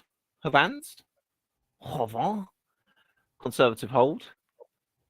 Are you guys still there? It's gone very quiet. Yes. Yes. Oh, jolly good. Oh, you were just being quiet and listening to me. Well, that's so nice of you. Well, I won't Newcastle do that anymore upon Tyne. if you prefer. Newcastle spoke too soon. Newcastle upon Tyne, Labour hold. It just went suspiciously quiet. Like I didn't even hear the smallest amount of static in my ears. Oh, I'm tweeting about Peterborough, Klingon no Opera. party majority. Sorry. Oh, that's I fine. was That's I was fine. quiet because I was trying. Well, basically, a friend of mine on Twitter. was making No, the you could be quiet again for just a moment if you will. Redditch, Conservative hold. Rochford, no party majority. Rushmore, Conservative hold. Sefton, Labour hold. South Tyneside, Labour hold. Sunderland, Labour hold. Tamworth, Conservative lost, no party majority. And that's it. There we are. As a Klingon opera, you were saying. Basically, someone I'm friends with on Twitter is claiming that Klingons are basically Romani. Loud, obnoxious, and generally intoxicated. I should say they are Romani, so they can say that. The basic Klingons are the travelers of the universe. Not wading in. Well, Not it's wading in coming. on that one. It's coming from a traveler herself. So, like, generally speaking, will defer to. I'll stay in my lane and defer to indigenous people. Yeah. But also, I'm not it is touching true it. that Klingon Klingon weddings are like Romani weddings. They involve a lot of nuptial violence. That's a That's description based. I can see the parallels in. Yes. Yeah. I think I might become Klingon. Brackets. Romani. I'd like a wedding where at least someone gets like blood drawn. You could be. Like, You could. it You isn't could become it isn't a trans wedding if species as a it isn't a Klingon. wedding if the nuptials don't end in the A&E. Couple on-point comments we have, by the way. Tories and And Lib Dems in a 69. It's 2010 again. And then also, no, we had that 69 with Cameron and Clegg. Thanks. Beautiful, beautiful moment. Isn't that more of a 99? No, that's Joe Biden with his 99 with a little flake in it. Jack. Also, John Curtis Is has it just said, 99? wait, I've got a comment from John Curtis. Please. Quote, the Tories cannot be sure that they won't end up losing 1,000 seats, unquote. And then it says, quote, the expectation management from CCHQ has backfired. Well, and just as I say that, the Tories have lost Oakenshaw and Headless Cross in Redditch. I said, I don't know, an hour ago that I thought it would be closer to 1,000 than 500, and I think we're definitely going to end up there. 500? I can't remember. One of the Lib Dems on the panel from earlier, maybe. That makes sense. I'm a few drinks deep now. I'm starting to forget the little things. Well, I'm midway through my third bottle of wine, so keep up. Podge says Labour have an effective majority in Hartlepool with 18 out of 36 if the council chair is elected from one of the other parties. Interesting. Unbased Starmer, for those wondering about the two recounts in Basildon, they were Labour and Tory holds respectively. But the results are really coming in now. Okay, so Labour 189 up 30. Conservatives 80 down 49, Lib Dem 78 up 15. Crikey. Oh, we're at 2 a.m. This is the point where all the results were going to start coming in. There was a lot of reporting that was going to happen at 2 a.m. So we are going to start getting the shape of things now because, let me see, yes, 27 of the councils have now began reporting in. So we have now got to that 10% of the total number of councils threshold. So it's not to say it's obviously totally representative of what the end result is going to be. It's still only 10%, but it's something. We're starting to get a rough feel for things now. Tories down by a significant amount, Labour up fairly well, Lib Dems doing good for themselves. You know, it's all falling into place. Labour hold Ipswich, says Unbased Starmer. Liberal Zardos says what the Tory expectation master's been saying then. Well, basically, they'd been saying, I think it was Greg Hands a few weeks ago, and since had been saying that they could lose 1,000 seats. And that was widely sort of seen as, okay, they're going to say they're going to lose 1,000 seats. And then the results come in and maybe they only lose 600 or 700. And then they can go, it wasn't as bad as we expected. But obviously, if you say you're going to lose 1,000 seats and then you lose 1,000 seats or more, then you just kind of predicted your own shitting the bed, really. Also, Tory quick Party question, chairman says, we're going to shit the bed, and then you shit the bed. Yes. Swiss, quick question. Pro or anti-Mackie? Mackie. Excellent. You're not a Cardassian sympathizer. No, you've got to elaborate. Sorry, I wasn't following you there. Mackie. The Mackie. Sorry. I'm terribly sorry. Why do you think I was talking about Cardassians? No, I just right. Okay, it was partly me not realizing the context you were talking about Star Trek there all of a sudden, and secondly, it was your accent. I didn't hear marquee. I heard Mackie, like McDonald's getting a No, Mackey's. Maquis, as So- in the Maquis. Yes, yes. Pro or anti marquee. I suppose in a sort of Palestine kind of way. You know, you can. No, see, no. These guys are Kurdistan. Like, do you or Oh, do well, you the not Kurds. support Who can hate on the Rajafa? Kurds? You couldn't hate on the Kurds. You couldn't Oh hate yeah, on the Maquis. yeah. If you're telling me that the Kurds of the Alpha Quadrant, then yeah, Yeah. can always get behind the Eddington did Kurds. nothing wrong. Fucking Cisco destroyed an entire fucking planet. Let's get back at Eddington. Yes, no, right. Cisco committed war crimes. He did. Right. We can't do this, Callum, he because if we is start, my, we won't stop. Look, he is my daddy. we need to but he remember did that commit war crimes. Basically, he's a he Serb. did.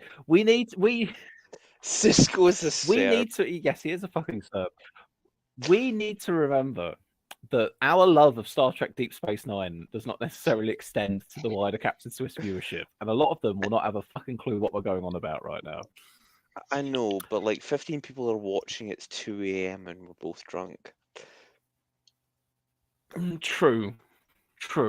We'll balance it. We'll have a little bit Star Trek, a little bit of thingy results. I need to get another drink. I've got through that last one quick. Oh dear, the words are starting to fail me now.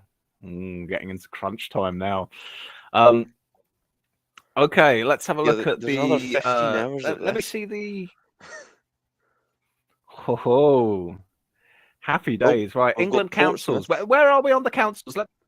We'll go Portsmouth. I'll then. just do this over all the. I hear Portsmouth. Let me just It's hard to keep a train of thought at the moment. You got to let me do my thing for a moment. Labour 9 councils, no change. Conservatives 7 councils, down 2. Liberal Democrats 1 council, no change, and no overall control 10 councils, up 2. I take from that the assumption that it's 2 Tory councils that have gone into no overall control. There we are.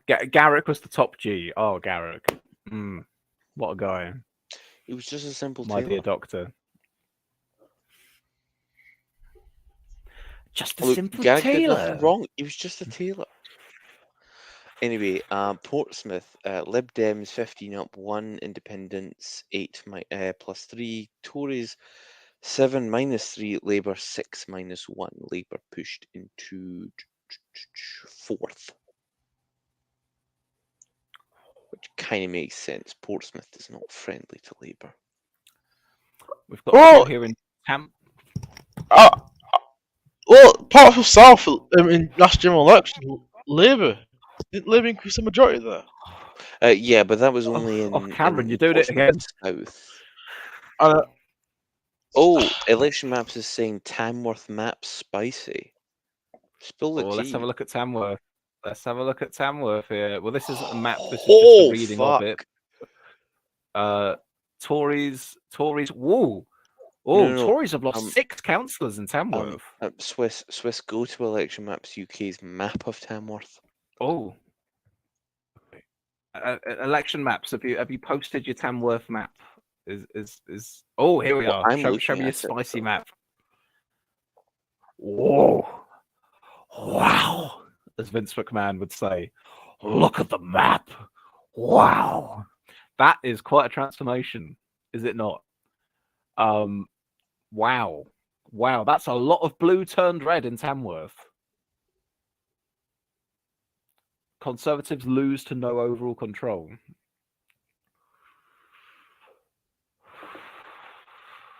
Spicy. I think that's a Labour council now.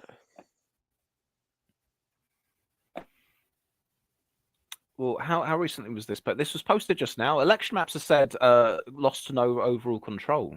I know, but like Labour could work with the Independents. Also, we have Worcester Council.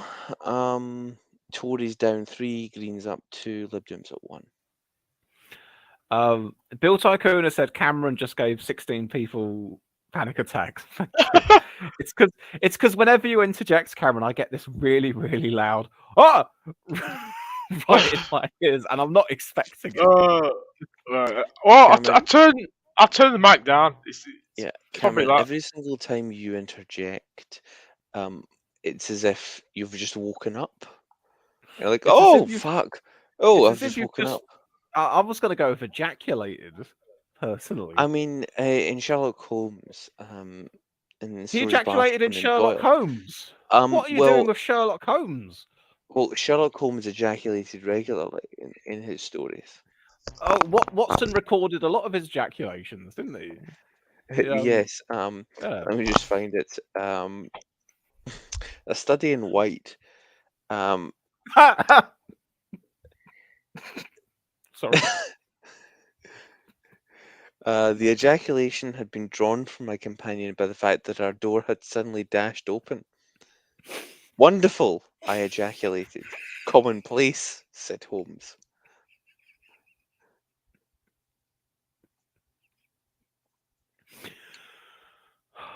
A Study in White. Conan Arthur Doyle. Arthur Conan Doyle. Yeah. Until the 1920s, ejaculation was often used to describe a sudden outburst. In Sherlock Holmes' stories by Arthur Conan Doyle, Holmes ejaculates 6 times, Watson 11 times, and in one story, a tertiary character ejaculates at his wife's second-story window. And because of the language of the day back then, you could quite easily, in a piece of completely literature, normal. have someone say, "Oh, he was feeling awfully gay and ejaculated often that day." Yes. Oh. Look, who doesn't enjoy a good gentleman's ejaculation? Oh, to anyone joining us, this is a politics stream. You don't get this on the BBC. You certainly don't. You get it backstage at the BBC. This is They don't more show it on the Channel cameras. 4. Yeah, exactly. Oh, and we do have a new viewer. That number's just ticked up in the last second or so. Right. Results. Sorry, I'm just looking at ejaculations now.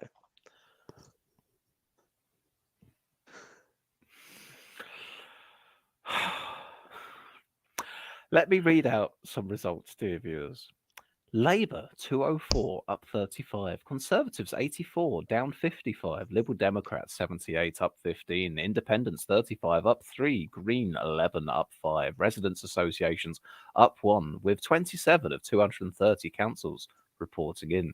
UK Independence Party have nothing.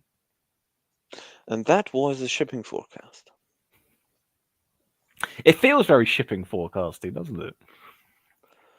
Yes. Wilnecote, Tamworth, election result. Labour 42 up 16. Conservatives 32.5 down 10. Independent 21 up 21. United Kingdom Independence Party 4.3 down 15.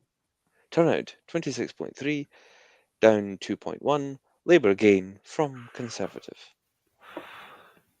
Oh, I like this. We should do this kind of tone with all the results from now on. All right, so this is now the election forecast from The election forecast from BBC Radio Switzerland. Election Maps UK has provided us with the Sunderland result for the local elections 2023. Labour 16 up 5, Liberal Democrats 5 up 1, Conservatives 3 down 2, UKIP 0 minus 3, 1 vacancy due to the death of a candidate. Council Now, Labour 45, Liberal Democrats 15, Conservatives 13, Reform 1, Labour hold. Copner, Portsmouth, council election result. Independent group, 46%, up 46. Conservatives, 24, down 12. Labour, 19.7, up 2.9. Liberal Democrats, 6.7, down 5.9. Greens, 3.7, minus 6.1. Independent group gain from Conservative. Turnout, 31.1%, up 1.5. I'm going to have to stop you there, Callum, because we have another result hot off the fuck. Hot off hot off the polling station. You can't say fuck on the BBC. You can after the watershed. Post-watershed fuck from the BBC. Hilsey, Portsmouth, council election results. Independent group 57.3, up 57.3. Conservatives 22.5, down 14.5. Labour 12.7, down 9.3. Liberal Democrats 14.5, down 8.8. Greens 3.0, down 6.6. It's an independent group gain from the Conservatives. That's an independent gain group from the Conservatives. Turnout. Turnout 32.5, up 4.8. Ejaculations negligible.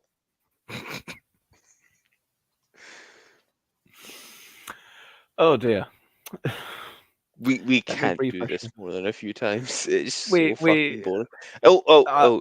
Charles Dickens, Portsmouth council election result. Independent 37.4, up 37.4. Labour 32.1, down 7.8. Liberal Democrat 13.9, down 10.2. Conservative 12.4, up 2.5.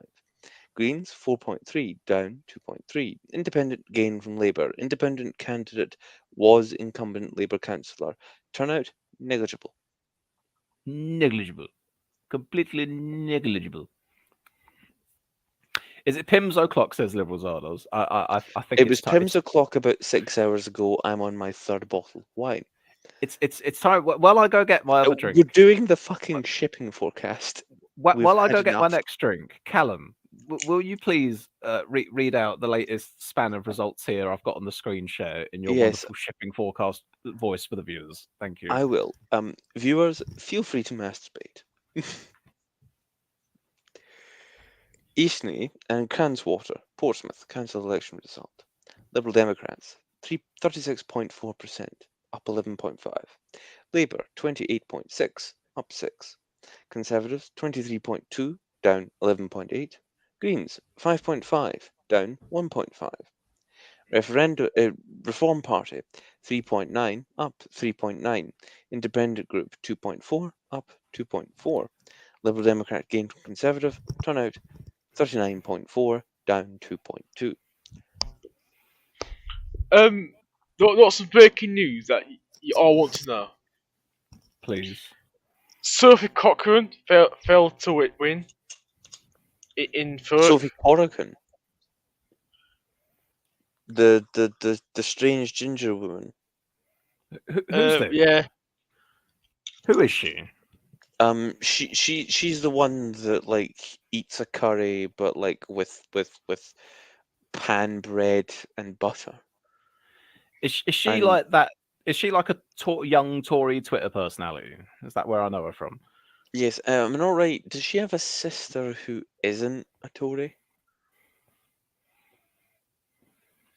I think I don't know. Does she not like have a twin sister who's like I don't know what the fuck she's doing?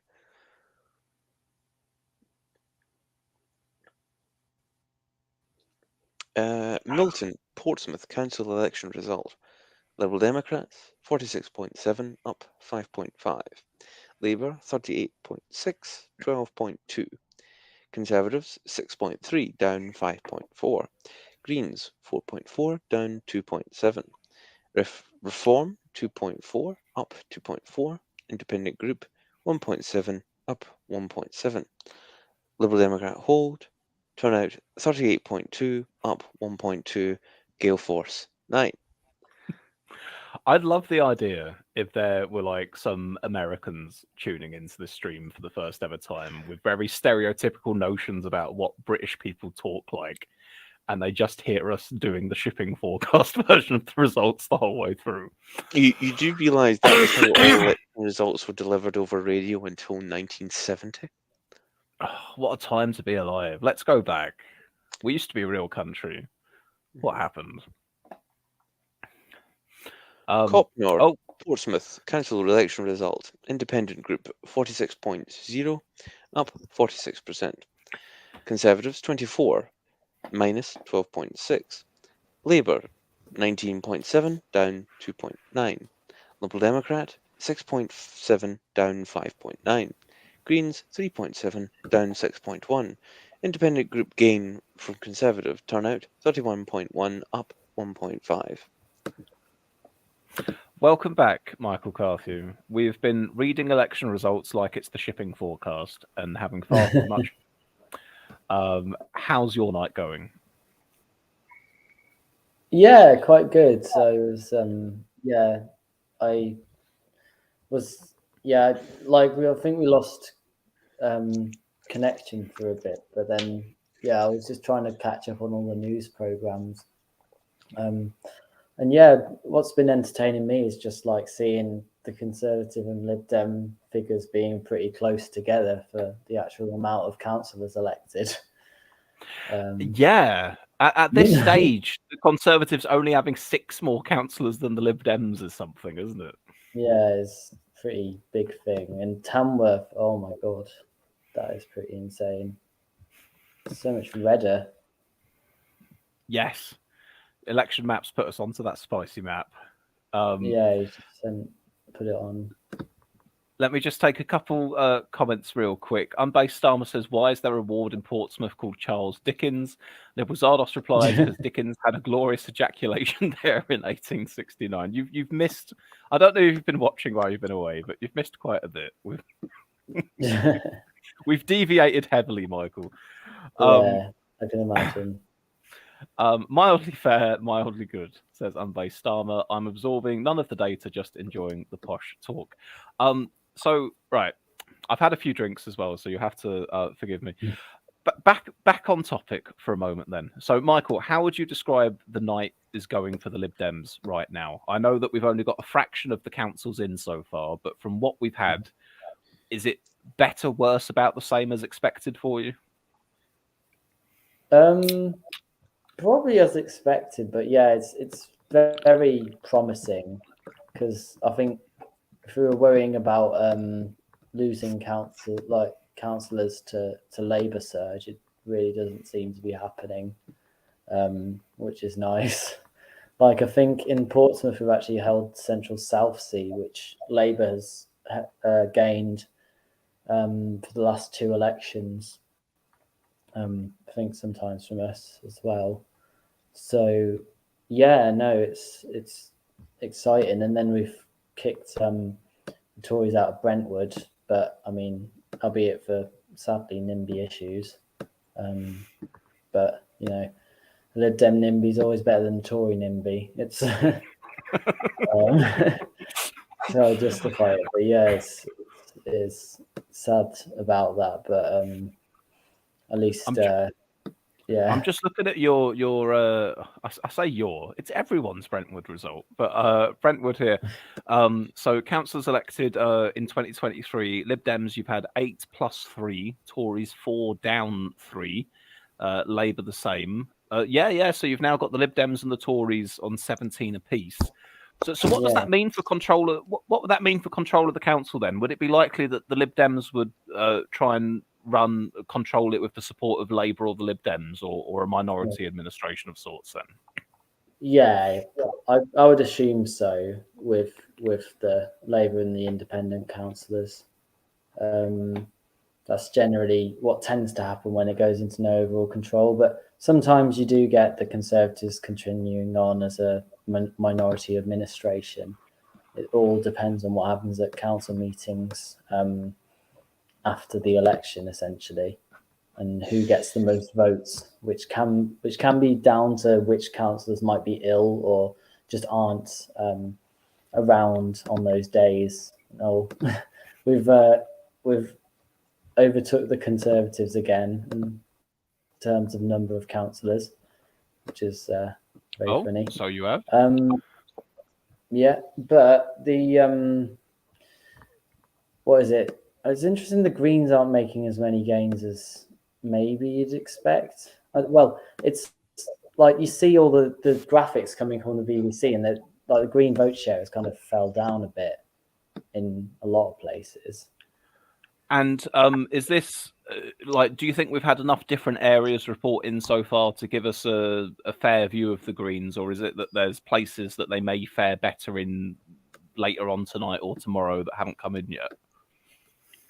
Yeah, definitely. They're going to do better in the rural areas. I think these are the urban areas. They've obviously done very well in South Tyneside, gaining seats off Labour.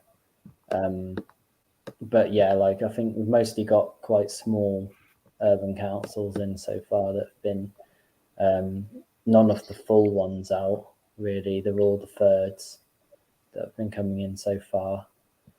There seems to be a break in results at the moment. I haven't seen anything in about 8 minutes. Oh yeah. It's been 8 minutes since anything from Britain elects, and my little chart here isn't updating either. I think there's I think from what I understand, though, we're expecting to continue getting results until about 5 or 6 in the morning, aren't we? And then there's probably a pause after that. Well, the thing is that then other councils will start counting. So. Oh my god! Jesus, in Worcester, we think the Tories are going to get wiped out because there's two seats left, and the Tories have lost 5 so far in Worcester. Yeah, they might be the third. Well, they have lost overall control. Yeah, like my friend in Worcester saw, like it's not going to be good for them.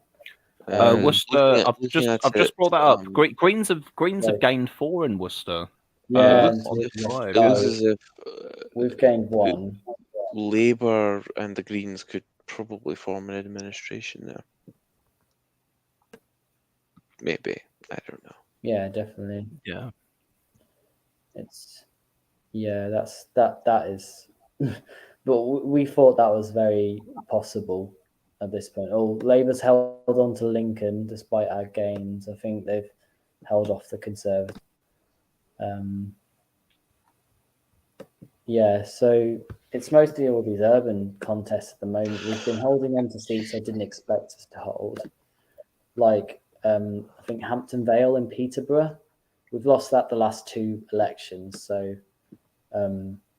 this time we've managed to hold on there, which is exciting.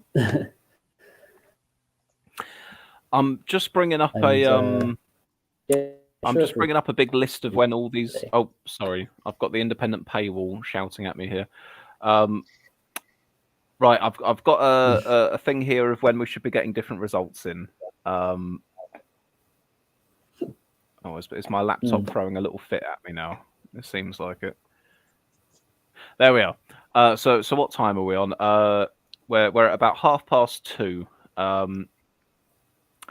So this is just as we go through the rest of the morning, which areas were predicted to be reporting at round about which times. I'm keeping an eye out personally for North Tyneside, because that's where I live at the moment. I'd quite be interested.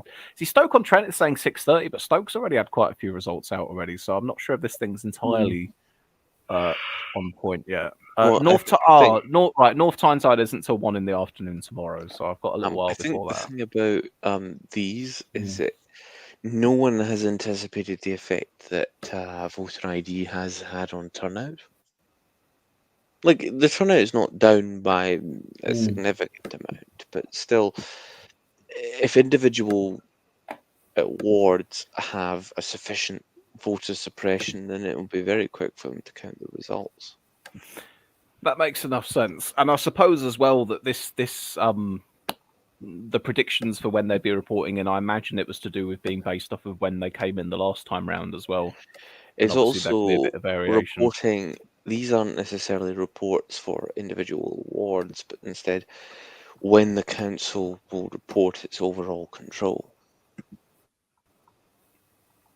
So it might be that Stoke-on-Trent has enough seats being elected that it won't report until they're all elected, or they've reached a point where they can see definitively this is how the council will be controlled. I don't know. I'm going to. Have we got any? We do. I've had a dearth of results over the last 10 minutes. I'm trying to look for some kind of a because the BBC tends to do like a running article throughout the night and day, sort of like summarising how the night's going and sort of saying who's up, who's down. Last blah, blah, blah. thing from the BBC was out 5 minutes ago when Labour held Lincoln. Another result just in: Labour's held Lincoln City Council. So far in these local election results, only 2 councils have changed hands. Both have been Conservative losses.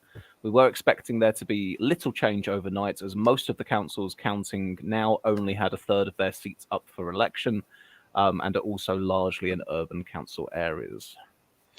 Also, we have the detailed results from Southend-on-Sea. Ooh. Conservatives 4 up 1, council overall 21. Labour 7 plus 2, 17 overall. Independents 2 down 2, overall 6.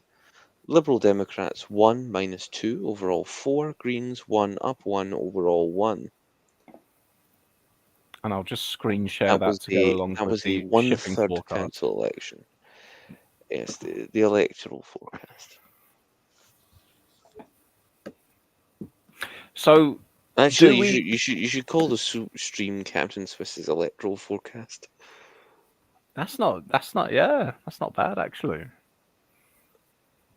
Although also, it would. Also, Swiss, are you growing a beard in real time? Am I more beardy than I was at the beginning of? You are more bearded than you were 4 hours ago. Possibly. Election Maps has just said to us, Castle Point map up. Let's go have a quick look at theirs then. Good old Election Maps. I didn't know that the Election Maps was a they them. I'm still doing them. Localists 13 down. 13 plus 7. Conservatives 1 down 7. Wow. So council now. Localists are. Oh no overall control, no change. Yeah, but looking at it, localists 32. So it's basically it's an overall control because it's multiple localist groups, but basically no political party has control. Basically, they're running. Which is good. It's a local council for local people. Yes, there's nothing for you political parties here. Yeah, Sorry, because that was a little League of Gentlemen joke. I thought it was. No one under the age of 20 will get. No, my brain's In fact, just slow. no one under the age of 30 will get. No, because that's what I was referencing when I said it's a local council for local parties. Same thing. So we riffed, but we this just is a didn't local quite... council for local people. There's nothing from you for your partisan here. Oh, hang on. You know what? That could make a good tweet. A local council for local people. There's nothing for you partisans here. Is a local. Oh, Hollywells, Ipswich council election result. Labour 46.4, up 10.5. Conservatives 40.6, down 4.3. Greens 7.6, down 5.7. Liberal Democrats 4.5, down 0.5. Labour gain from Conservative. Turnout 39.1, up 4.6. Callum, would this be an appropriate GIF if I just stick her on? She's from it, isn't she? Yeah, but it's not of the clip, I know, but that one where they both look up. Oh, this one. Yes, that's it. It's a local council for local people. There's nothing. Wonderful. Thank you.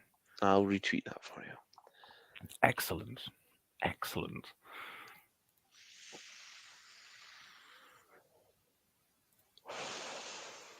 Oh, my lovely Twitter blue tick with all my shiny features. These two looking at the policeman saying, "We didn't burn him," in reference to the one Lib Dem councillor.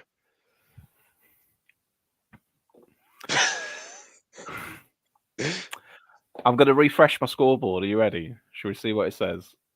Oh, Labour 250. Oh, hang on. Shipping forecast. Labour 250 up 45. Conservatives 99 down 67. Liberal Democrats 98 up 18. Oh, Michael, I see you watching that one closely. You just want them Lib Dems to come in there and take over again. Pop up again. Independents 38 -3, Green 17 +10. Nice little proportion of them going up, and Residents Association 7 +1. Do you know why I think that there's been a dearth of Britain elects results in the last 15 minutes? Go on. I think Britain elects went to the toilet. For 15 Britain elects minutes? is only human. Yeah, it's being run by one guy, Ben Walker. I think there's more than one guy. There's a bit. Yes, but what I mean is in tonight's results are from Ben Walker. I know Britain elects has more than one person working for it. Castle Hill, Ipswich, council election result. Conservatives 38.4, down 13.2. Labour 31.3, up 1.2. Liberal Democrats 22.1, up 3.7. Greens 8.8, up 8.8. Conservative hold. Turnout 34.4%, up 5.4. Oh, we could make a living out of this. Should sell it.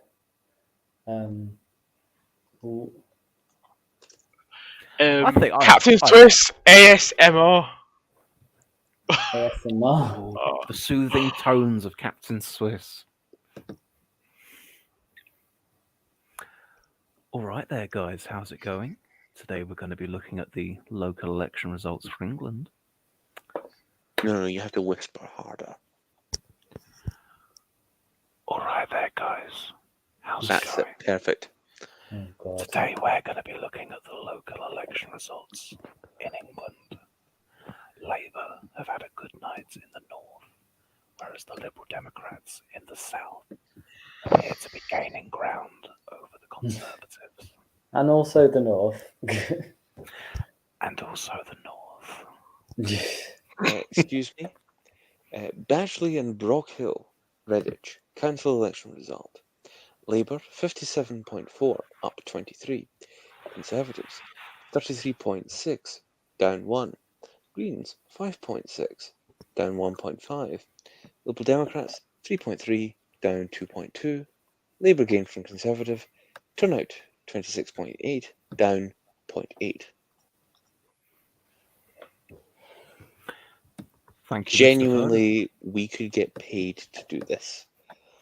I mean, in a sense.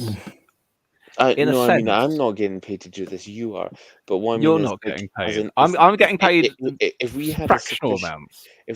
if we organized this into some kind of professional outfit and had a sufficiently large audience, like a Patreon or something, I genuinely do think someone would pay us to do this.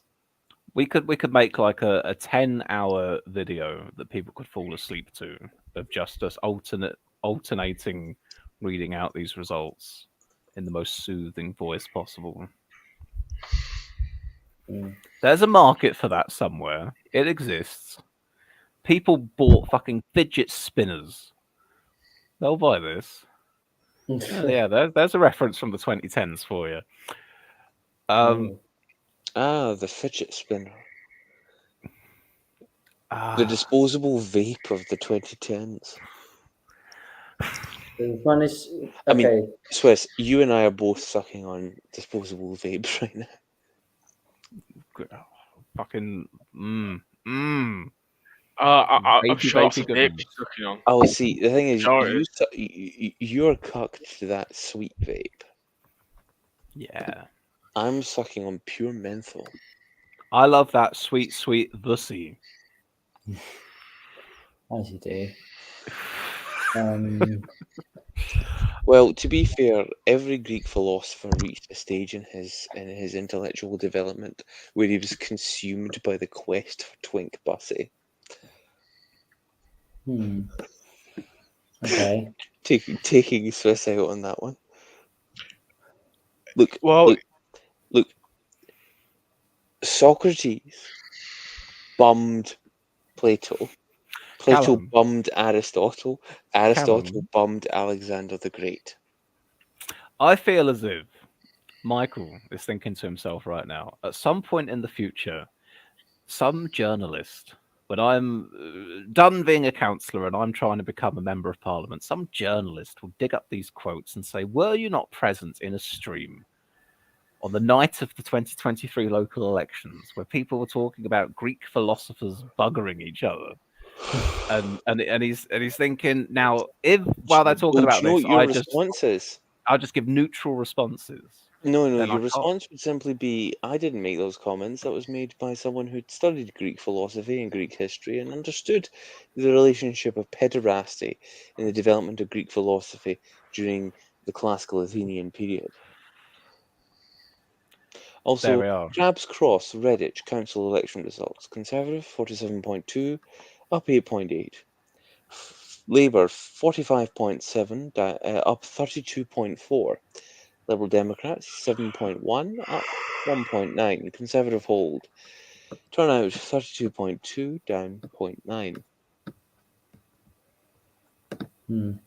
Churchill, Redditch, council election result. Labour, 46.8, up 13.9. Conservative, 33.2, down 0.7. Liberal Democrats, 15.3, up 8.9. Greens, 4.7, down 1.6. Labour gain from Conservative, turnout 29.1, down 0.3. I feel as if we've hit that point in the night now. I'm just starting to feel it, where the tiredness is kicking in ever so slightly. This is where you need an energy drink. It is. I've got one in the fridge. I thought I'd make my way through the alcohol, and then I'd have an energy drink just to round the night off. Yeah. At the very end. Oh, Labour on 275 councillors now. They're climbing on up. The Conservatives are starting to outpace the Lib Dems, but all you need is one good council, and they can swap it back over again. Oh, when North East Somerset declares, the Tories are fucked. Current results: Labour 243, up 46. Conservatives 103, down 69. Nice. Liberal Democrats 99, up 18. Independents 41, minus 2. Greens 17, up 10. Residents Associations 7, up 1. Unbased Starmer says the Lib Dems have held off Labour in Hull. Yeah, done well, gaining some seats from Labour in Hull. I mean, in the northwest, Swiss Worcester map is up. Well, I'll put that up. I'll just let Michael finish what he's saying. In Sefton, we have done well, apparently winning 4 wards in the Southport area, but in Salford, we haven't won the 2 wards that we won last time, which were the Keys and Ordsall.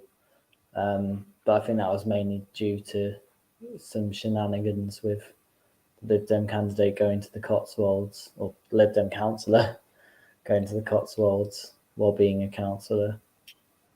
It's a bit annoying. But you never know. We also have from the BBC Worcester vote share. Tonight's results in Worcester: Labour 28%, Greens 29%, Conservatives 26%, Lib Dems 16%. Yeah, the Tories got wiped out. Greens got more votes in Worcester than Labour did. And this is quite a striking map here as well. 2019 versus 2023. Take a look at that. Yeah. Share it with us. Labour made 2 gains. Lib Dems made 2 gains. Yeah, the Tories just wiped out. Yeah, the Tories have been wiped out like a rotten fish in Worcester. The Greens are just taking over. I'm just looking up what Worcester City Council was. So Worcester City Council was Conservative. Oh. It is no longer. I apologise, guys, because I was just talking about that map and I realised I wasn't actually screen sharing it. So I wasn't audio describing it very well for you. And I go, oh yeah, that's quite a striking change, and none of you could bloody see it. There you are. Oh, that's quite a striking change. Look at the colour difference. Yeah. Colours we like to see. Colours we like to see, not blue. Not blue.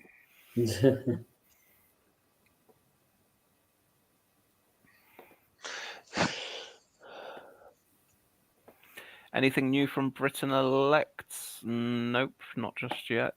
How about our headline results? A little bit more. Tories got a few more in. No, we've slowed down. We had a flurry of results. We were spoilt just after 2 o'clock. Britain Lex is getting another glass of wine. Newsday is opposite. Oh, Captain Swiss viewers, all 12 of you, do you have any questions for the panel? Feel free to write them in the comments, and we'll if they're good ones, we'll get to them. If they're not good ones, I'll read them out anyway.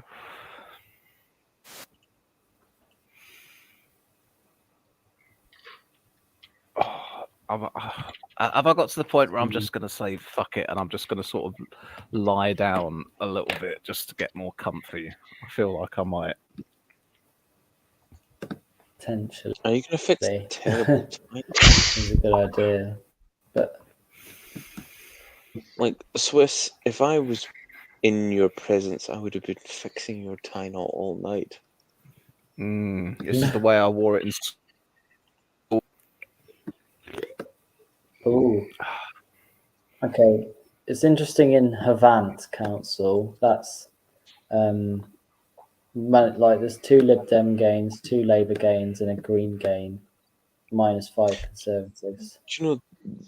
I wish the Welsh election results were today because I spent a year learning how to pronounce Welsh, and it's all for nothing.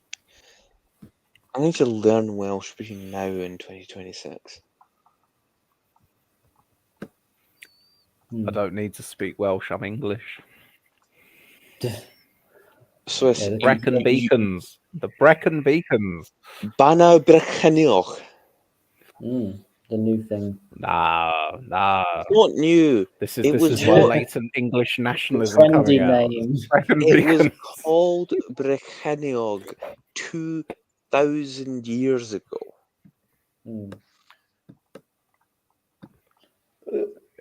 Yeah, what's it been called lately? Brechennog. It's the beacons, mate. The people who Nah, live they're there, not taking our beacons. the people who live there call Never it surrender. Brechennog. Yeah, but they're Welsh. Exactly. They're people, unlike the English. People. No, I'm sick of this. Back in day, we called them Beijing Peking. Back in the day. Sorry, just Cameron, when you say stuff like that, I'm just like, oh yeah, fuck he's from Yorkshire. Back in day, Paul Mason with his workers' bomb. Yeah, Paul Mason, famous Welshman. Paul Mason's been liking Paul Mason has been liking tweets talking about him standing in the north. He's gonna try it. He's gonna try it against Corbyn. It's gonna be hilarious. What happened, Paul Mason? What happened? Were you always this way, or did I only just start noticing in the last couple of years? No, Paul Mason was always that way. He's basically he's an agent for the deep state, basically. Like, yeah, he's been caught out. Like, in what capacity? He's been caught out like giving information to MI5 about British left. So yeah, Paul Mason, the George Orwell of the 21st century. Oh, I asked the chat to give us some questions, guys, and we've got some. So, in order from first to last, Paul Mason asks, "Is astral projection real?" No. No. All right, we solved that one. Next, Unbased Starmer asks, "Do you think there will be any other shocks by the Greens other than in mid Suffolk?" Brighton. They will lose Brighton. That's. You think they're going to lose Brighton? I think Brighton's Has the going to go council got no. a bad rep in Brighton or something? Yeah. Yeah. I think they could go no overall control, Well, it and that is a already Labour Lib Dem council could take over. potentially. Is that right, Michael? Yeah, it's you know, what is it? The Greens weren't doing very well. They're really bad at recycling. Which is ironic. Yeah, which is kind of funny, and yeah, they're just terrible at waste management apparently. So, Labour might make some gains from them, and we Lib Dems could break through onto the council at some point. But yeah, it's just taking a bit of time. The gays have turned on the Greens. Maybe. Well, we've got one from Podge here. Oh, sorry. Carry on. Actually, are the Greens becoming based again? Where they had David Icke as a member back in the 90s. What happened back in? Bring back David Icke. David Icke was the Green spokesman. Okay, so basically, David Dyke. That would get the Green. That would get the gays voting Green again. Let me I'm answer. funny when I've had a lot to drink. Let me answer this one quickly. Podge has asked, what does this mean for the general election? Basically nothing. Well, it gives us, yeah. I mean, the thing is, this far out from the general election, there's an awful lot that could change in the next year or the next year and a half. But what it does do is where certain councils are changing or where support for certain parties are changing in different bits of the country, you can read into that to go, oh, that could be where support ends up swinging somewhat at the next election. So like Labour doing better in Hartlepool, for example, that you can kind of go, oh, okay, that probably means Labour will do better in Hartlepool at the general election than they did last time round. That makes enough sense, you know.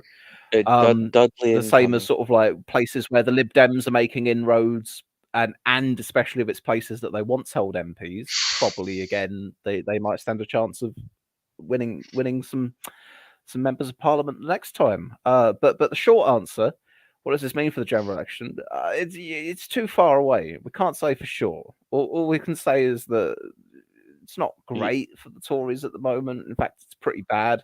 But the Tories are like, no, not going to compare them to vermin. That's not the vibe I want to go for. Yeah, the Tories are hardy. They're hardy buggers. You can never trust them to truly be gone. There we go. Didn't use the word cockroaches. Brilliant. Okay, Dudley incoming.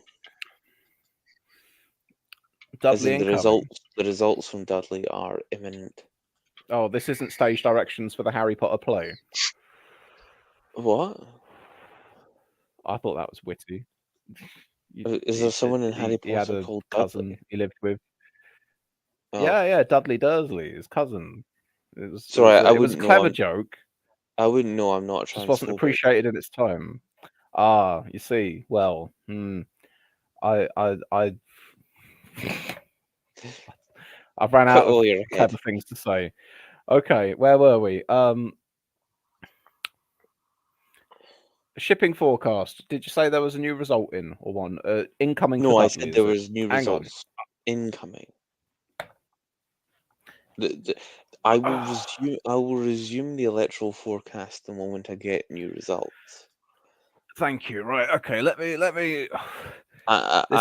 This isn't working. I'm getting too comfy.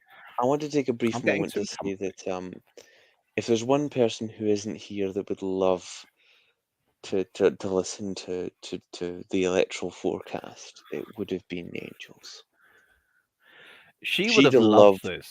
She would have loved to hear us in the soft shipping forecast baritone reading out the results, and especially your silky voice. I just want to raise a glass to her because it's been nearly a year. I'm going to assume those of you without your webcams are doing similar.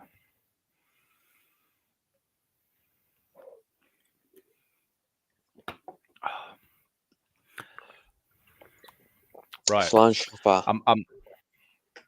I'm back. I'll put the blazer on. I'll stop lying down because. Oh, just take the tie off, you nonce.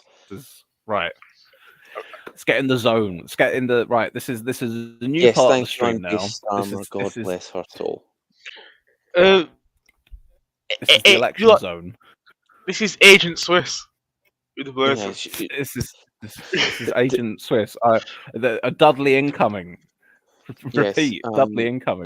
As Bruce Starmer said, yes, God bless her soul. She's looking down from the kingdom of God, watching the election results, loving every moment of it.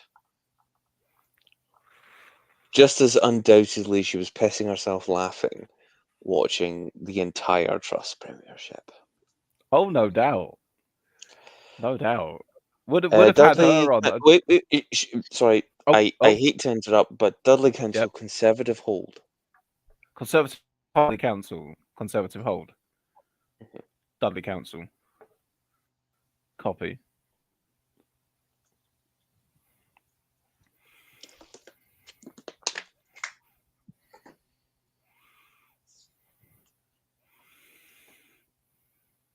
I'm just trying to get the results up now.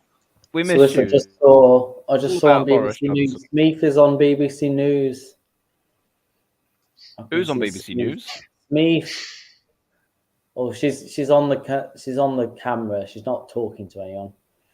And Snell. Snell. Smeeth and Smell, my favourites. Double trouble. Oh, they're just are they a couple? They're like the Team Rocket of Stoke-on-Trent. You'd certainly call them that, couldn't you? So with Dudley, Tories down 1, Labour up 1. The Tories had a massive majority, so Labour have held Coventry and Sandwell. Dudley, Conservative holding Dudley. Tories down 1, Labour up 1 in Dudley. Yeah, but I'm providing the visual, you know. Oh yes, it's like an American sports broadcast. I'm giving colour commentary. I'm trying to be professional here, Callum. I've put the blazer back on and everything. And the sunglasses, despite the fact that it is 3 a.m. Yeah, you know. And I don't know if any of you can hear it, but the birds have awoken in my garden, and I can hear them. Wow! Yeah. Twittering away. Have you got your blue tits?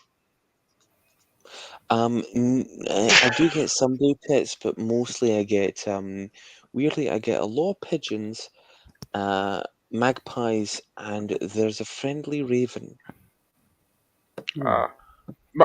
Magpies are brutal, you know. I went on a walk, right? And there was a dead magpie at the floor. Then another magpie was eating it. Yeah. I once saw a magpie. Good night to Sky Echo, by the way. Good night, Sky Echo. Before I go on to magpies, Labour holds Salford. Yeah. And Labour have just gained Woolston and Stourbridge Town in Dudley. Labour 48, up 11.3. Conservative 37.1, up 0.2. Liberal Democrats 6.9, down 0.7. Greens 6.4, up 6.4. LBG, don't know who they are, 1.6, up 1.6. Turnout 37.1, up 0.2. Going back to magpies, I once saw a magpie tear a piece of pork fat out of the mouth of a seagull, and then proceeded to grab the seagull by the head and push its head into the ground, and then fly off. And when the seagull turned around, another magpie jumped on its back and lacerated it. Can I tell the audience? Can I tell the audience a quick little story here? Okay, there was a meme posted on Twitter earlier today about social distancing and that you need to stay 6 feet apart. But they're wrong because 6 feet vertically and 6 feet diagonally, it's not the same 6 feet. What I noticed upon seeing this, I looked a little bit. It said, "Calm down, Pythagoras." It was very funny because historically Pythagoras had a thing about measurements and whatnot. Anyway, I noticed this meme and I saw that 6 feet on one of them had been spelled 6 feet. I thought I'd just point this out in the chat, just make it be known to people. To my fucking astonishment,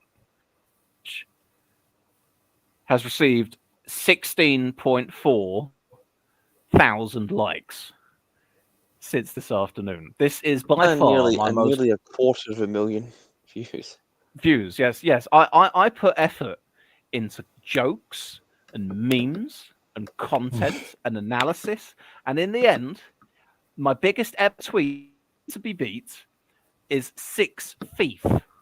6 fucking thief. But on the plus side, I've gained about 100 followers from the endeavor, so hey ho. Oh, what on earth? Just thought I'd share Thief that. is? I don't know what a thief is. Basically, it's what happens when you put it's the remainder inside a grinder after you grind your feet for a blunt. I think Oh wait, shit, that's Keith. you've got some criminals who are doing a little bit of stealing, but it's one more than 5 of them. 6 feet. Yes. Haha. God, the last time I had cannabis, I got absolutely fucked up, and they were only mids. Also, Labour are claiming that based on the aggregate vote of the local elections so far, they believe they would gain Hartlepool, Stevenage, Dudley South, Ipswich, West Bromwich East, Greater Grimsby, and Aldershot. Labour making bold claims with no supporting evidence. Nothing has changed.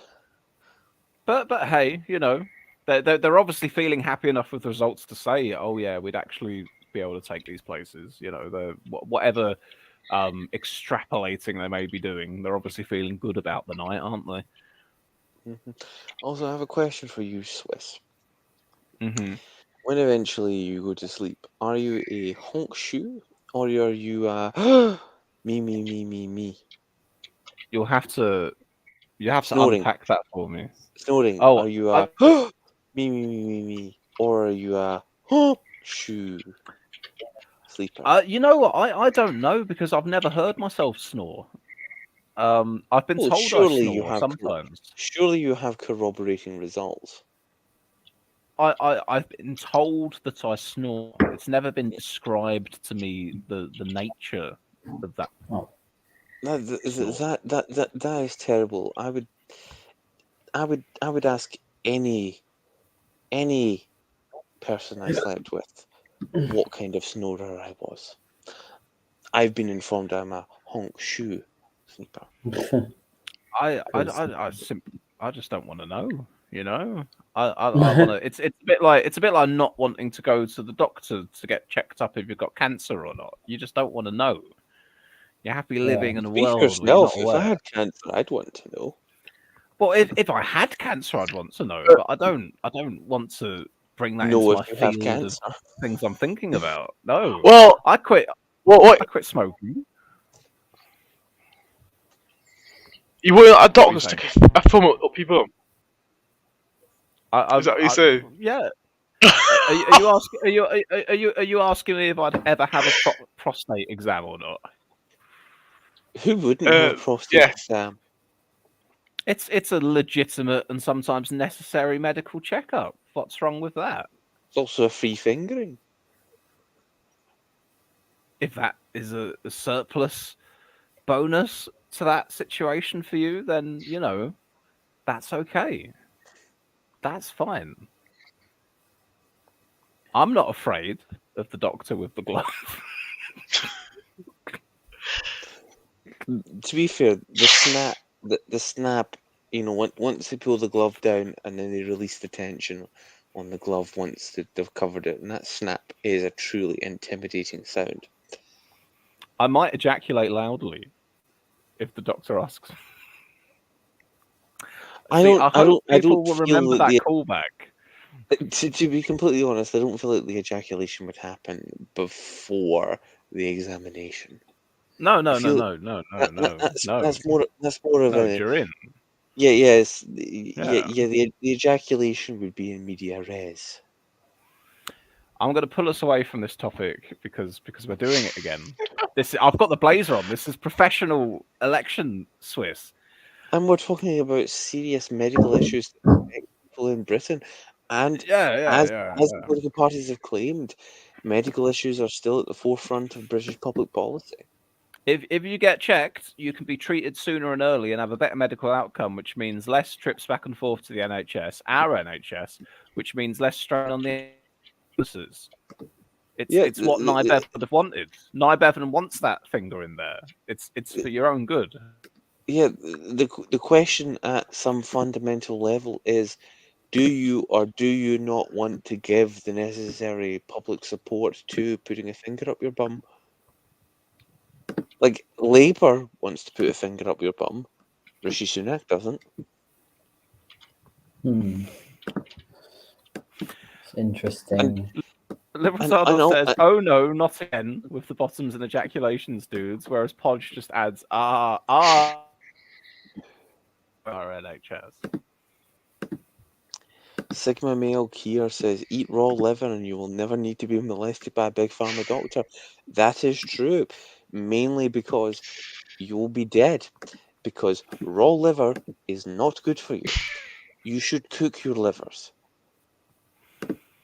preferably in a pie. I'm gonna You know what that reminds me of? Have you heard of the Liver King? Yes, I have. Is he not dead? I don't know. Is it? Like, who's this? just public service information. Completely seriously, I am being absolutely serious here. Do not eat raw liver. It's not good for you. Cooked liver and onions, very good for you. Liver in parfait or pate, very nice. Good, quite good for you. Is Raw foie liver. gras like a goose's liver or something? Foie gras is a goose or a duck's liver that has been deliberately overfed to cause their liver to expand. It's basically like eating the cirrhosis liver of a duck or goose. It is delicious. It's very unethical, but it's also delicious. Have we got any new results in, people? Have No. we got no. Is that the short answer? We We do have the full Halton results. Labour 17 up 1, Conservative 0 down 1. Labour remain controlling the council because they have 49 seats. Lib Dems have 3, Tories have 2. So basically, it seems to me that in the areas that Labour have traditionally called their heartlands, they have recouped all of the support they lost in 2019. Zardos has said, right, that's it. I'm putting on my matron outfit to give everyone a good telling off. Oh, don't give me an erection, really, at this time of night. What other time of night is there? Later. Let me read some results for you, boys and girls. Let's see. I hope there's no boys and girls watching. That's not appropriate for this. If there's any content. boys and girls watching, I would say go to bed. You've got school tomorrow. Yeah. You got, and you got the coronation at the weekend as well. Have your party and your bunting and throw your petrol bombs at effigies of the king. Your sandwiches and your petrol bombs. And well, this is not Northern Ireland. He's not. He's no. He doesn't have your best interests at heart. You got to love King Charles. He loves you. If you accept King Charles into your heart, you'll never be alone. Yeah, you'll always have a syphilitic, inbred German parasite in your heart. But he's ours. He's our German parasite. But syphilitic inbred German parasite. Who likes to be Commander's dirty tampon, in his own words. Oh, I don't know. No, I draw a line. I draw a line. Well, No, this is no. I'm not making this up. It is I know you're called not a making Bloody it. Mary after all. It's from his letters that he wrote, but I don't want it. I don't want it. I don't want that. But look, I don't look, want that Swiss. here. Look, Swiss. It is called a Bloody Mary. No. I'm reading election results. Labour. Oh, sorry. 350, Are you up channeling 45. Margaret Thatcher with your no? No. No. No. I you need said to be breathy. no. You need to be breathy. No.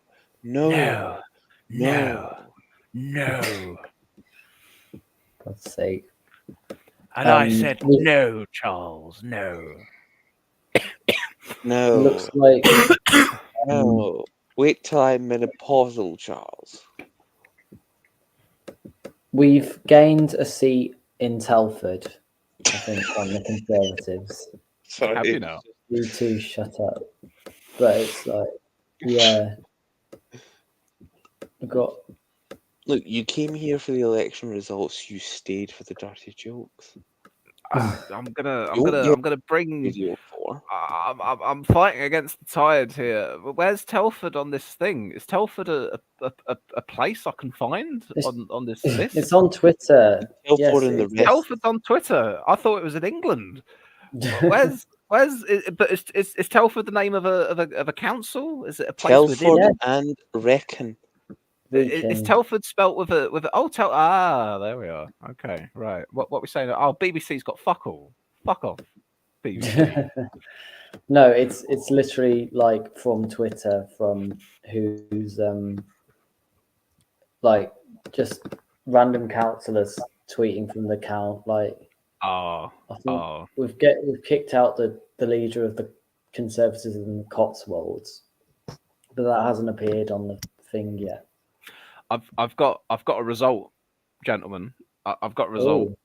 We've got from Orton something Remember in shipping Peterborough. forecast? We've got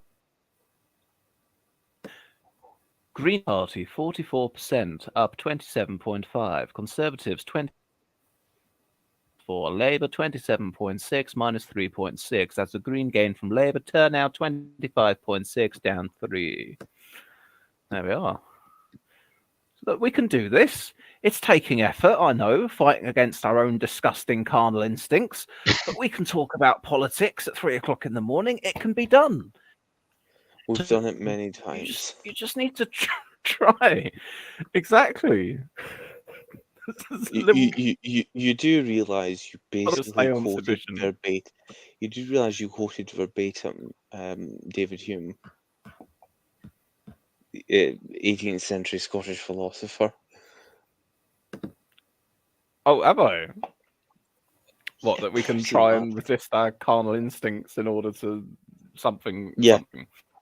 Yeah, no, literally, one of his entire treatises was about man's ability to control his passions. Well, that's exactly right. That's what we're here to do. We're here to talk about politics, everybody, and We and- must and control our Greens passion of for one the another. pussy. I cut out for a minute. What were we saying? I'm talking about politics here. So Yeah, you're talking about politics in order to place your insatiable need for the pussy under control, as David Hume described. Okay. Yeah, Hume knows. Politics. Look. We've got the Greens here with 18 councillors in 18 wards, perhaps, or maybe less wards with multiple councillors. We simply don't know. There's Conservatives. They're on 126 minus 70, but only 30 in. That's a small amount. That's less than the total number we need to get a full picture at this stage in the contest. Yeah.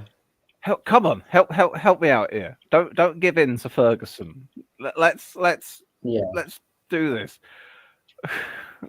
Podge sums it up brilliantly. Swiss is talking about politics, but Callum is talking about a cheeky finger in the bum. And I've had too many drinks to be able to do this. Actually enough. Look, it's British politics. They're not fundamentally unrelated principles. Right. Right. Look. I'm gonna find something that I haven't seen yet. What can we find? You need to look on Twitter. Arlo. Heart. I haven't done Heart yet. What's Heart up to? Nothing happened. Nothing happened. There was no change in Heart. No. Same number of councillors. Yeah. You've got 11 for the Lib Dems, 11 for the Conservatives, 10 for the Residents Association. Change in Heart. There we are. Done. Yeah, we run that with the Residents Association. I think about 10 years, and it's just not changed. The people are obviously happy. They're satisfied with how Heart's being run. Yeah. Right. Okay. Politics time. This is Heart. I wanted to look at Hull. Rushmore council election result. Yeah, Labour did very well in Rushmore. Conservative 41.9 up 10.10. 10.5. Labour 40.1 up 25.2. Liberal Democrat 12.8 down 1.4. Green 5.1 up 5.1. Conservative hold. Turnout 31.5 down 2.5. That's what we're talking about, Callum. We want more of this. Look, I can do politics. It's not hard. It's just reading. It's just reading. Roe Hill, Rushmore, council election result. Give it to me. 48.7 to up 24.9. Yes. Conservative 37.1 up 2.2. Liberal Democrat 14.3 down 7.2. Labour gain from Conservative 35.6 down 3.1. I have another. What was the turnout? What was the turn? What I said. Oh. You need to listen, darling. Next one, please. Manor Park, Rushmore. Labour 54.5 up 19.8. Conservative 45.5 up 7.4. No UKIP minus 12.4 as previous. Labour gain from Conservative. Turnout 36.4 up 2. Excellent. And have you just done Fernhill, or is that the next one to come? I've just done Fernhill. Ah, all right. Well, good. We've got some Rushmores in, guys. Excellent. Yeah. The viewers in Rushmore will be very happy to be updated. Yeah. North Lincolnshire. Labour Conservative 7 minus 3. Labour 5 up 1. Independent 2 up 2. Liberal Democrats no change. Control Conservative 27. Labour 9, Independent 3, Liberal Democrat 3, Conservative hold North East Lincolnshire. I'm going to viewers. It was such a rousing success when you asked us your questions earlier. We answered questions about astral projection, about the next general election, about the Green Party. Do you have more questions for us? Because we want to answer them for you. We really do. We will answer your political questions and we will give sexual health advice. We'll do both. We can walk and chew gum at the same time here on Captain Swiss. So we can walk and chew pussy at the same time. Well, perhaps. Yeah. Wait, you can? No. Never tried. I mean, maybe no, never mind. Anyway, Sigma Male Kia has said when I become Prime Minister, I will create a British Mount Rushmore with Tony Blair, Churchill, and my face. That's political content. I like that. We want more of that. Thank you. There is Pod said- one small problem. What's There your are no problem? mountains in Britain. Oh, my beacons. My beacons. We'll put it on my beacons. It's fine. I tell you what we do. We'll put I'll- we'll We'll bomb carve them in chalk in the South Downs. The cliffs of Dover. We could do something with that. Stick them on there. That's fine. Oh yeah, No, make that's make really sure limited. the French can see it. Make sure the French can see it on a clear day. Do you think that the Greens could win Bristol West? Let's have a look at Bristol West. No. That's an answer from No. that's two no's. Let's have a look at the results the last time round. No. Yeah, no, that's a definite. Look at it. You know Look what? at it. Looking at who the MP is, I hope the Greens win now. Yeah. It'd be nice if the Greens were to win that specific seat. Sangam Debonair. Thangham. Yeah. It's literally like Thangham yeah. Debonair is one of the least Yes. debonair members of Parliament in Britain.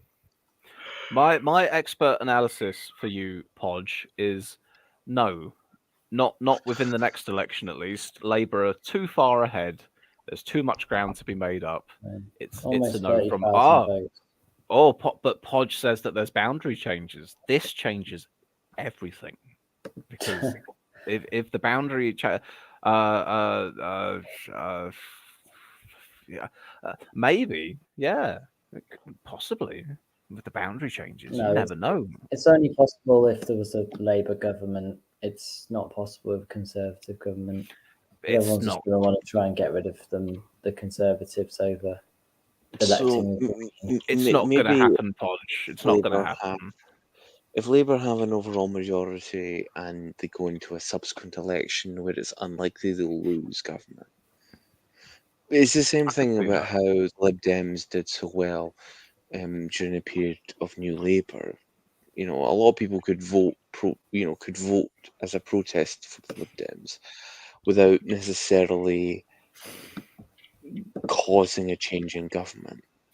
And the thing is, Labour had such a stonking majority, especially in the first 2/3 of their time in office, that you're right. It felt a lot safer.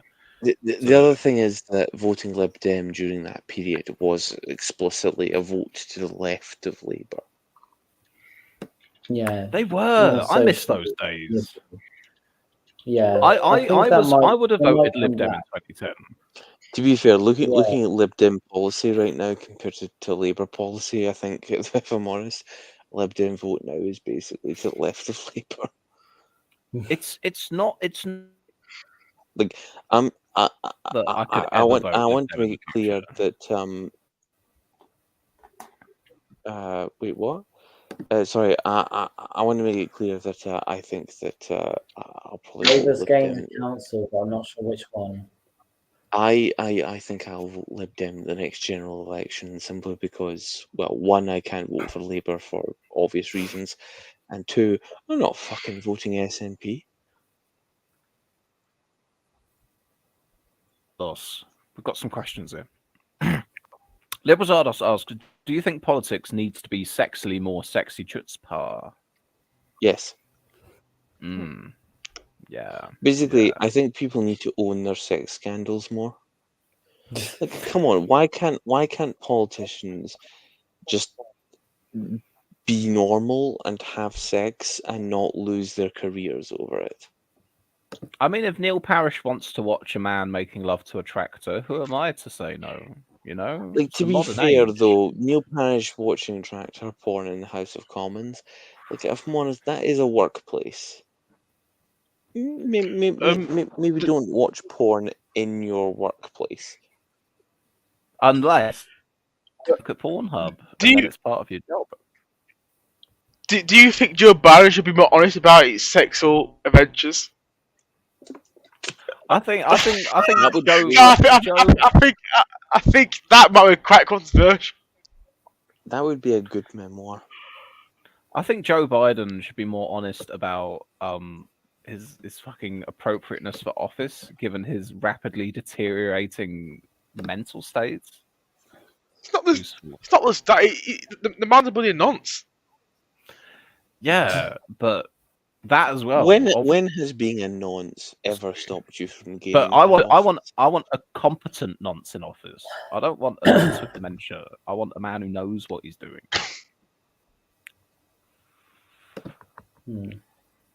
Don't quote me on that. That's not a quote. I retract it. It's retracted. Okay. Your quotes are all over the place tonight, Swiss. Sigma. If random quote was here, they'd have a load for us.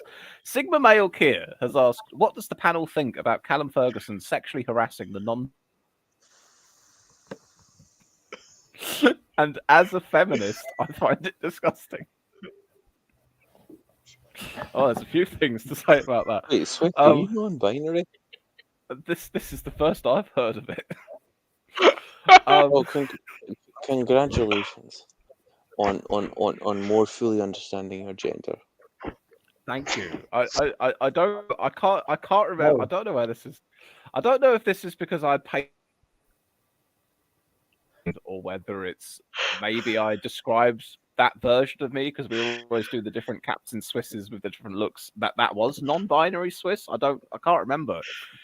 Maybe, but for the record, I'm a man of the male gender, and I'm okay with that. Just so everyone identify. Well, I'm not, so. Man. We've had like Labour's gained Plymouth. Politics. Thank you. Yeah. I use they them pronouns, but I'm also open to using Plymouth pronouns. Okay. Those pronouns are Plym and mouth. Oh. Callum. Interesting. Callum, what? Mm-hmm. What? It's a combination of you, Callum, talking fucking, just going, oh yeah, interesting, yeah, okay, and it's killing me. It's absolutely it's absolutely killing me. Right. What were we actually saying about Plymouth? Sorry, have we got results coming in for Plymouth? Yeah. Well, Labour's managed to get enough seats for a majority. I think they were gaining a lot of Tory wards they haven't gained before, or at least in 5 years. Yeah, I've got the results here on screen. So we've got 18 of the 20 seats declared. Right now, Labour's won 13 of them, up 4. Tories have got 1 down 7. It's quite significant losses there. Very significant losses. Independents and others, 3 up 3. Labour gain from no party majority. Yeah, with still 2 results left to come in as well. Labour have Plymouth.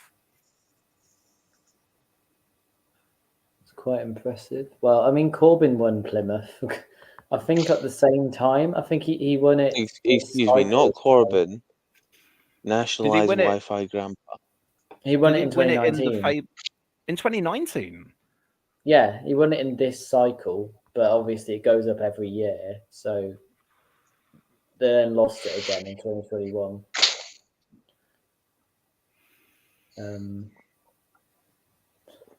Yeah, that's a bit of a reversion. There's like still results kind of coming in Newcastle. We've gained 2 seats from Labour, which is pretty impressive, to be honest. Conservatives have held Thurrock. Yeah, but they've lost a lot of seats in Thurrock, as they deserve. Conservatives lost 2 in Thurrock. But they weren't defending many. I think they're defending way more next year. Yeah, Conservative 26, Labour 19, Independent Localists 4. I'm going to give a rundown of the actual council control here, guys. Labour are on 14 councils, up 1. Conservatives are on 9 councils, down 2. Liberal Democrats on 2, no change. And no overall control, 11 plus 1. And look at that beautiful map just starting to fill in ever so We have an slowly. exit poll. An exit poll, yes, please. Revised Sky News, BBC, ITN exit poll predicts hung Parliament. Conservatives 305. Oh fuck, that's from 2010. Fuck off.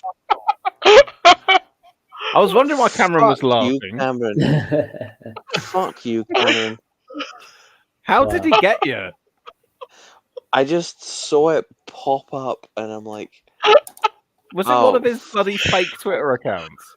No, it was literally just Cameron like messaging us with with a tweet from 13 years ago.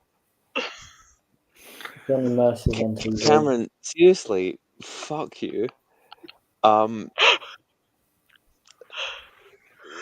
It caught me on the Conservatives at 305.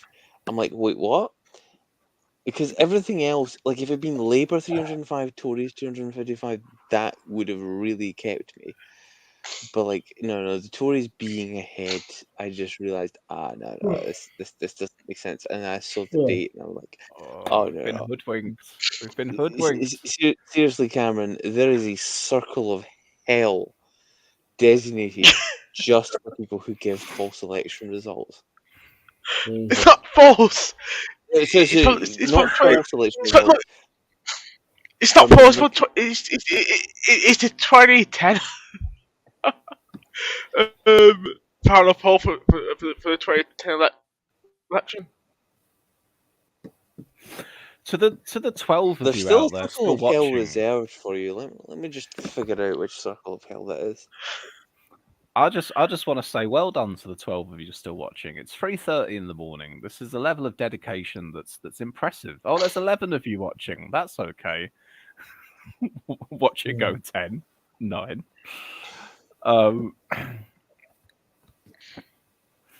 Liberal Zardos says, "This is awesome. Why don't you see Dimbleby and Curtis carry on like this?" Cameron, you're in the 8th circle of hell, the circle of fraud. The thing is, in all comedy, divided into 10 trenches. You need someone to take the role of the straight man in comedy, which is in this case, it's Callum. Here you will find other one. con artists of all sorts. Dante describes the ditches. And I've got to pretend that this is not okay. I've got to play the role of the host of the stream, just trying to plug on with the politics, fighting against not only his own panelists but the amount of alcohol inside him, and that's what makes for good entertainment. To be fair, Swish, you probably are the straightest man in this panel. That's debatable. We'll have to find. No, let's not. Well, we can, but let's not dig into everyone's sexuality. We're not going to go that far today, are we? No. As long as some more council results come in. This is not BuzzFeed. BuzzFeed? BuzzFeed. No, BuzzFeed. BuzzFeed. Actually, no, there is probably a website called BuzzFeed. Podge says, "Fire and brimstone preaching, that's what I like at 3 a.m. You know what? Right, guys, I know what we can fill the time with. I've been waiting for a rainy day to bust this out on everyone, and it's only just occurred to me. You've been Hang on waiting a for a minute. rainy day to bust? You wait until you see what I bust. Crofts Baker, North East Lincolnshire Council election result. Labour 52.2, up 16.2. Conservative 42.1, down 4.6. Trade Union and Socialist Coalition 5.8, up 5.8. Labour gained from Conservative. Turnout 22%, down 3.9. I want Does Amazon let you read previews of their books, like the first few pages or something? Scartho, North East Lincolnshire council election result. Conservatives 53.6, down 4.5. Labour 43.9, up 23.4. Trade Union and Socialist Coalition 2.5, up 2.5. Conservatives hold. Turnout 28.1, down 5.4. Freshly, North East Lincolnshire council election result. Independent 49.8, up 31.9. Labour 29.8, up 1. Conservatives 20.4, down 15. Independent gain from Conservative. Turnout 27.1, down 0.4. Oh yes, okay. I found it. This Yeah, is this brilliant. is about the council elections. Oh shit! You were doing the thing. What we're supposed to be doing. Yeah, the So- election so- forecast. So I missed all of that. What was it? Was it good? It's Was it- 3 North East Lincolnshire results, 1 Labour gain, 1 Conservative hold, and 1 independent gain from Conservative. That's largely good. Yeah, I'm happy with that. Thanks, Callum. I want to Right, read back- to you some back to of N- one of. I want to read to you some of one of Nadine Dorris's books. That's what I want to do. think I'm going to go I've to been waiting bed. for this for a while. This is The Four Streets. It's vigorous, vibrant, and addictive, according to the Sunday Express. We need to find out the quality of Nadine Dorris's literature because I was absolutely blown away when I found out that she could write. Swiss, I will stay, but only if you read this in BBC Radio 4 voice. I'll see what I can do. Okay. Chapter 1.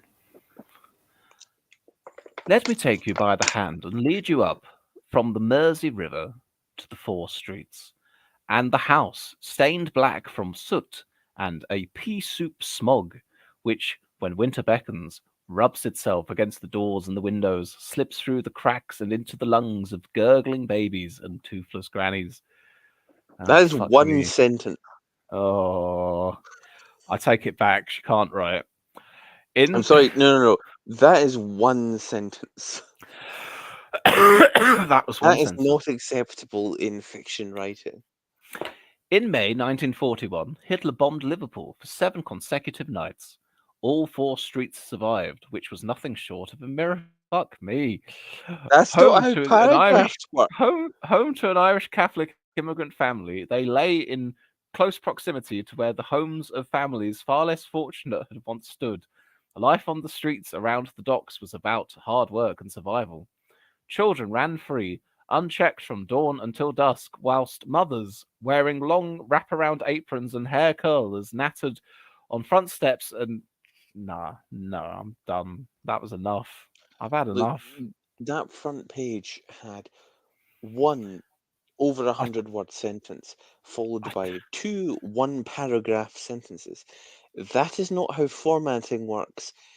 Everyone who can write and read knows that. I Also, chased off some of those sentences- Carthew.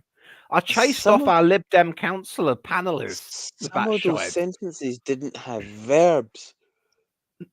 A sentence, wasn't- by definition, has to have a verb.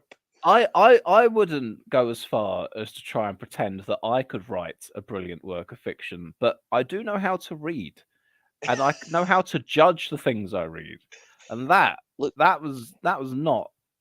No.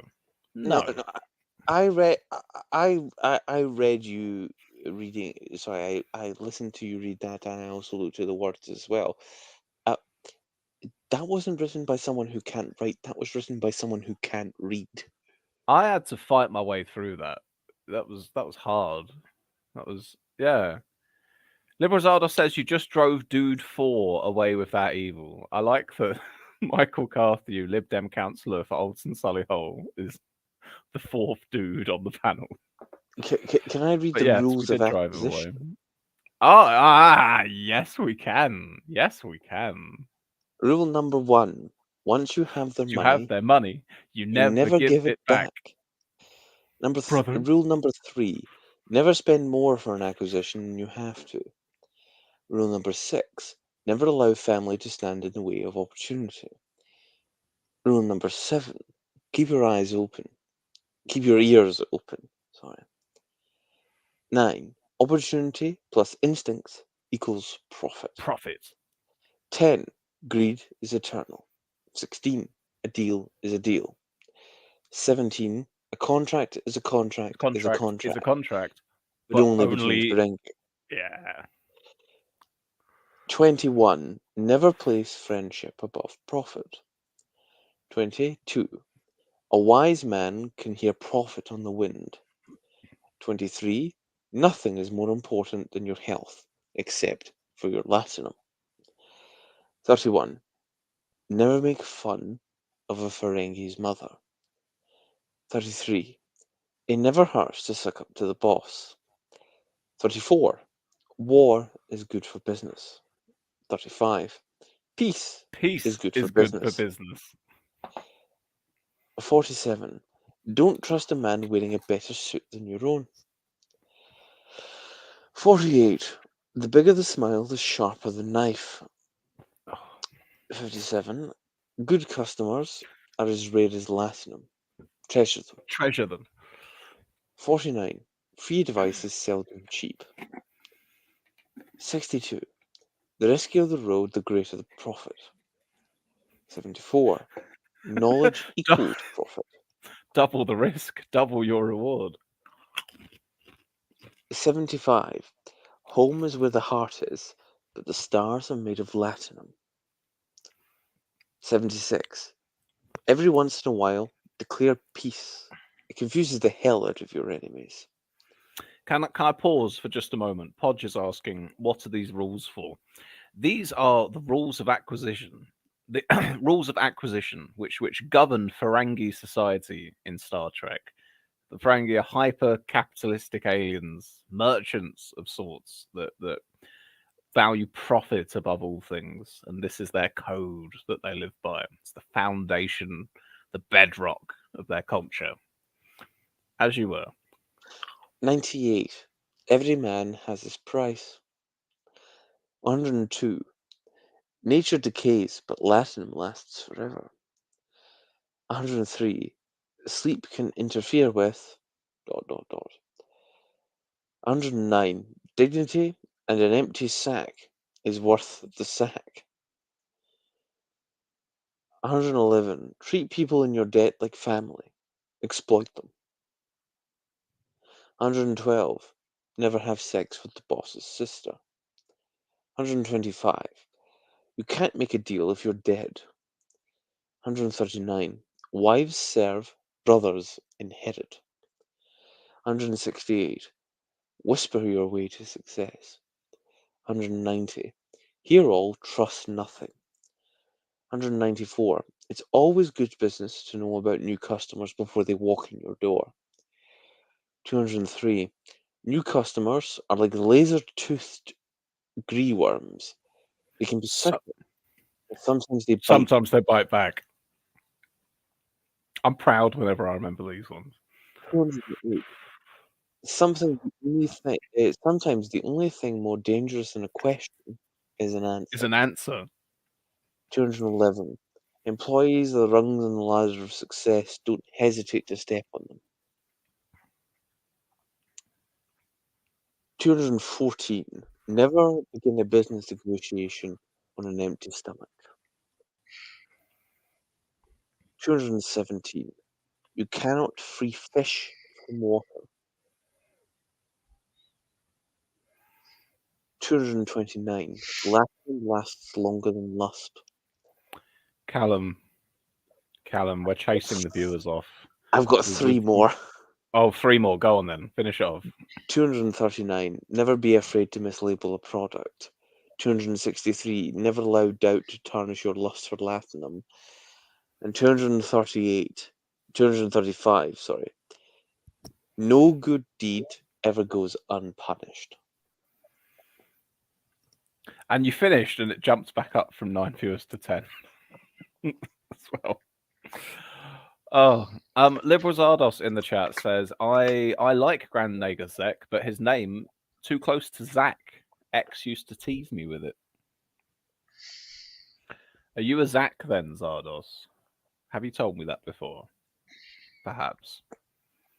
The only rule of acquisition you ever need to remember is workers of the world unite, you have nothing to lose but your chains. The Union episode. Podge, yeah. Union. I'm not reading your comments, Sigma male Kia.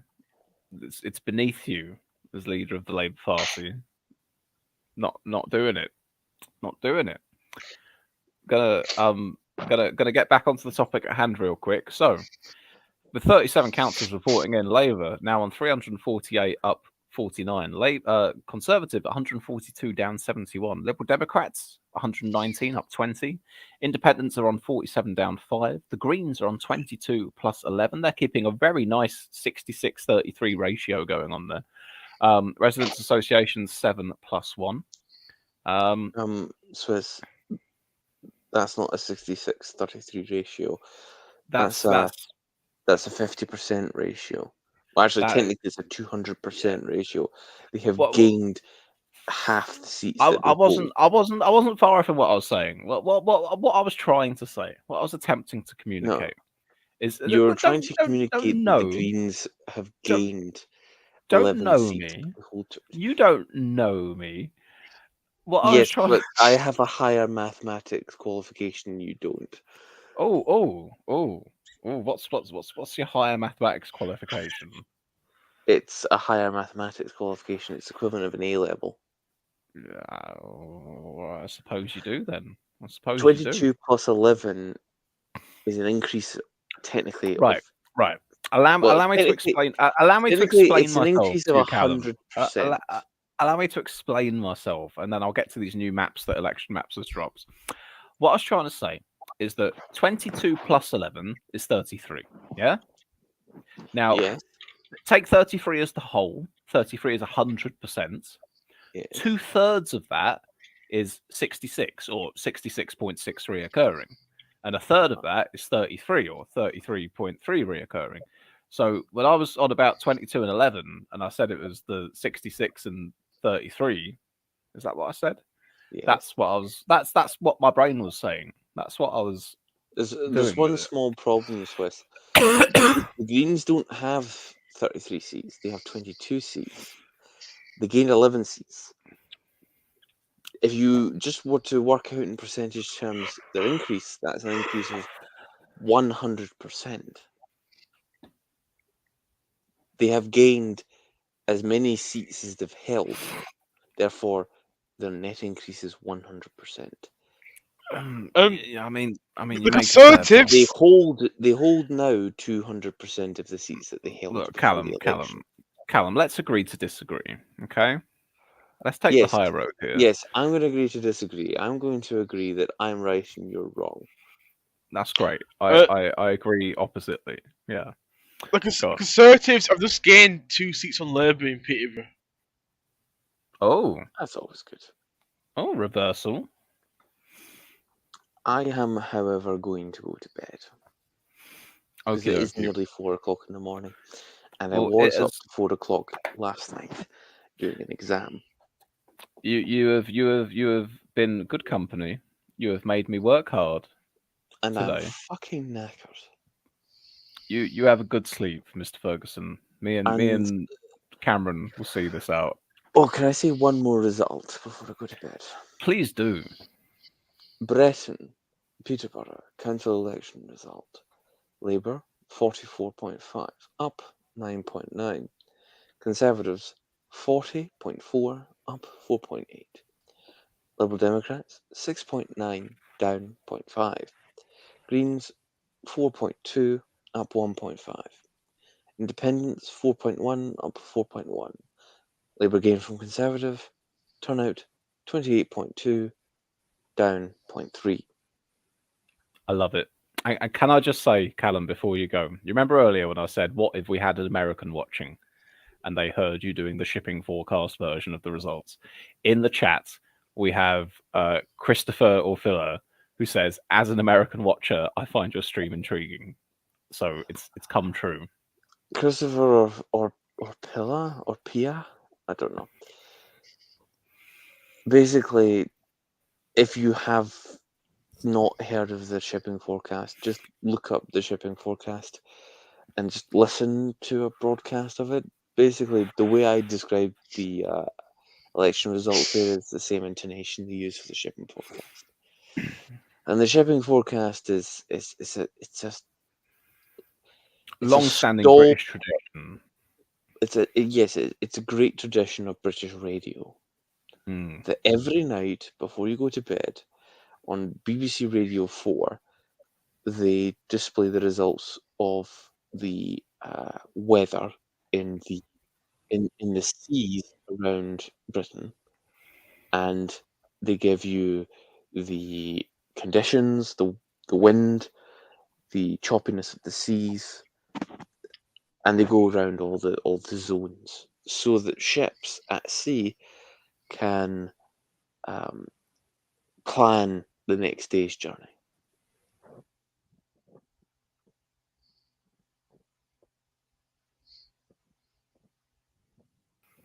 Yeah, so in all these regions, so for example, they'll say Dogger, fine, clear skies, wind 2.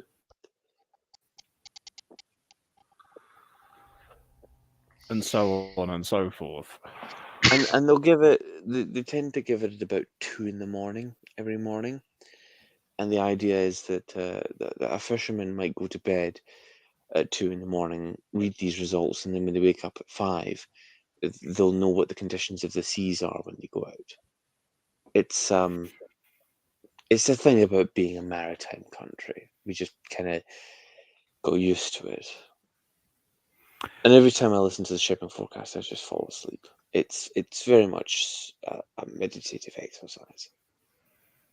Right, I'm going to jump back into the results now. So if you want to say adios, you may do. Fuck off.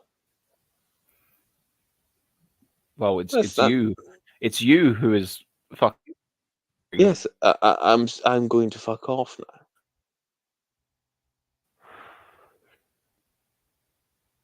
I'm inviting you to tell me to fuck off. That's what I was trying to do. Ah, okay. Callum, it's been a pleasure. Now will you kindly fuck off? Good night. Good night. All right then, Cameron, it's just me and you. Are you ready? Are you ready to hold this dream? I'm ready. Or I'm ready to fall asleep. Nah, I'm good. All right. I won't fall asleep. We got the election map here for Thurrock.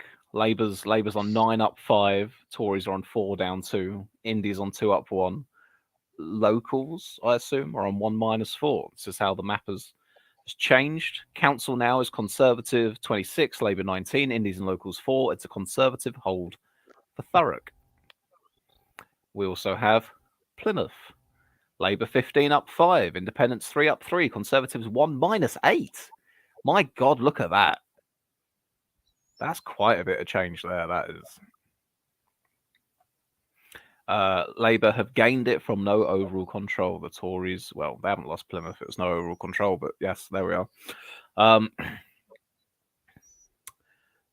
Christopher Orfila has says, British weather sites suck. They are not the Weather Channel or even local weather stations.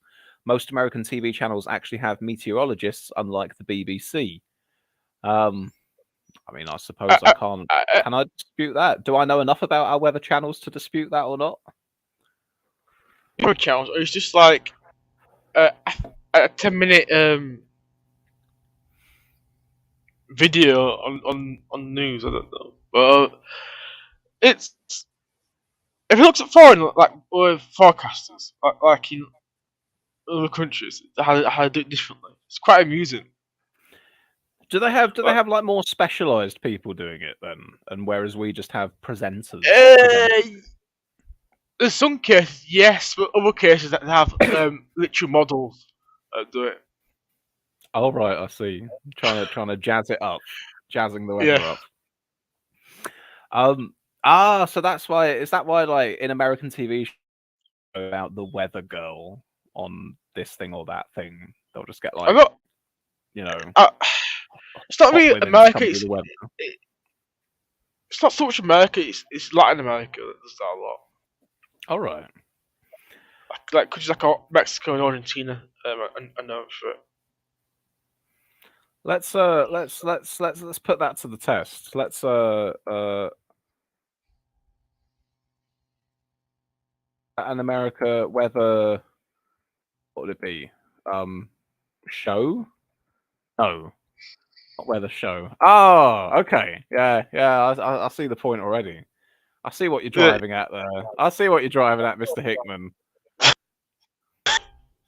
Yeah. Okay. Oh, rock guitar and says, "Morning, folks. Welcome. You've arrived. Well, as you can see, you've arrived nearly 6 hours into our live stream. We've been here for a while. I've had quite a few drinks as well. The point of good quality political analysis ended a good 2 or 3 hours ago. At this point, I'm occasionally reading things off the internet, which arguably is what we do most of the time anyway. But it's been sort of condensed into a fine art at this point. Are you happy that it's morning? Or are you morning actually getting out of bed and you're no longer in a nice and blissing sleep? Are we due many more results at this point in time? Can you try and find one of those sheets they've got of all the times that they're meant to come in and tell me when the drop off is in the morning? Let's have a look. How long we've got until we've got the lull in results, so I can go sleep for a few hours before we come back.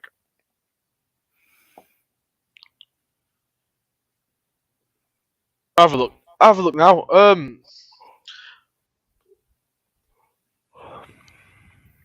I think. First, I think we'll slow down after about 5 o'clock. That's the expectation. Okay. So arguably we're into the final hour here. Then that's nice. Yeah. I mean, we really only do have a fraction of the stuff in at the moment. If I screen share this on the BBC site here, I mean, we've got 230 councils in play here in these local elections, and we've got 37 of them reporting results in so far. So we're nowhere. This is the tip of the iceberg at the moment. There's so much more to come. Most councils won't even start counting tomorrow. I see. So there's a fair case that we can make that we can go to bed within the next hour, and it'll probably be fine. Claire King in the chat has said, since I have just woke up, Swiss sum it up for me so far. It seems at this early stage like it's broadly going along the lines we'd expected it would. Labour gains, some Lib Dem and Green gains, but to a lesser degree. Tory losses. And as far as the picture it paints for certain areas in the future general election, yeah, you know, Lib Dems maybe making some inroads into some places they can take off the Tories, maybe Labour making some inroads into some places in the north that they were struggling, that kind of thing, you know. Yeah. There we are. That's your analysis. How was that? All right, it was good. Good. That's what I like to hear. Have we got any more here? Election Maps has got a map for us. The Peterborough results. Conservatives gained 1, Labour down 2. Greens up 1 in Peterborough. Interesting. And it was a no over control, no change. Oh, this bucks the trend somewhat, doesn't it? Labour down and Tories up.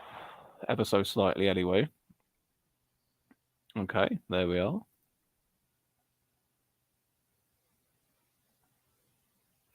Oh, we've got the Basildon result as well. Tories up 1, Locals down 1. Very little change in Basildon then.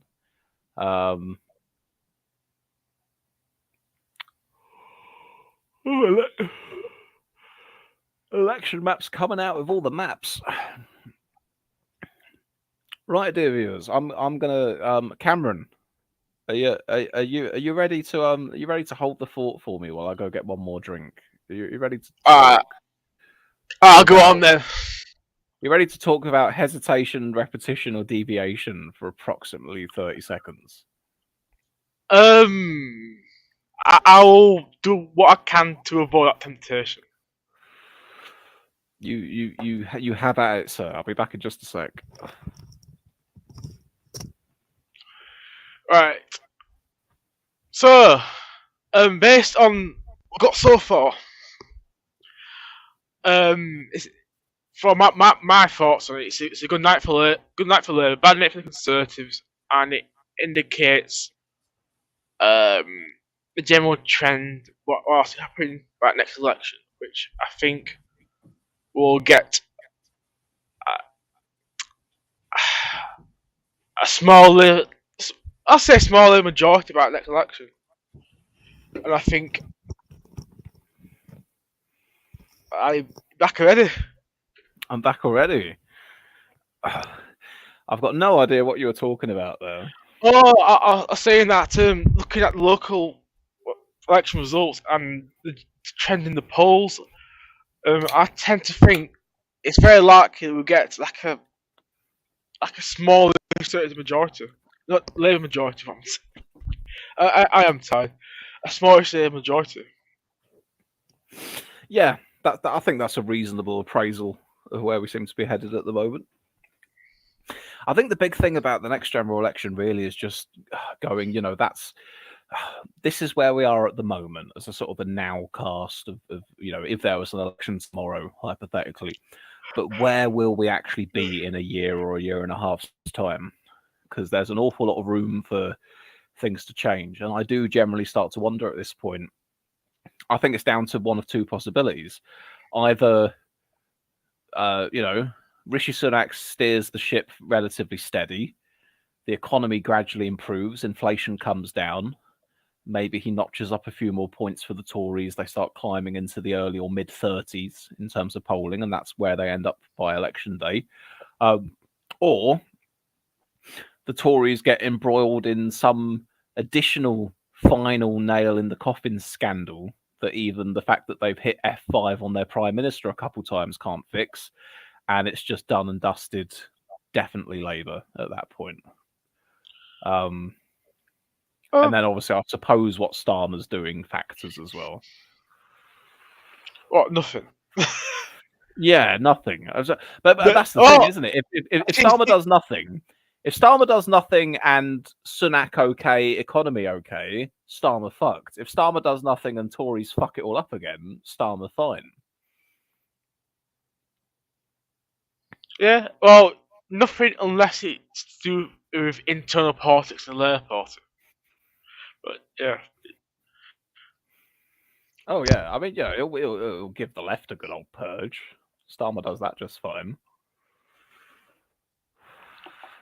Trot off. Pod just said that the Greens have gained 2 in South Keviston. Also hoping for a hung parliament so we get PR. That'd be nice, wouldn't it? Rock Guitar, do we think it's because cost of living or people being sick of nasty Tories, Rwanda, culture wars, etc.?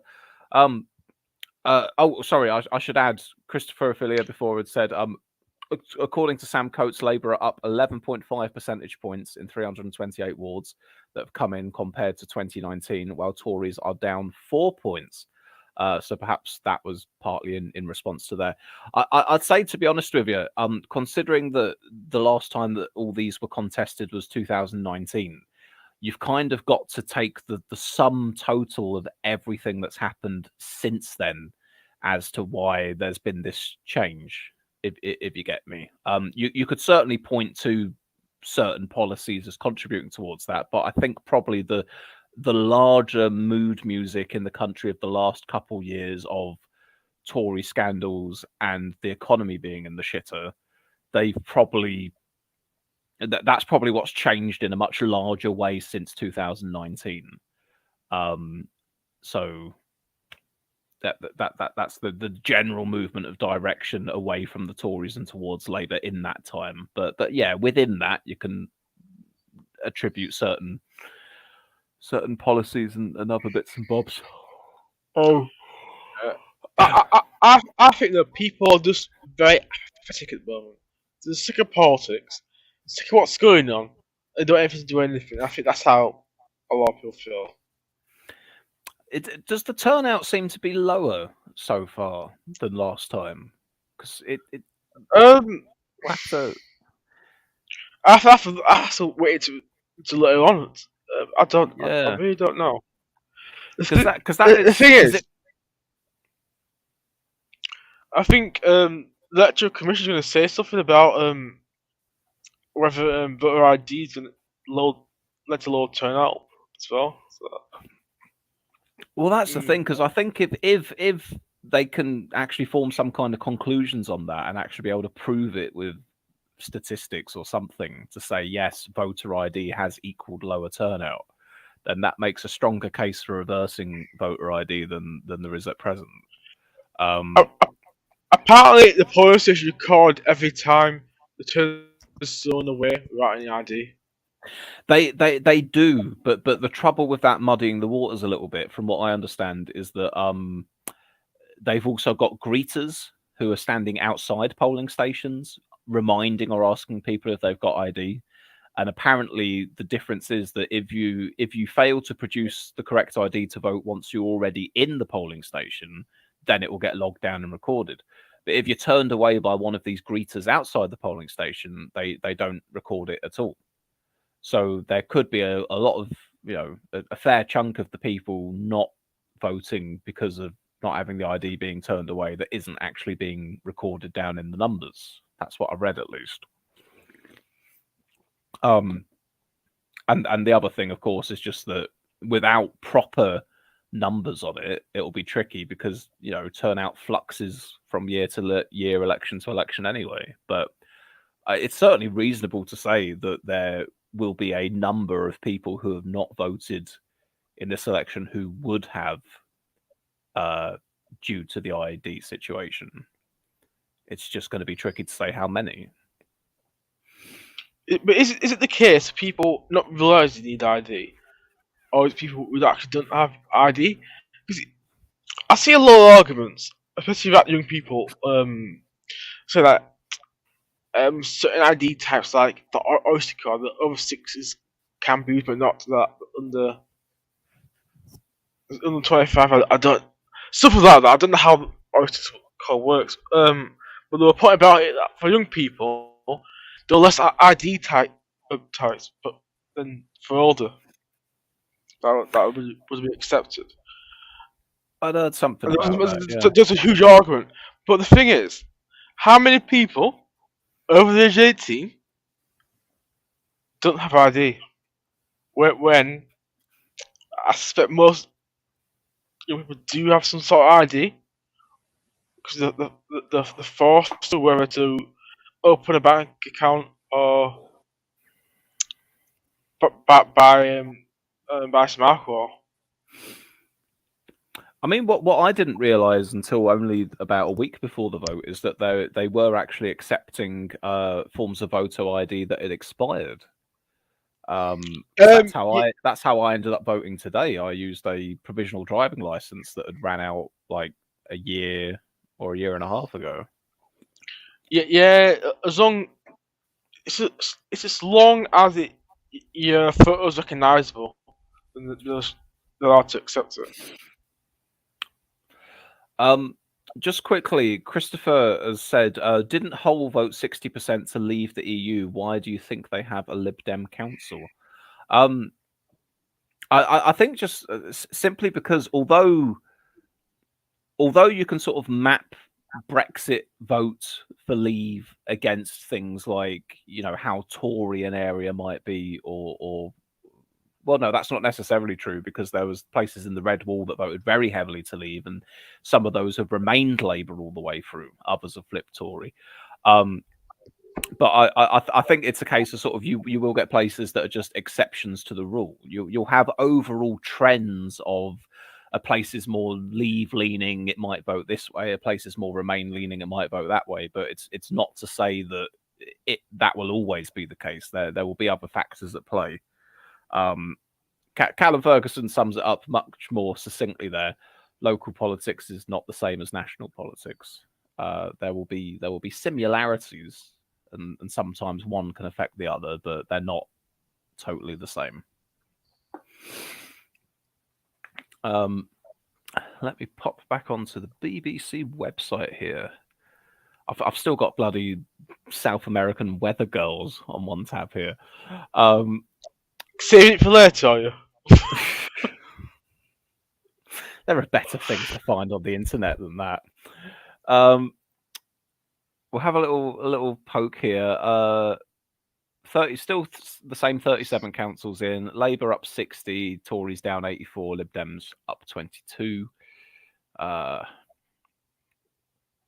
No, I don't think we're going to get a great deal more within the next little while, but we'll carry on for just a bit. See where we get to. Liberal says maybe the Lib Dems are doing a good job running it.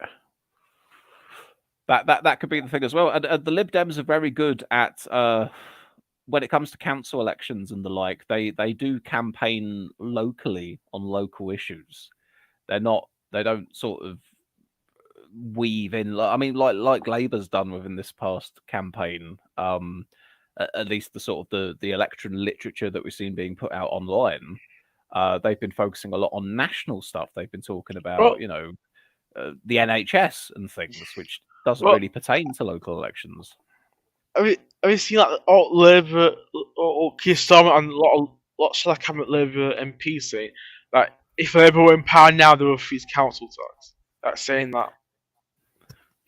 What the shoulda election campaign? That's seen a little bit, but it's such a nonsense because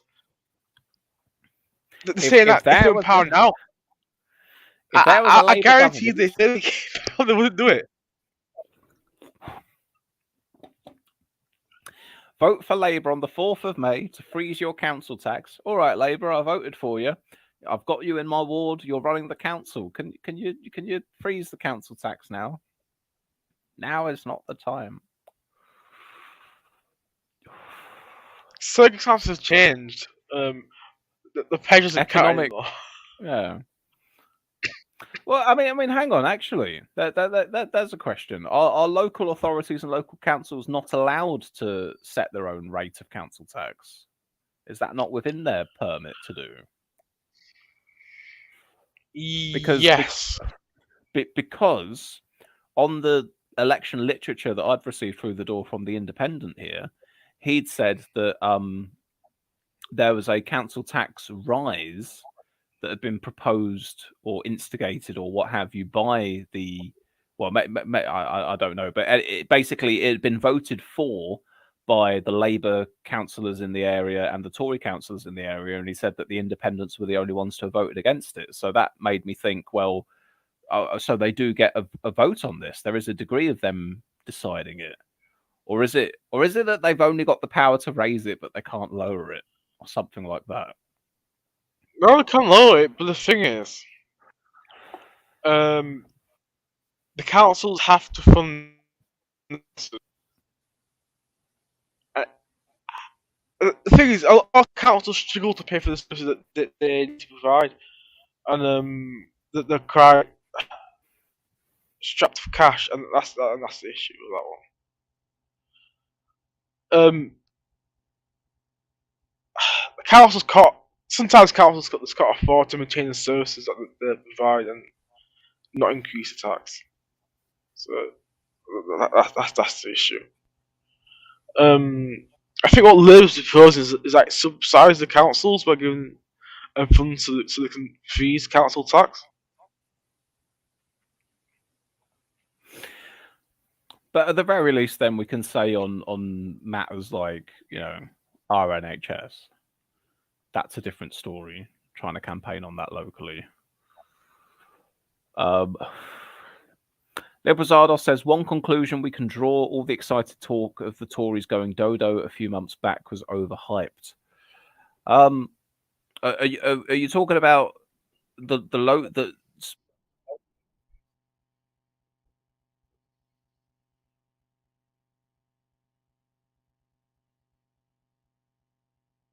Oh, did I cut out there for a second? Looks like I did.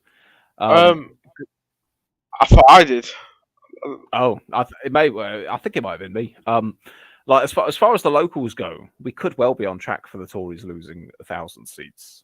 We've still got a big bulk of all the results left to come in.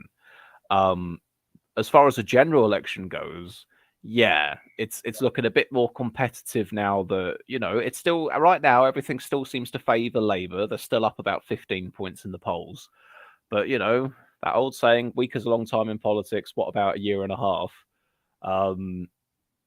The Tories perhaps are in the realms of now being able to go, could be a hung parliament possibly. Maybe we could aim for that. Maybe even scrape by with a small majority. Labour will make bloody big gains at the next election, that much is for sure. But compared to the territory we're in back in, Liz Truss, it's a bit different, yeah. Callum said Cameron has an exit poll for the next GE. 10. Liberazado says the Truss bottom, you all froze there. Oh, okay. But yeah, hopefully you heard that after we froze anyway. So yeah, locals could well be on track for the Tories having a very shit night still. General election, it's far out. Things might change. It's hard to say yet.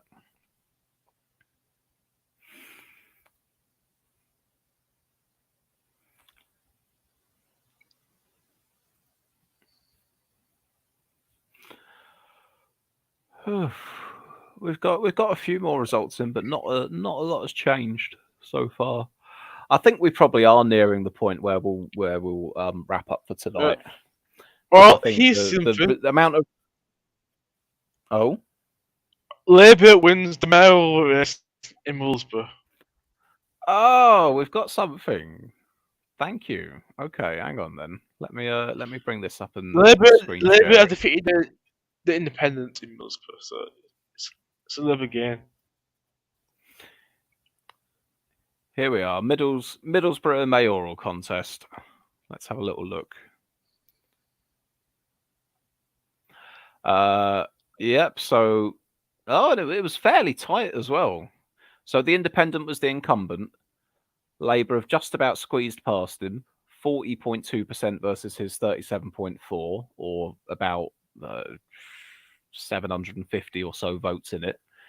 And then an Independent. Oh, the Conservative dead last as well. Mayoral turnout 28%, down 3.6% from the last election. All right, so Labour's won that mayoral contest then. Yeah, things are certainly getting clearer.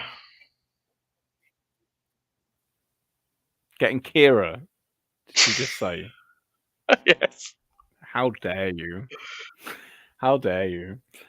Christopher said, from the experts I've seen on Twitter, Labour are having quite a good night. They have outperformed in terms of the popular vote, but it hasn't reflected in seat changes. Yeah, I think what you'd quoted earlier, let me scroll up. Based on the wards so far, Labour up 11.5 points while Tories down. That is a good night for them thus far. But yeah, it won't always be reflected in seat changes because they could build up a lot more extra votes somewhere that they were miles behind already, and it won't end up changing the thing. Pod just said it's all clear to me now. Look what you started. Apparently, Labour is expected to take control of Stoke-on-Trent Council. Stoke on here because I care about dear old Stoke. Ran to be MP, part of it once upon a time. Let's see, Stoke-on-Trent. Oh, they've had a good night in Stoke. They've on 10 councillors. Tories are down 1.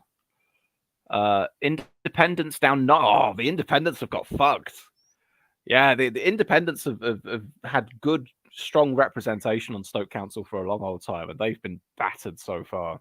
But 27 of the 44 seats declared. So yeah, it looks like Labour are on track. They only need to take 2 or 3 more, and they've got majority control of the council. So that looks pretty much like a dead cert.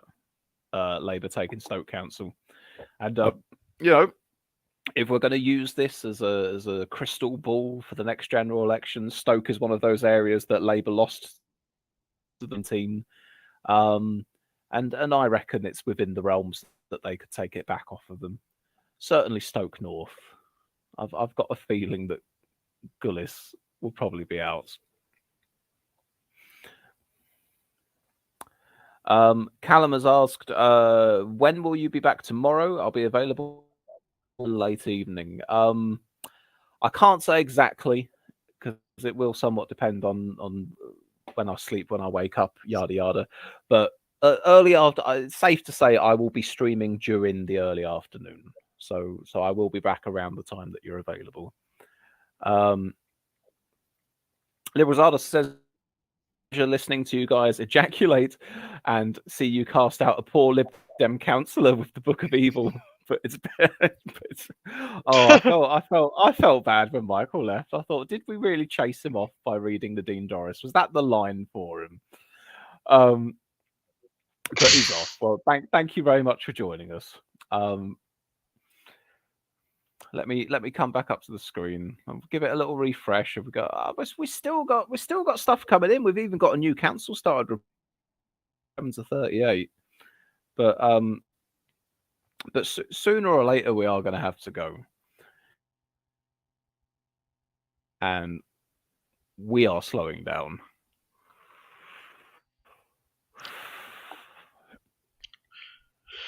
Yeah. I expect the results to slow. I expect there to be not as many results from now, to be honest. Oh, shall I ask them, Cameron? Do you want to surmise what you think of the results so far, or how you expect it to go once we've had them in tomorrow?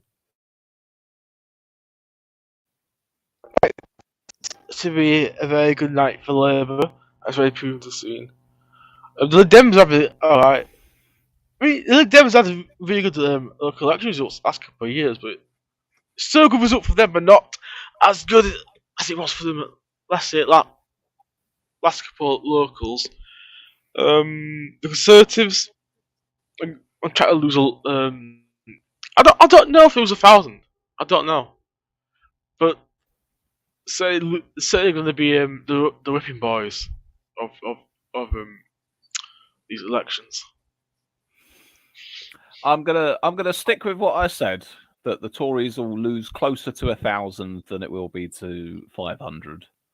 So I suppose that's 250.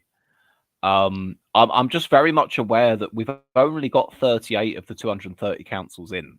So if we're just looking at the raw numbers of how many councillors are up and down, what we've had so far might not be equally proportionate to how many councils or areas the Tories were already strong in or not. It could well be that the stuff we get in later in the day has much more Tory councillors for them to lose. Say if you get to the more rural areas, you're going to see independents, residents associations, the Greens, and the Dems do much better as well. So the Labour might just a little bit. You never know locals, but you won't get most of them until probably tomorrow evening. Exactly. Yeah. So I guess all we can say is all we've got at the moment so far is an early picture, and the early picture at the very least tells us that the direction of travel is what we expected it to be. Tories are down by a fair bit. Labour are up by a decent bit. Lib Dems and Greens, they're making gains as well. But it's the matter of degree. It's the matter of whether the Tories approach that 1,000-seat loss that's being talked about, which will only become clear once we get a seriously larger number of councils in. And with that, I will go. My best guess, guys, is I'll probably be back streaming again tomorrow. Today, technically. Let's say we'll reconvene here around about midday, early afternoon, sometime around then. So keep an eye out for me streaming again. Let's provisionally say about midday or 1 o'clock, sure. And then I will have had a few hours kip, and I'll be a little bit freshened up again. And we'll see where we're at, guys. We'll see where we're at. Anyway, thank you to you, Cameron, for joining me, and to all of our many guests. And we've got through them today. We've had quite a lot of people on the panel in the past 6 hours or so. We've done well. And to you, dear viewers, I don't know how many of you are with us that have been with us from the very, very beginning. I feel like Podge has been here from the very start, at the very least. Zardos a long time, but all of you for that matter. It's been nice to have you with us. Thank you for your contributions, and I look forward to seeing you tomorrow. And with that, I bid you good night.